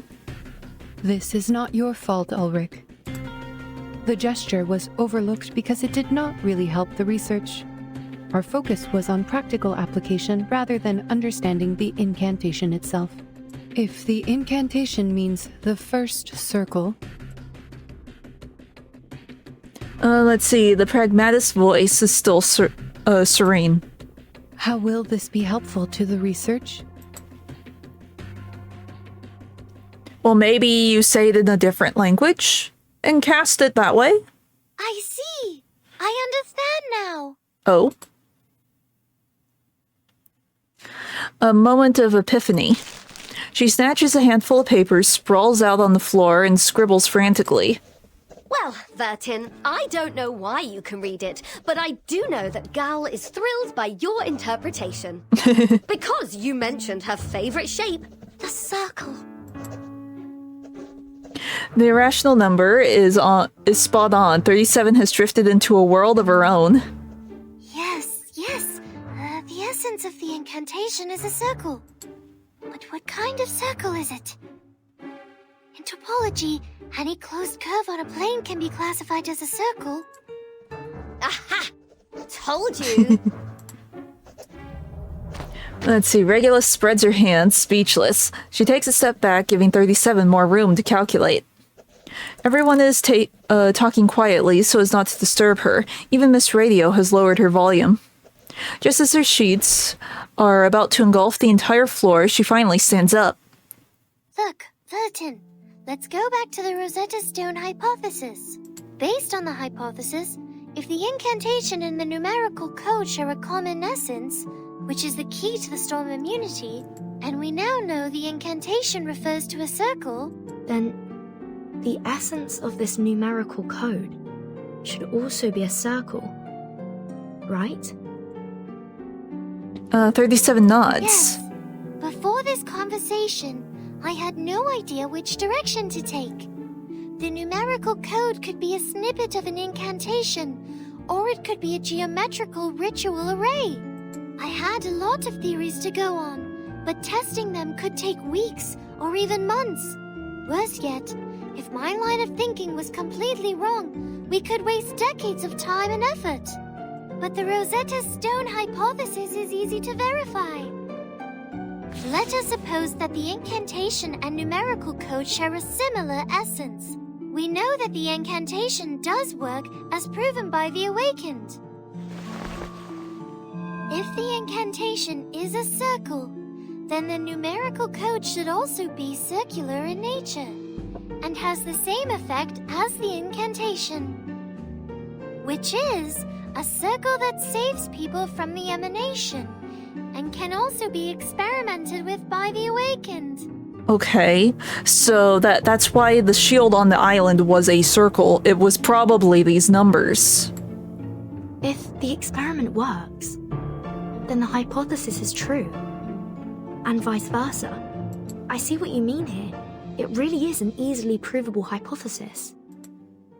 To my ears, you're just trying to prove that the code means a circle. Because you're really into circles. Not specifically. I simply like it because it's a great shape. But I don't understand. She picks up the numerical code and studies it carefully. +1, -1, +2, -3, 3, -3, +2, -1, +1. It's a mirror. Wait, I didn't pick up on this before. It's mirrored. How do these numbers relate to the circle? They loop. It's a circle. The first circle. Enigma narrows his brows, spitting a pin between his fingers. His drafts are scattered across the desk, each one of them a dead end. Yes, it was the timekeeper who translated the incantation.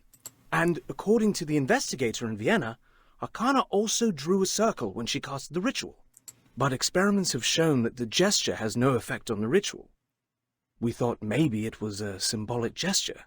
No. It is no way just symbolic.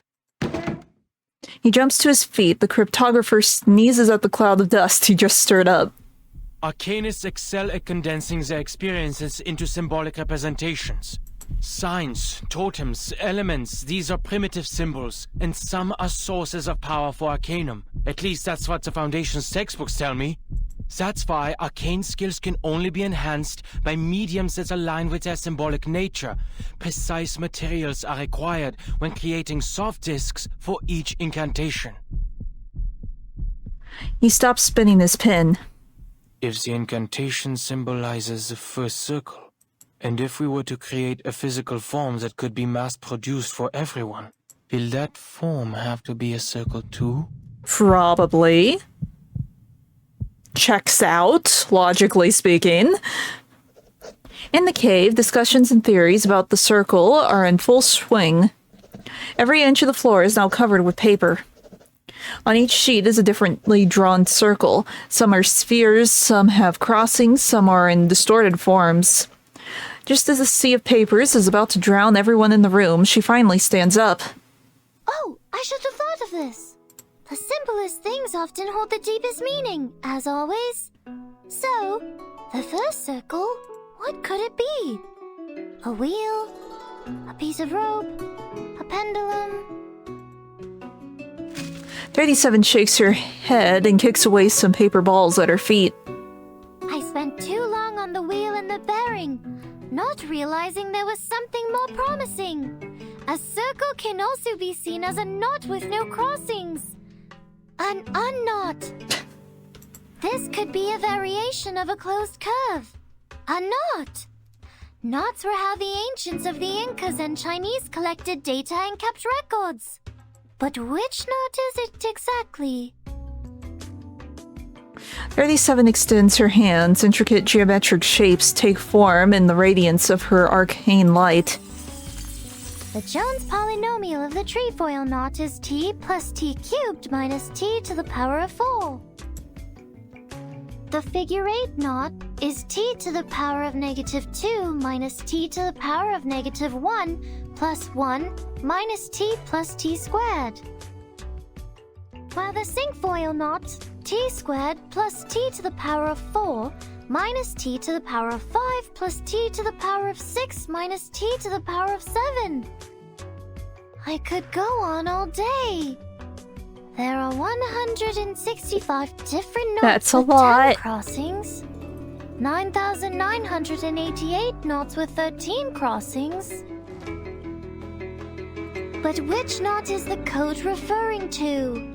Which one lines up with the numbers? +1, -1, +2, -3, +3, -3, +2, -1, +1.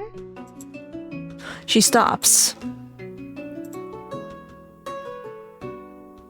Of course.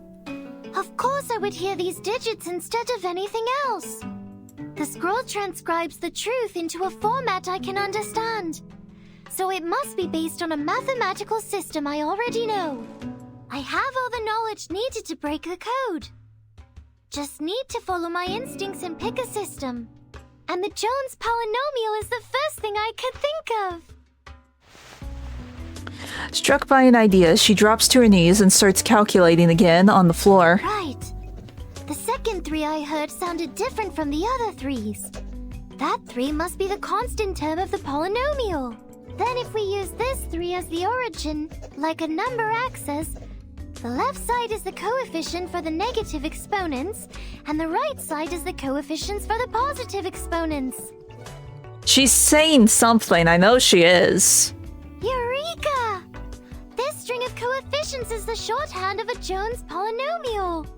If we assign the 8 coefficients to the 8 corresponding exponents in a Jones polynomial, we get its true form. T to the power of -4 minus t to the power of -3 plus 2t to the power of -2 minus 3 times t to the power of -1 plus 3 minus 3t plus 2t squared minus t cubed plus t to the power of 4. A knot with 8 crossings. I will take your word for it. At least she's happy. I'm lost, but at least she's happy. She looks up. Her bright aquamarine eyes shine with delight.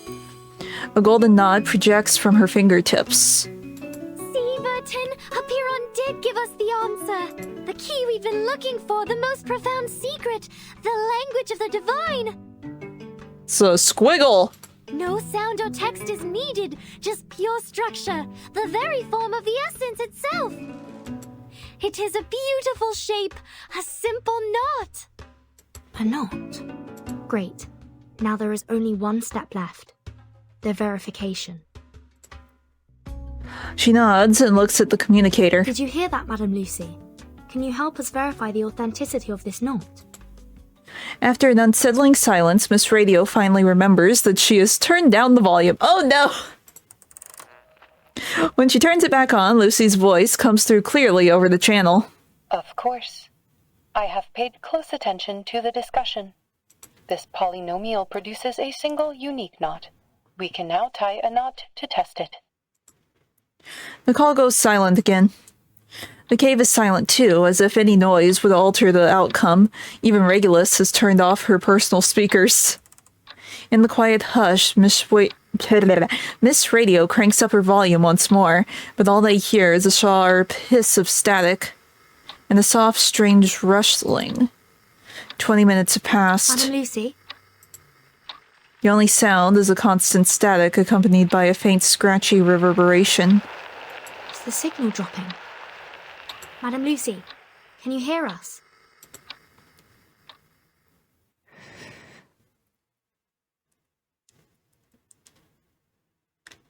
Her body's still there. I can. The robot utters with effort. The knot slips from her grasp and falls. It has completed its great mission. Then the robot starts to fall apart and melt. Before the curse could get to her core, the fire thief flashes a smile. She needs to ensure the next message is clear as the radio. It worked. But her body is still melting?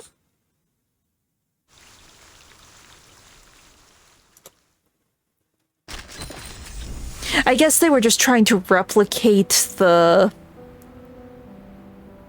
incantation, so it's not necessarily a cure to the side effects.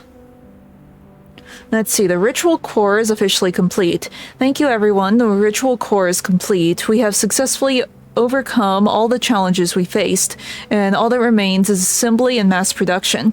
Our research on the storm has come to a successful conclusion. We are also collecting names for the ritual core. If you are interested, please feel free to submit your suggestions. Below are examples of the suggestions we have collected. The Lucy knot. You can tell Titer had something to say about it. Absolute universal R-powered storm immunity device. Let's see, Laplace's knot, uncool, 1914 knot, wrong time, the knot, it has such a nice ring to it. I will call it the squiggle. Clearly that is the best name for it. It is just the squiggle. The storm squiggle. Okay, 4 hours. I never thought it would be the Timekeeper and the Apeiron Arcanus who'd solve the problem. But now even humans can cast this ritual. Laplace is now in a rare state of tranquility, for the researchers have done all that they can. There's nothing left for them to do. With only 4 hours to go, this is the final calm before the storm. Ha ha ha. Indeed. The knot is the physical form of the ritual we were looking for. Surprisingly, the numerical code yielded practical results. I thought it was necessary to report this to the Timekeeper's organization. It was her contribution. But it did not go well. Oh? How did it not go well? Forgive the interruption. What's a knot? How do you not know what a knot is, sir? How do you put on your shoes? How do you tie your tie? I will be glad to answer your question. Knot theory is a branch of algebraic topology. In mathematics, a knot refers to a connected closed curve in three-dimensional Euclidean space that does not intersect itself. They can also be described as shapes in three-dimensional space that are homeomorphic to circles. Knot theory focuses on the entanglement and configurations of closed curves in three-dimensional space, rather than the curves themselves. Since all closed curves are homeomorphic to circles, they can all be topologically categorized as circles. A knot equivalent to a two-dimensional circle is called an unknot, and... I don't mean to question Laplace's expertise, but this approach may not be the best solution for widespread implementation. It's fine. The concepts are complex even for us, let alone others. We can't expect to give an advanced math lesson to every individual under these circumstances. Doing math before the storm. Nobody's got time for it.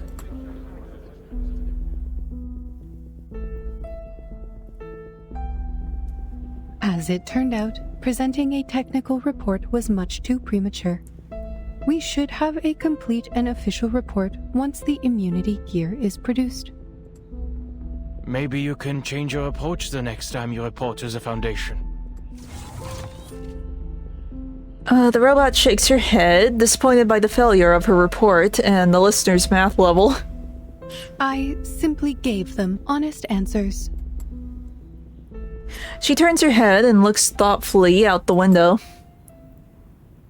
But this solution is deserving of widespread implementation. All we need is a piece of rope and tie it end to end, and spend 3 to 5 minutes to make this knot. Welcome back! We have discovered a magic knot that is technically a circle. It's fine. This can be done anywhere, at any time, by anyone using any type of cordage. The oldest, fastest, and most basic ritual, the key to braving the storm, is a knot. Why didn't you tell the House of Integratus? I'm sure they would have funded us generously. I will make sure to put it in my interdepartmental report. A rare hint of frustration flickers across her face, but she quickly moves on to a subject that deserves her attention. But at this point in time, the knot only functions like kind an of. incantation. It's a weird shape, but it's technically a circle because of how knots in math apparently work? ? All of this is flying over my head. It's fine. It is not suitable for widespread use until the research on the side effects and the converter are complete. In any case, I've completed all the tasks you assigned me.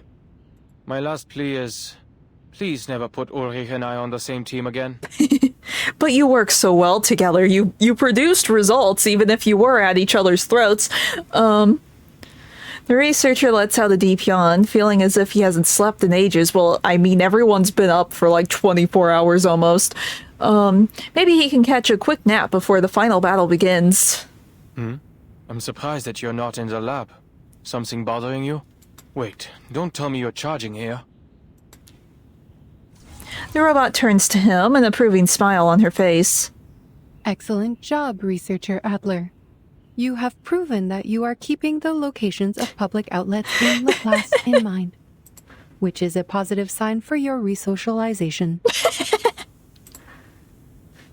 But I am powering up to reach my optimal condition, preparing for what is to come.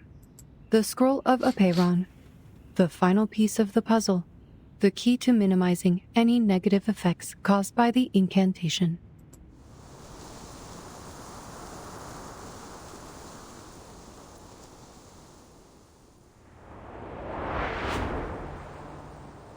Wow! The designers on artificial somnambulism could use some of this inspiration. Look at the clouds, painted with a syndrome of colors and interrupted by a glorious streak of rainbow. It's truly a masterpiece. The red blur streaks forward at lightning speed, but the critters are still hot on her tail. Hot in pursuit. Their skins are becoming increasingly vibrant due to the storm syndrome. Funny. They're flying towards the headquarters out of instinct. Maybe they can sense immunity zones. These little beasts would make for a good study. But I'm not in the mood to take any prisoners. Lilia speeds up again, trying to lose the pursuers that are swarming behind her like a dark vortex. In front of her, under the clouds, the gray buildings of the Foundation are now clearly visible. Fuel and ammunition are running out. Her altitude is low enough, she can almost see the hallway outside of the committee room. Huh. Maybe I should storm the Vice President's office with them. But other people might get hurt there. Never mind. She makes an abrupt turn, her mind racing with ideas. Dive into the lake? But the splash might wet the scroll. Wait, isn't that... Oh no. Sprouts from the forest that look like a signal to land. Miss Lilia, this way. Okay, we're fine. If it's just three of us, we're fine. Good timing. Her friend's presence has given her a clear sense of direction. Without a second thought, she charges into the new forest with the huge herd in hot pursuit. Just before crashing into the trees, Red 38 changes course and rockets upward into a perfectly straight line. But the creatures behind her have no such finesse. One by one, they slam into a mesh woven by the dense tangle of trees and vines. Enemies intercepted. Ally landed successfully. Miss Travis, the Elitiaos are all ensnared in vines. The druid closes her eyes, savoring the fresh air. The winds of triumph sweep through the woods. An excellent flight, Miss Lilia. We will take it from here. Come, everyone. We shall vanquish our foes with the aid of the woods. Okay. We go. We poke.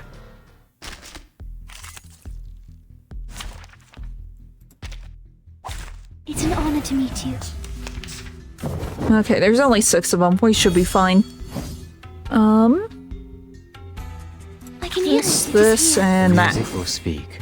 Tu peux la jeter maintenant, la charme d'Opénovis Lens.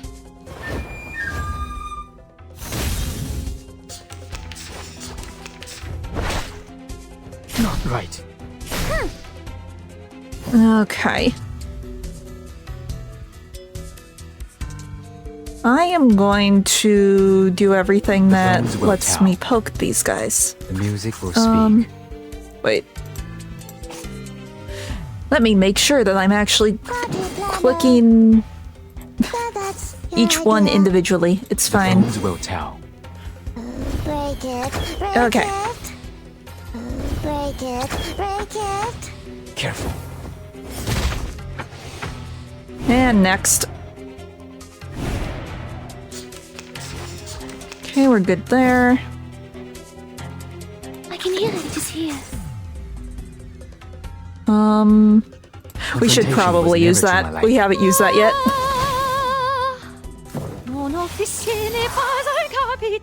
The Bagua drowned on the Cyan Brick never warns about its changes.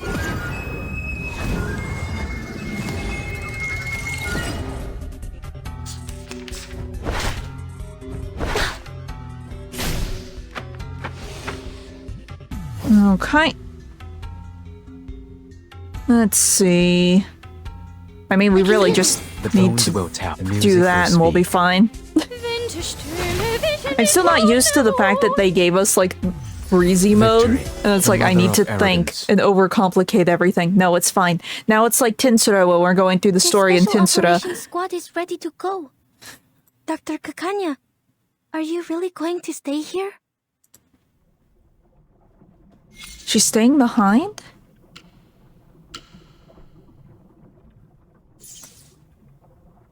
She shakes her head, her fingers tight on Marcus's communicator. For more than 10 hours, she has been waiting for Laplace to respond. Marcus lowers her eyes, burying her face in her scarf to hide the tears. The doctor quickly notices it. Her voice softens and changes to a lighter tone. Don't worry about me, young missy. This won't be goodbye forever. Besides, I have already provided all the help I can, right? I made Isolde show us the ritual and kept her under control, and now you've figured out how the ritual works. To test its results, you will need a couple of volunteers. But Marcus doesn't seem to find comfort in her words. But you heard the report from Laplace. The possibility of surviving the ritual is nearly zero without the converter and the scroll and... Nearly, they said. But not surely. The doctor interjects briskly. Plus, where else can I go? I was born and raised in this city. This is where I came from, where I lived and where I belong. This is my whole world. I despised the maggots under its golden surface and fought for the justice and fairness in our society. But I also cherish every detail of this city, from the intricate carvings on the theater columns to the dirt trodden by dockworkers. All of these things made me me. My family, my friends, my people, and my operas and culture are all here. I never once thought about leaving this place. I figured it would. Because for like the past week, they've been posting things on YouTube, like little picture teasers. So it's like, okay, episode 3 is getting closer. You could tell. I have never thought about destroying it either. Let's see, she looks up and sighs sentimentally. I'm assuming it's going to be around Halloween, correct me if I'm wrong. I just have a hunch that it's going to be like a horror-themed episode. More so than usual. Being washed away with it would be a just punishment for all my sins. Let's see, yet her eyes are free of darkness and despair. Marcus can clearly see her determination. I wish I could be as brave as you are. See you, Miss Clara. She gently reaches out to her. Not far away, the Special Operations Squad is ready to go. Ah. Well, I got the month right. Let's see, the helicopter begins to whirl, its last errand of the day. Inside the cabin, Isolde sits between two Razor operatives, her wrist bound in cuffs. Hurry, ladies, before any of us turns into one of those exquisite paintings. Sorry, but the headquarters is too far for the teleportation disc from here. You'll have to bear with us smelly old grunts for a little longer. It is time to part ways. Goodbye, Miss Marcus. Sharing this hour with you has been an honor. Their warm hands clasp in a powerful handshake. With a wave to the teary-eyed girl, Kakanya turns around and heads towards the City of Madness. I'm sort of surprised at this because I'm pretty sure we're getting her as a unit. Like, the next banner is going to be Kakanya.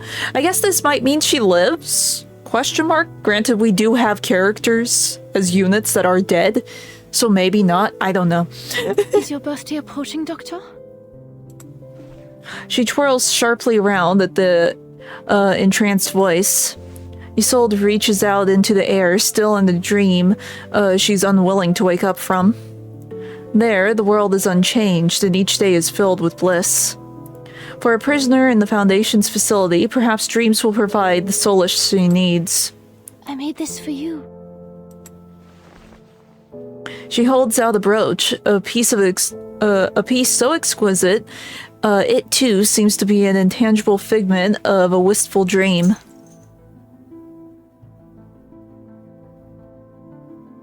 The golden setting nestles the sparkling gem in place, a gift undoubtedly made with great affection. Like, you turn it upside down and you kind of get the circle vibe. Turquoise and topaz. Just like you and your eyes. Please accept my blessings, Doctor. May your life be filled with joy and contentment. And may your courage guide you through all that comes your way. You are worthy of all the beauty and goodness this world has to offer. And I will hold you in my heart and in my prayers. Forever. Today isn't Kakanya's birthday, nor can she see her reflection in Isolde's lustrous eyes.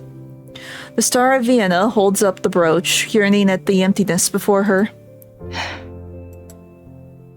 If one were to die today, what would she say to her longtime friend? Süße Träume, Frau Dittersdorf. She takes the brooch and pins it to her jacket. The communicator at her waist crackles. A ray of hope shines through the static. Madame Lucy, any progress on the research?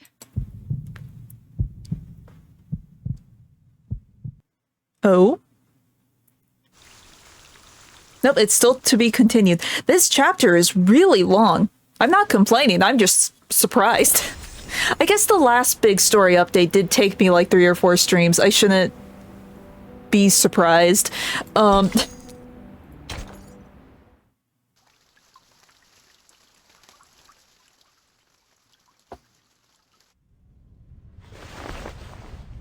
Six is awake? Oh, really?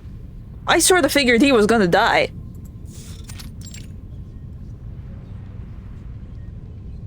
The blind woman nods, smiling. 37 scrambles up from the floor, her eyes sparkling with joy. Fabulous! Now everything is perfect, like the number 10. He will be happy to hear that I've cracked the code. She skips across the room, the paper with the knot on it, still in her hand. I did it, Vertin! I have proven the light of truth still shines. With some time, communication, and a flash of inspiration, we can bring it down from the unattainable skies and let its radiance illuminate all. And I've also proven that the truth is not out of reach or too distant to grasp. So, once Sophia knows about this, she'll come back to us, right? Here's hoping, but I have a feeling that she's Arcana 2.0. She opens her eyes wide, eager for the affirmations she yearns to hear. I'm sure she'll be happy with what you've accomplished, 37. 37 nods with satisfaction and quickly dives back into her work, further perfecting the solution. Sorry, something random in my throat. The leaps in progress and the news of Six's return have filled the lab with smiles and lively conversation. Yet the most active members of the past are not here for the celebration. Did 210 and 888 go to get 6? That might not be a good thing. You don't seem that happy. The leader stops, looking up at the speaker coming down the steps. The Star of Hermes deciphered the code of Apeiron. She found a way to cross the emanation. We should all feel happy for her. The leader does not answer, having mastered the art of silence over the years. The rhetorician? It's a weird word. I'm not even sure if I'm saying it right. It's fine. Doesn't care. He can I can't say anything. I'm gonna have water.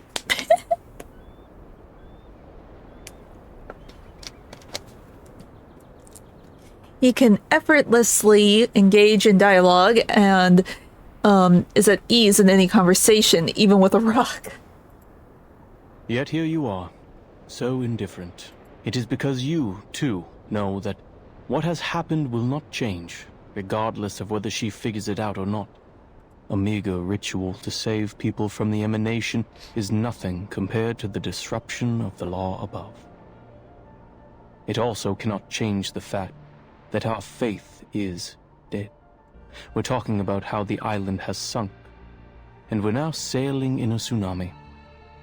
A tiny miracle, a spark of inspiration, won't save the ship from the wrath of the tides. His tone is sarcastic, but the mockery is missing in his eye. To be honest, I was surprised that she asked such a practical question.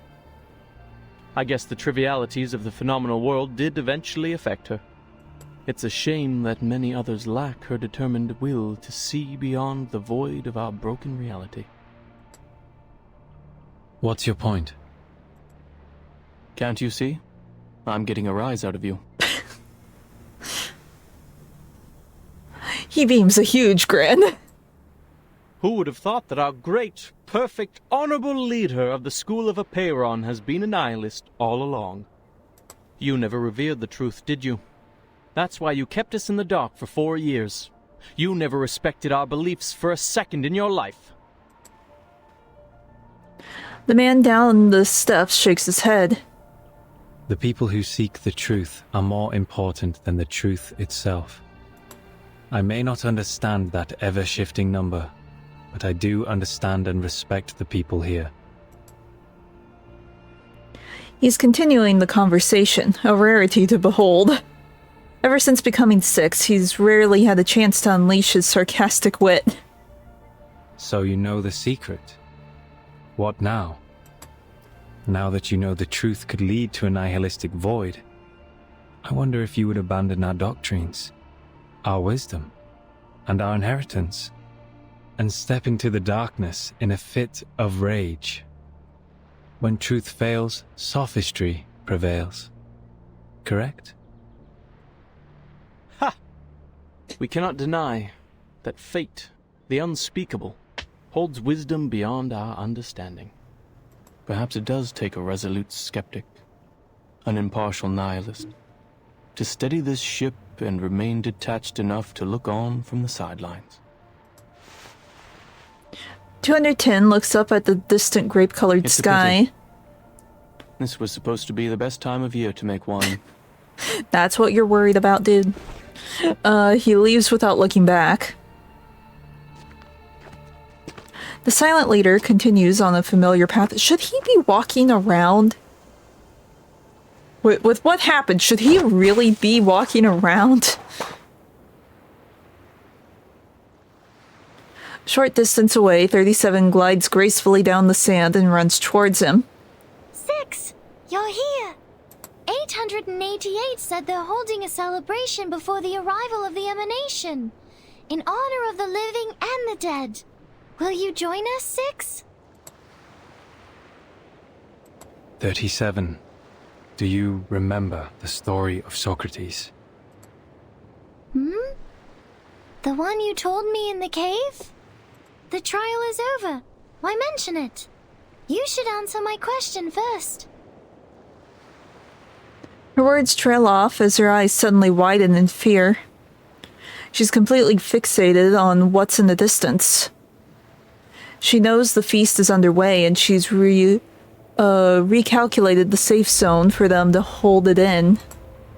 But now people are laying out food and wine on the ruined beach, among the rubble and wreckage right next to the remains of the battlefield.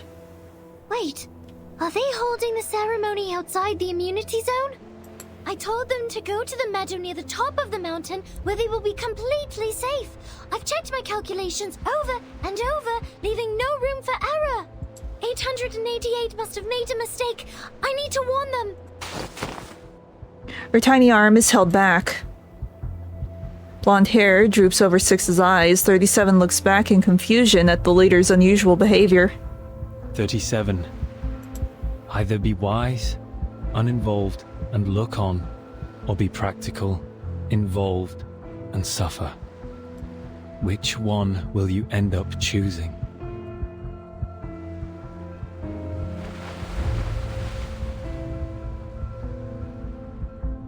You mean all we need is a piece of hope? The voice on the phone sounds unsure. Yes. In recognition of your extraordinary contributions, Laplace is honored to present you with the fruits of our labor. This knot is the result of our research. The knot has been validated as a working ritual on both humans and arcanists. With the help of other arcanists, we found methods to avoid side effects and conducted small-scale experiments with success. So are you saying we can... However, since the experiment is still in its early stages, it involves a variety of materials and complicated rituals that are not yet possible for transmission. Of course. Nor can we deliver you any experimental equipment, as the storm is about to make landfall. The knot acts as an equivalent to the incantation, but it does not guarantee that we will meet the casting requirements or avoid the likely side effects. This is This is devastating news for anyone in need of rescue in the midst of a disaster. The robot pauses briefly, searching its database for kinder phrasings. I apologize, Miss Kakanya. Perhaps the result of our work will not really help your situation. That isn't kinder. No. You said the knot works on both humans and arcanists, right? Surprisingly, there's no despair in her voice. Yes. That is more than enough. This is the best news I've heard so far. I guess she was, like, the one who inadvertently sort of started the revolution, so maybe all of the crazy war people will listen to her if she says, we're going to make this not like our banner or something. There's a chance for everyone. The robot did not understand her mumbling, but she found something in her database that might help. I have 2 more pieces of good news. First, the curse is not inevitable. Our experiments showed a 0.49% likelihood of no side effects occurring at all. Second, the closer the storm gets, the more pneuma fills the air, leading to a greater success rate of the ritual. Oh. So if we do it at the last second, it could work? Yet, even with these factors combined, the rate of success is still extremely low. But what if you do it like right as the storm hits? It's all right. With millions of people trying, there's hope that at least one person will succeed against the odds. Thank you for sharing this with me, madam. I will do everything I can to spread this knot in Vienna. To the Arcanists, humans, Magyars, and Germans, they are all my people, regardless of their social status, profession, or race. They all deserve the right to survive. Let's see, Lucy ends the call and turns around. There stands a Foundation employee, sent here to inquire about the equipment, with a stern expression after overhearing the conversation. Madame Lucy, I can only assume you acted impulsively and overlooked the proper application process. It's fine, it's fine. The knot is new and not ready for widespread testing. Distributing it in Vienna could lead to more casualties or even fall into the hands of our enemies. I must remind you that this is a clear violation of the regulations set by PAX Security Council, the St. Pavlov Foundation, and the Laplace... Hey Riku, how you doing? Yes. How careless of me. Let's see, the robot nods. But I did tell her I would share the results of the research. And this is what you call a promise. And the database says, a promise made is a promise kept. Okay. The storm is imminent. The final moment has arrived. My brothers and sisters, put down your cups for a moment and lend ear to me. We were born extraordinary, yet estranged from the world around us. Well, throughout the ages, we're about to see what happens with the knot, I guess. Like a ship lost at sea. And probably everyone here is going to melt into a goopy puddle. Despite the instability and chaos, we persevered. And together, we sought after the truth that would illuminate us all. Through introspection and contemplation, we cleansed ourselves of hatred, madness, and delusion, and embraced the value of beauty and harmony. Yet now, our shattered faith mingles with the rubble of this phenomenal world. As specks in an unjust time. Understandable. I'm sort of surprised how long this chapter is. I'm very impressed. But I'm fine with more reverse. Reverse is good. The dream of the transcendental world is broken. And the order I have no idea what chapter I'm on. I'm on a number. Our sanctuary has crumbled, exposing us to live in a world filled with conflict and turmoil, where we will be trapped in the wheel of birth. I see. Well, that's fine. History for eternity. If I have to spread this out between 3 streams, I spread it out through 3 streams. No big deal.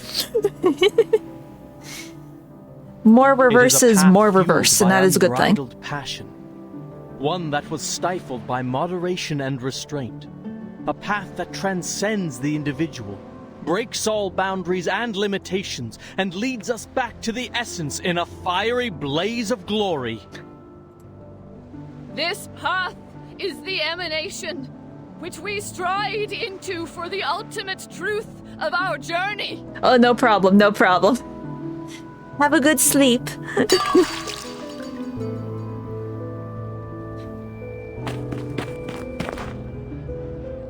Doctor? Let's see. The boy eases his pace as he sees Kakanya rushing his way. Finally, someone I know! At least he hasn't gone goopy yet. She cradles a thick stack of pamphlets in her arms, a little out of breath. I will. See, eventually, whenever I finish the chapter, like the full chapter, I will do my draws. So either end of stream or sometime tomorrow. Illich, gather everyone you can and have them read out these steps in the plaza for all to hear. If possible, go to the telegraph office or use a printing machine to copy flyers. Distribute as many copies as you can. I'll go to Leopoldstadt and find the Gracchus brothers. They know where to find abandoned military hot air balloons. What are you talking about, Doctor? People are too busy trying to escape. I want nothing to do with those crazies. This? A guide for tying knots? Don't you know the world is about to end? So many warnings. Who'd want to read this? The people who want to survive will read it. I can't guarantee anything. It's a gamble for our lives. But people have a right to try before doomsday arrives. Illich, please trust me one more time. Please. The boy recognizes the plea in her voice. Fine, Dr. Clara. If this works, your coffee for the rest of your life is on me. More dirty bean drinkers. No. Why? Clutching at her own hair, she lets out a heart-wrenching wail. Why? Why are you still leaving? I found the truth. I completed the test. I deciphered the code of Eperon. She struggles, trying to break free from the arm holding her back, her eyes fixed on the beach before her. Why aren't you stopping them, Six? A friendly figure comes up to them. Hello. Are you joining them, Miss Marta? She smiles and shakes her head, turning her face towards the leader. I find myself uncertain of which way to go. Would you kindly give me some guidance? The guidance I can offer you is limited, Miss Marta. I think fate knows its own fate better than anyone. Thank you for your advice. I think I understand. She steps into the path of no return. No! But we are on the same wavelength. We always have to have like some sad supper when the storm happens.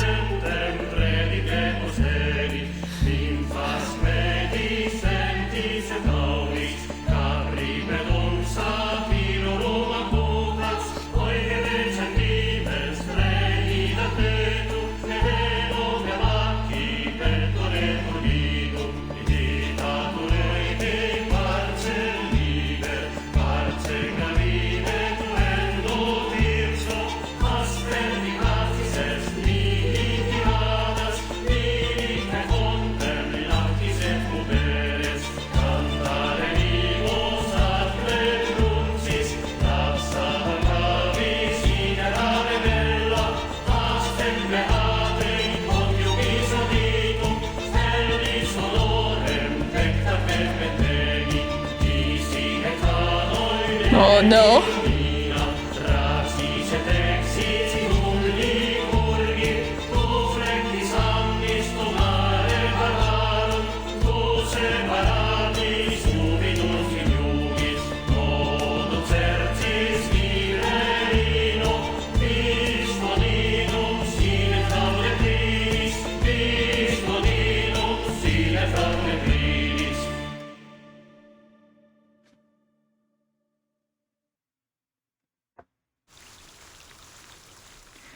Well, Kakanya lived. Trail. My dear child, look at you. You're exhausted.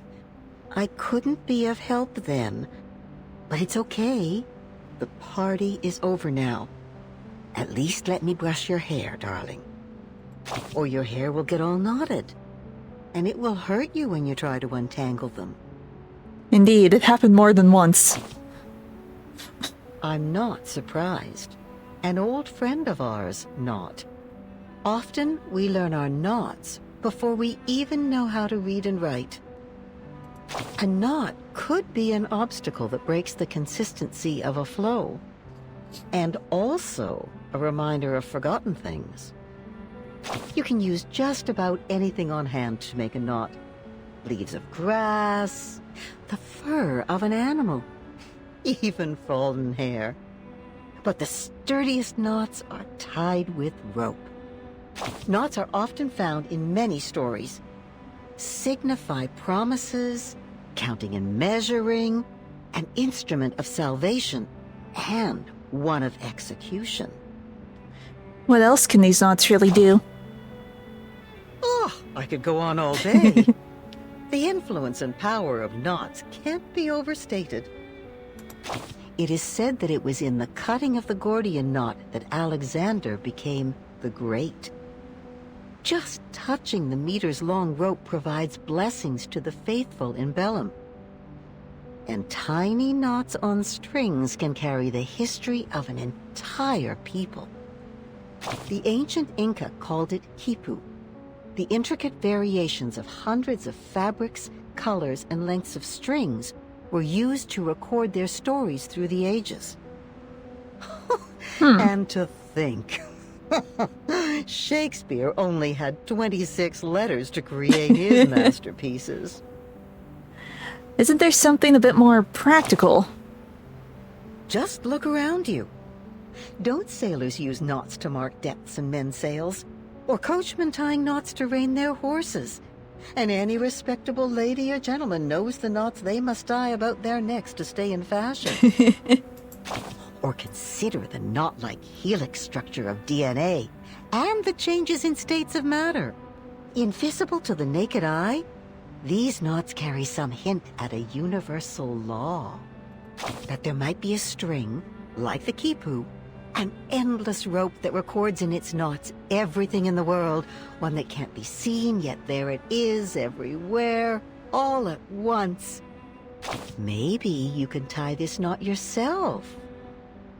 Use your hair, then form a loop, pass the end through it, and tighten it up. No, don't purposely make knots in your hair, it's painful. I hope you keep this knot as a record of the words we shared here. Okay. Oh, we are close. If there are 30 sections, we are close to the end.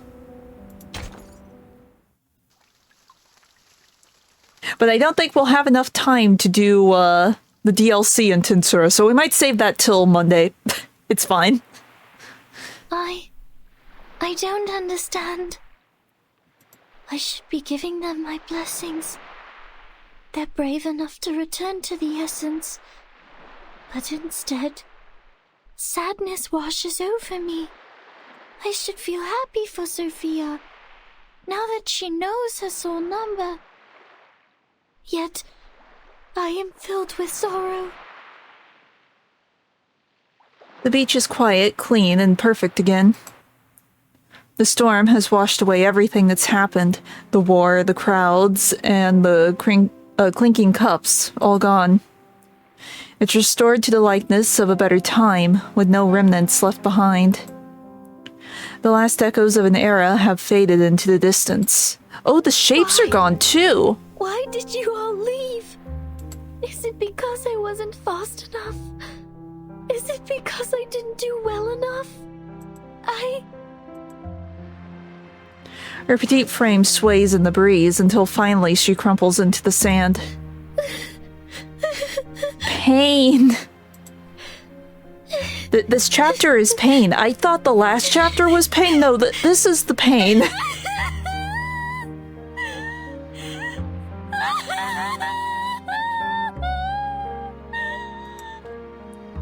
Rivulets of tears stream down her cheeks, mixing with the mud on the ground. Her face, her hair, gilded robe are marred with stains. But she shows no concern as she bawls her eyes out, her grief tearing at the core of her being. Like the first cries of a newborn entering the phenomenal world. Thus, the leader knows the question is answered. Rather than looking on, she has chosen to be practical, involved, and suffer. And now the moment of parting has come. Go, 37. Leave the island to the world outside. Ms. Verton, you're clearing a path out of the mires of the phenomenal world. I sincerely hope you will steer it away from the horrors of war. It's our duty to do so. Six nods approvingly. The importance of the scroll needs no further proclamation. Also, the person you were looking for, I am not familiar with a biographer named Erd. However, in my recollections from the previous 6, there was a lady with a soul number just as unique as yours. Are you saying? Sadly, these vague scraps of information were all that I inherited. I hope they will be useful to you. Okay. He turns around without another look at the empty beach. He starts walking back. Some believers trail after him without hesitation.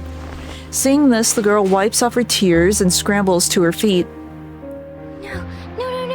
No! Wait! Six, where are you going? He's staying, you're getting in the suitcase, and we're leaving. Everyone is gone! Sophia, 210, 888, and now you too? I'm returning to the cave, 37. There are still people who refuse to be caught in the cycle of hatred or give in to unrestrained passion. The entrance to the sacred place may be destroyed, but the people's faith is yet to be extinguished. We will persist in studying the scrolls, copying the scriptures, and restoring our halls. We will worship the Ancient One in penance and work to rekindle the flame of our broken beliefs. The island is a manifestation of our choices, a haven removed from the phenomenal world, a place of order and harmony. And it is our determination that will sustain its tranquil existence. I will go with you! No, your choice has already been made, 37. You should not go back. The sorrows and doubts you have can only be alleviated by experiencing the outside world. 37's face turns completely pale. Six shakes his head, looking towards the setting sun. Thousands of years ago, the first faithful ones fled from the Roman Empire and journeyed to this island, where they founded the School of Apeiron. 500 years ago, refugees from Arabia found shelter here. They filled the cavern's shelves with copies of their writings and texts. Half a century ago, scholars who had their research exploited for warfare came and expanded our knowledge on modern mathematics. There were many 37s and 6s among them. Yet, are we any different from them in essence? Even if we are no longer here, the numbers 37 and 6 will still exist. Even if the island sank, these numbers would reappear elsewhere. The integer sequence is infinite, 37. Rather than clinging to a set of specific numbers, you should go and work out your own calculations and conclusions. So now you're choosing to be wise and look on. But I don't understand.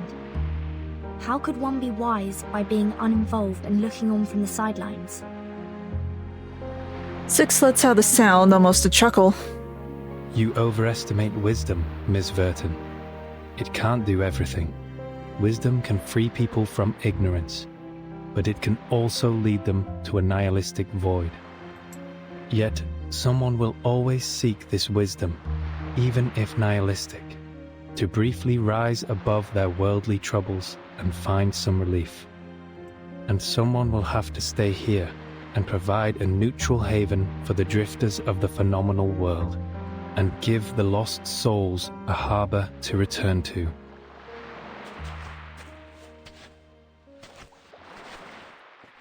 He again... Bleh, I can read. He turns again, ignoring the calls behind him this time. Wait! Six! Wait! You're going in the suitcase. She rubs her face with with her palms and pulls up her robe, running down the beach. She stumbles over a pebble and falls, but she pushes through the pain and rises to her feet, still running as fast as she can. Wait, Six! Atticus! Real name. The man stops. He had not expected to hear that name. Numbers are the essence of one's soul, and names are but echoes of the phenomenal world. He was born into his number long before he was given the name Atticus. 37 never once called him by that name, for she had always valued the essence above all else. Now here she stands, hair tangled with mud, knees bleeding, all battered and bruised, yet her gaze remains resolute. Will you leave a door open for me in your cave, like when we were kids? I know the transcendental laws in disorder, but that doesn't mean the truth is gone. I will carve a new path through the chaos, calculate better solutions than ever before, and delve into the phenomenal world to discover all it has to offer. By then, if I run into problems that I can't solve, can we talk about them together? Like we used to? Pain! 3 maxims were carved into the pillars of the Temple of Apollo. Know thyself, nothing in excess, and give a pledge and trouble is at hand. What can he say? Alleviating doubts is a leader's duty. Yes, a door will be left open for you, 37.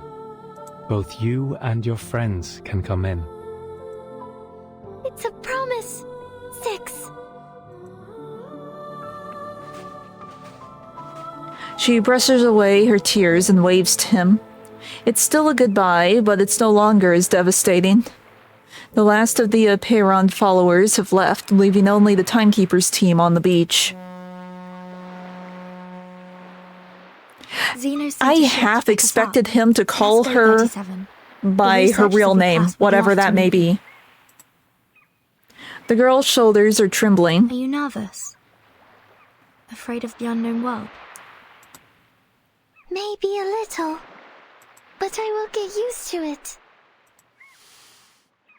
She lets out a breath, clearing the tangle of emotions from her mind. A familiar smile lights up on her face. Because the nature of the universe flows in all things alike. Okay. To be continued, to be continued. Load. Load? Load. Yes. I am curious about something. I meant to look this up last night and I forgot. But this chapter reminded me. I can hit the right button on my phone.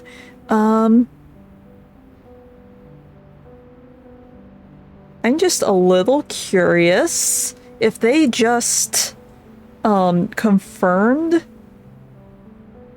my theory.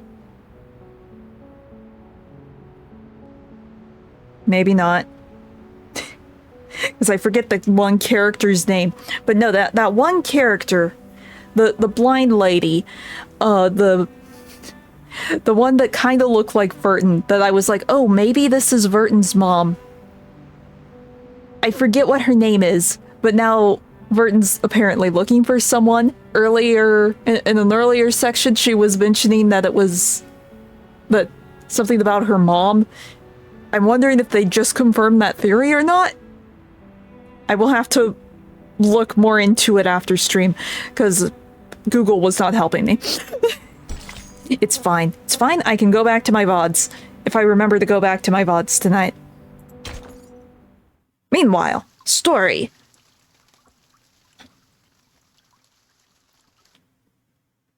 We are prisoners within these cavern walls. Our gaze is held captive by the shadow's thrall. Until our hands clasped and our chains rattled, we united to break free from our shackles. The sightless joined forces with the soundless, and the voiceless uplifted the helpless. Together, we assembled a sliver of truth. A piece of the world hidden since youth.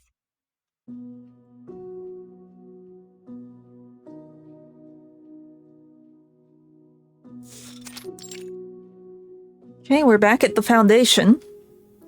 Have you got something for me, Mesmer? Mesmer Jr. looks worn and tired, but her demeanor is still somewhat friendly.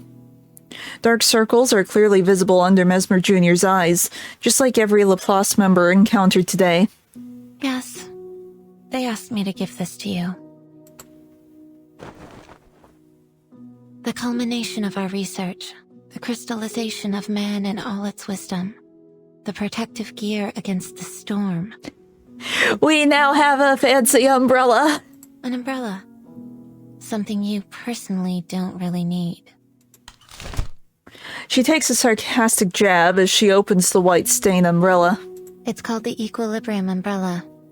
This is the first model, consisting of a converter, a harmonizer, and a ritual core. The converter generates a balancing field that can cast rituals in the storm, taking account of the wielder's capabilities.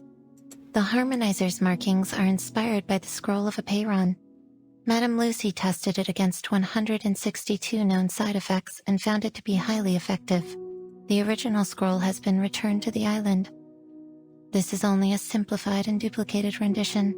The 162 curses aren't all of them, right? Correct. There may be other unknown side effects, so the umbrella is only a prototype in the testing phase. And the ritual core. At first it was called the 37 Lucy Knot in honor of the two main contributors. However, both of them turned it down. Yes. I still remember what 37 said at the time.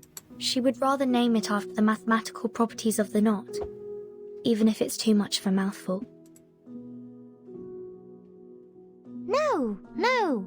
37 is not a name, and the truth should not be dressed up with anyone's name. I only found it. I didn't invent it. I don't need something named after me to prove my sense of existence. But I'm not on the island anymore. I can understand that the imaginary numbers need to honor the discovery. You may use another contributor's name for it. I'm willing to accept that.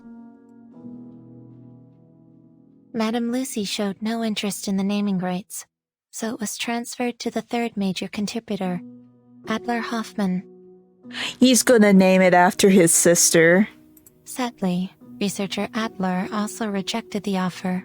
At first, we nearly ended up using the date of that day as the name, but he changed his mind after confirming he could use his family name instead. The Hoffman knot? You named it after Madame Hoffman? Yes. Researcher Adler Hoffman wanted to make sure that Greta Hoffman would never be forgotten for her selfless sacrifice. Level 4 Investigator Marcus, please accept this umbrella. It is rightfully yours. She receives an Equilibrium umbrella. Its pearly sheen creates an illusion of pure whiteness in front of her. Given the incredible contributions you have made, you're welcome to apply for a well-deserved and extended vacation. She really needs it. She really needs it. No. I will request for permission to go out. You need some time. My era is gone. But with this umbrella in hand, I will venture into the new world and marvel at what's to come. Okay, try it, I guess. I really think she needs at least a week off. Marcus looks up at the sky. Will the sucker tort taste the same? With the umbrella in her arms, she bows to the Foundation staff member. Then she turns and walks towards the light. And lastly, the asymmetrical nuclide R in the handle of the umbrella is supposed to protect against the storm syndrome, but this still needs to be confirmed through testing. It's okay. This is the one thing we need the most. If you have no further questions about its usage, I'm heading back to the rehab center. The afflicted researchers there are in dire need of my magnet therapy. Don't you think 1 is not enough for my needs? I think 5. No, 15 might be more helpful. An unexpected question, Mesmer Jr. stops with a surprised look on her face. My suitcase can't protect humans from the storm. They'll need the umbrella to survive. In the future missions, I may encounter lots of... Mesmer Jr. interrupts. Just a reminder, Timekeeper. This is only a prototype. The application forms for the umbrella are available in the Foundation lobby. Feel free to apply for as many as you need. She turns and leaves, not staying for another second. Thank you, Mesmer. The amount of sunlight is just right. The umbrella pops open, rotating with a touch of grace. Against the white fabric and golden knot, the golden knot gleams with brilliance. 37 was right. It is a beautiful shape indeed.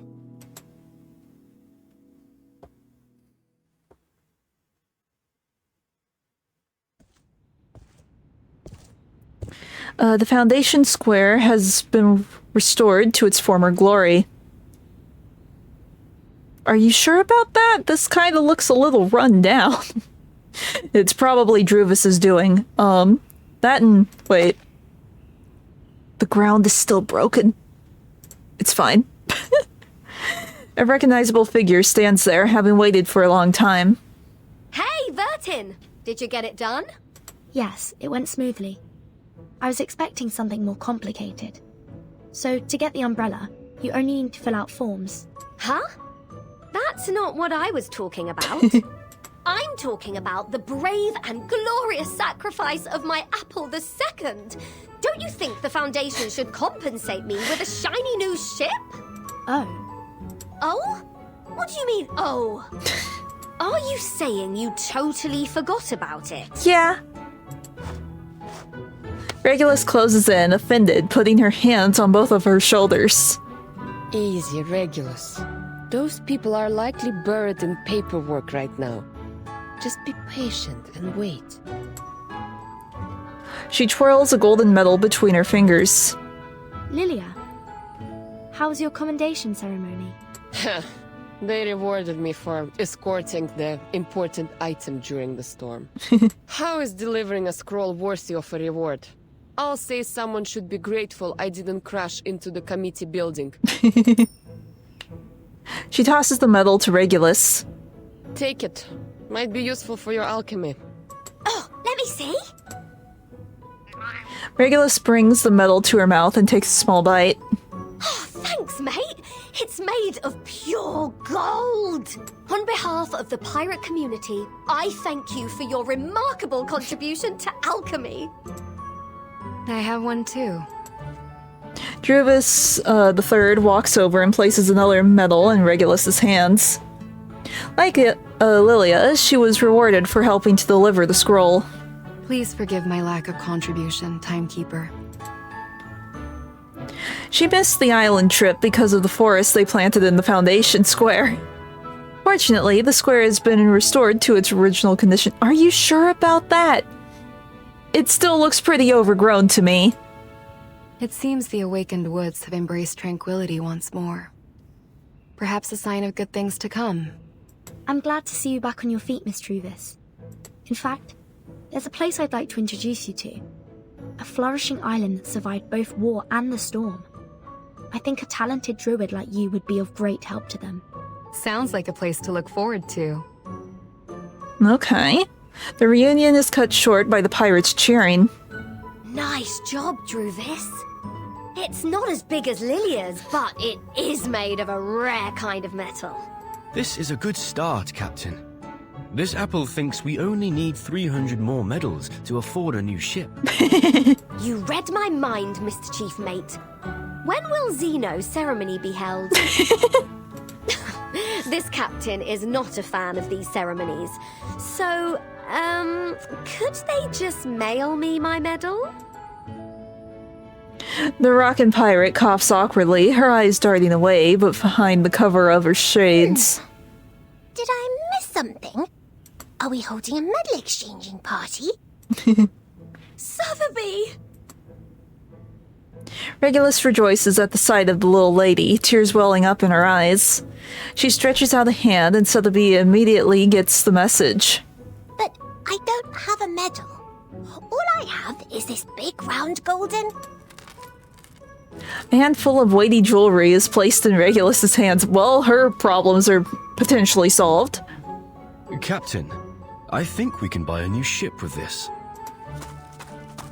Regulus wraps her in a ginormous bear hug, moved to tears. Praise Sotheby, the most charitable woman in history, the revitalizer of the pirate community, the prime sponsor of the ingenious alchemist, and the bank vault on legs. Regulus! Regulus! Snetto runs over panting, waving a stack of stamped papers in her hand. The timekeeper asked me to request a new ship for you, and we have the approval. Ah.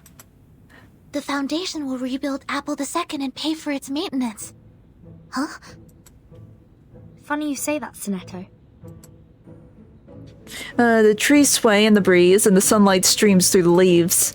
It is a fine weather to set sail again. Now we have 2 new ships. That's probably good. One can be a backup.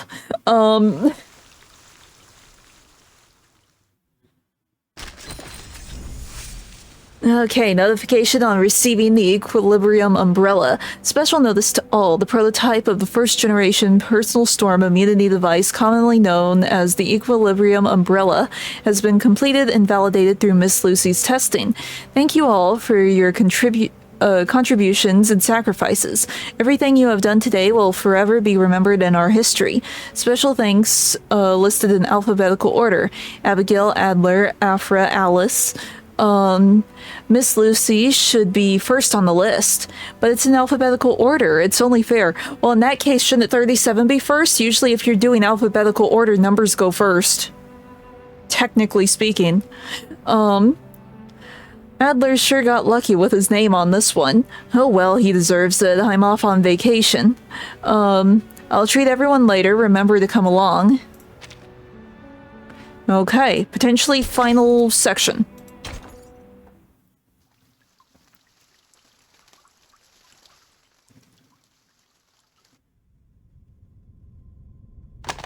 The youth are sailing for a new world, while the old are saying goodbye to the world they knew.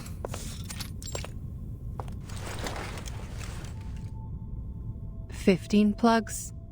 This should be enough to cover all socket types at our destination. Simone, pass me the experiment log, please." She brushes the dust off the desk and takes a final inventory of the lab's equipment. She leaves the lights off, not needing them any longer. An urgent knock sounds from the door. Come.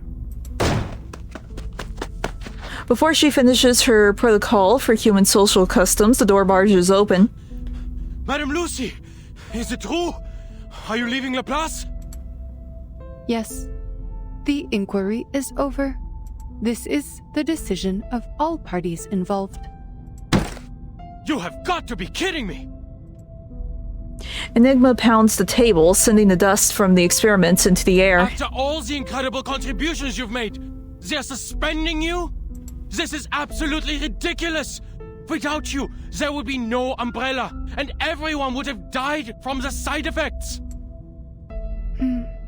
But many did perish because of me. I had underestimated the danger of the ritual. And don't forget what you did with the mask. Uncontrollably. Did you not once have the same opinion, researcher Adler Hoffman? The robot gives him a friendly nod. It is surprising to see you change your mind so quickly. But that is just what Laplace needs. The spirit of rationality and self-evolution. The documents have been filed away. Simone walks up to Lucy and takes the heavy experimental apparatus from her hands. As the dust rises from their movements, Enigma lets out a cough. I can imagine how they came to this decision. They must have considered the backgrounds of all the employees, including their social status and race. After 8 years, we finally created an umbrella to withstand the storm. However, our methods for achieving such progress and breakthroughs were too much for some to handle. People needed an outlet for their frustrations. So someone had to be held responsible for the accidents and casualties. Numerous complaints have been filed against me, accusing me of being a cold, heartless opponent of humanity. Well, I mean, that's sort of an easy accusation. Even I was saying that. Within the Foundation, she cares in her own way. I see that here, now. Some are starting to question. But she does have some GLaDOS-like tendencies at times. They argued about my arcane abilities, unsure if I had them under control or if they were becoming unstable and affecting my ability to make rational decisions. The robot realizes an overlooked detail. I did give the nod to Miss Kikanya in violation of the confidentiality agreement, but ultimately, it helped people survive, and that is all that matters. But Enigma does not pick up on this realization. He's already enraged, fist clenched into a ball. So they're questioning your standing because you're an awakened? An arcanist? Yep, just like you did. They're doubting the rationality of a machine that values technology and progress above all else? Yep. Could anything be more absurd? Even I, a human, was on the verge of giving up. It was you who convinced me to save our species. My question is, why are you so upset? He's had his character arc. He's developed. He cares. Does not affect you. In fact, you may be promoted. Laplace is setting up a new department, and you and Ulrich should have been invited to head it. Weil das verdammt ungerecht ist! Diese Leute kennen dich nicht. Sie haben nicht mit dir gearbeitet oder dir zugehört. Und doch ernten sie freudig die Früchte deiner Arbeit, während sie dir keinen Respekt erweisen. I mean, that's usually how it goes. Der einzige Grund, warum du suspendiert wirst, ist, weil du, ein Erwachter, nicht wirklich sterben kannst. Oder sie würden dir jetzt eine Ehrenmedaille auf deinem Grabstein verleihen. Maybe you should take up that offer. At least you will get a promotion as a just reward. Enigma opens his mouth, but no sound comes out. He wants to tell her she's wrong about him wanting the promotion, but he's too flustered and angry to speak. The robotic eye slit pulses, and she continues in her unemotional tone. By the way, Ulrich ended up receiving a medal. But like you, he was not exactly thrilled either. He is outside the committee building, refusing to eat in protest. But everyone knows how resilient the awakened can be. It is going poorly. Yeah. She shakes and sighs, deeply remorseful for her subordinate's behavior. I will suggest that one of you take this position. No one knows this research better than the two of you. Not a chance. The research must progress, and you also need to ensure that the results will not be abused. Yeah. A valid concern. Scheiße. You're right. Enigma is caught in a fierce battle between his principles and his duty. But the robot doesn't notice these unimportant details. She nonchalantly walks over to the chair and runs a final battery check. The punishment does not bother me, Researcher Hoffman. Power exists only in your dictionary, not mine. From the moment of my awakening, I have been unable to comprehend you creatures. And even now, that remains unchanged. She states with no emotion added to embellish her delivery. Enigma's mouth falls open in shock. Meanwhile, the robot just keeps on talking. We operate in different ways, just like how our fuels differ. But the bright side is our paths align, whether we are creatures or machines. humans or arcanists. Most of us strive for a better life. It is this primal desire that drives progress. That is why I put on the mask of a human and work on improving my appearance and speech, all for the sake of better communication with you. Unfortunately, my efforts do not always pay off. Some say that the more human-like I appear, the more different I seem. She falls into that uncanny valley. Let's see, she shakes her head with regret. But I am who I am, and my motivation is not to gain recognition from others. Our aligned path leads us to progress, and that is all there is to it. Thanks to the invention of the umbrella, Laplace can now resume its research unhindered. And if there is someone better qualified to lead, I am more than willing to remain a humble cog in their machine. Besides, Miss C introduced me to a beautiful resort. The lake there is rich with arcane power, perfect for an awakened arcanist like me. Not only is it a resort, but also an independent team with a good amount of freedom. Okay. My only concern is if they have adequate power supply. Oh, rust might be a problem. Perhaps I should ask Researcher X about his titanium derust machine.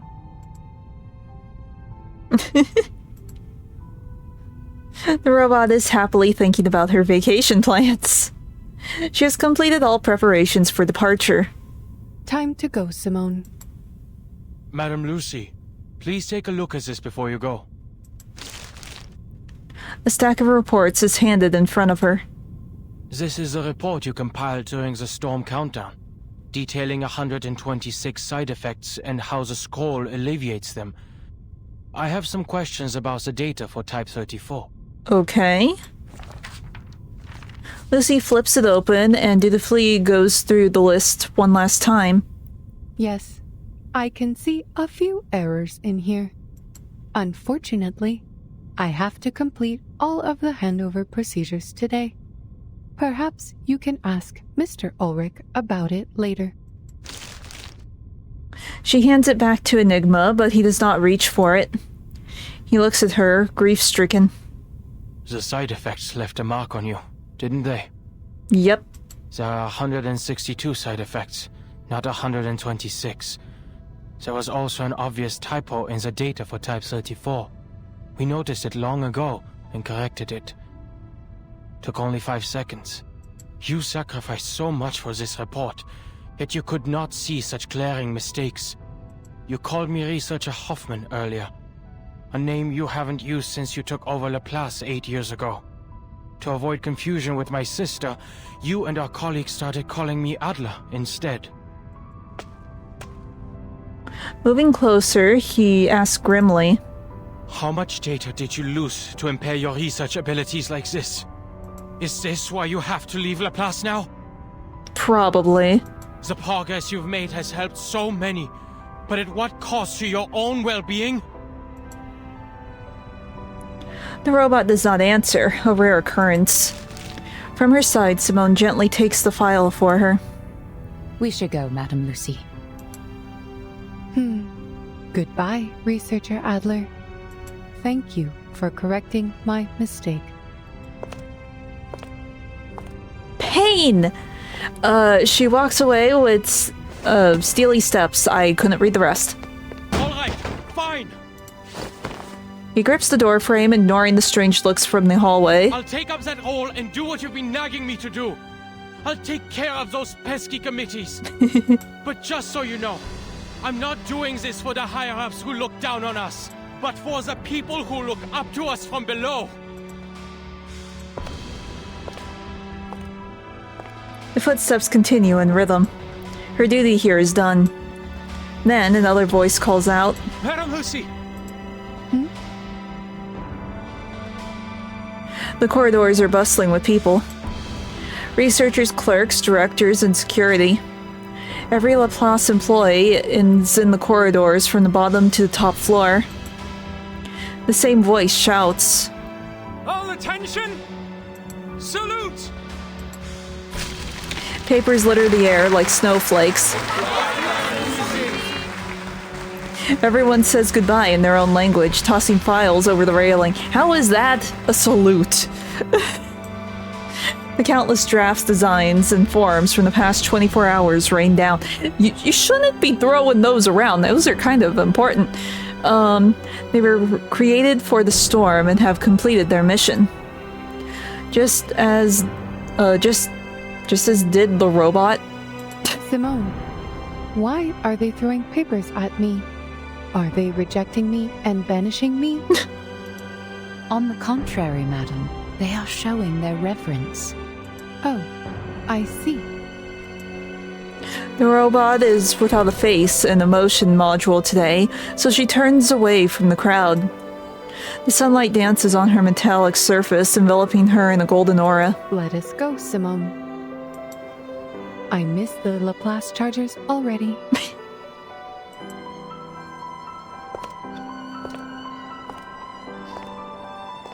There is a 230-volt bath at the resort, right?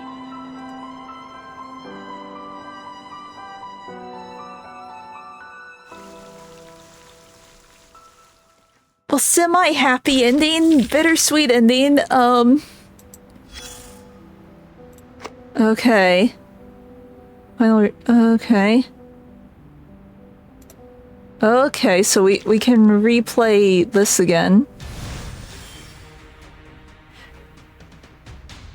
Okay. Oh, I see.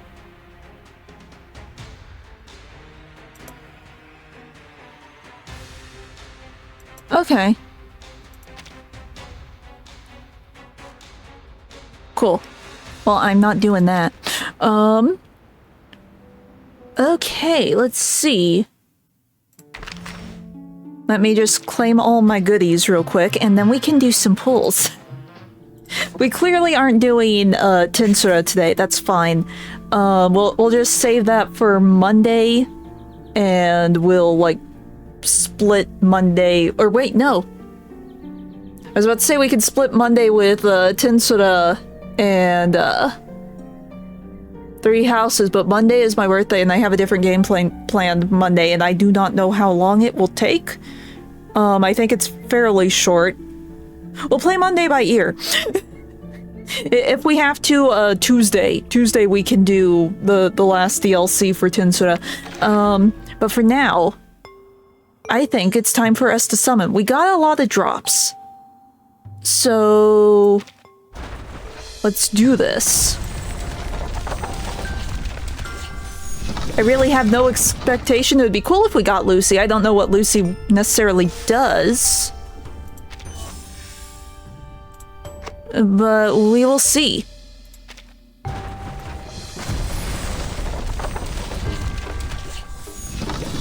Okay. I'm good with that.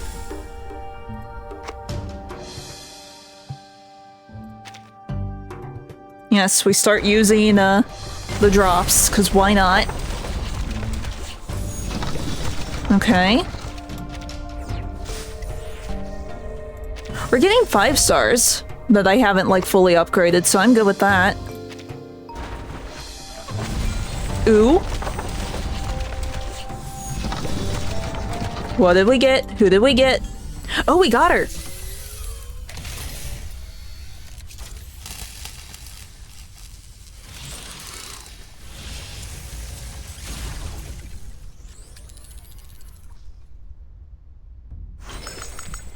Okay, that was cool. Braided spinning wheel half drenched in water. This indicates a low level of technological development here. Do not worry, Timekeeper. I am equipped with 15 adaptive plugs suitable for any situation. I will start by running the drainage program. I bumped the button. But we got her. What exactly do you do? Okay, self-buff.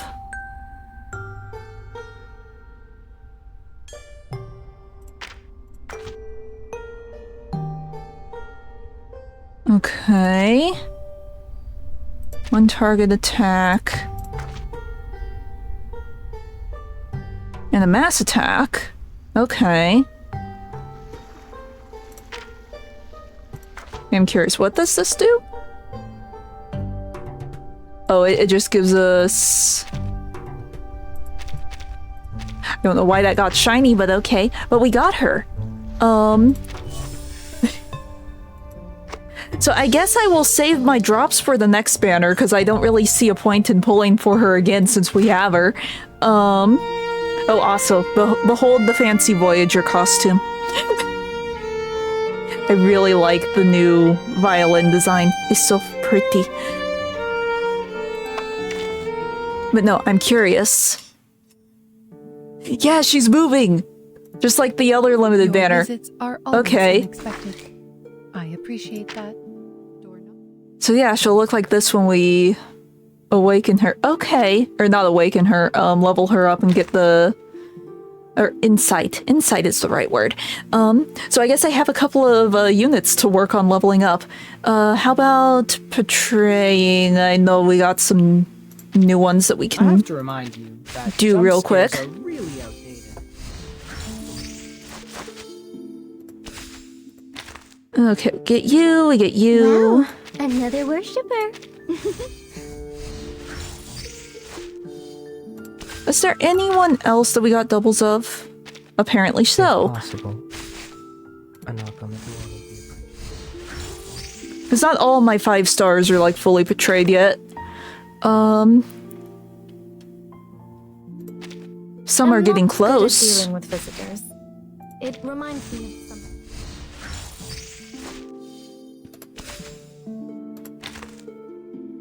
Okay, and you? I keep going to the level button, just out of habit with how much grinding I've done, instead of clicking the portray button. Okay. I think we are good. We have done the thing. We got Lucy. We did the story. I will save my drops for whatever the next banner is. Maybe we'll get Kakanya. So yeah, it's a little early, but I don't really have time to do anything else. So I will see you guys tomorrow. Hope you have a good rest of your day. Bye.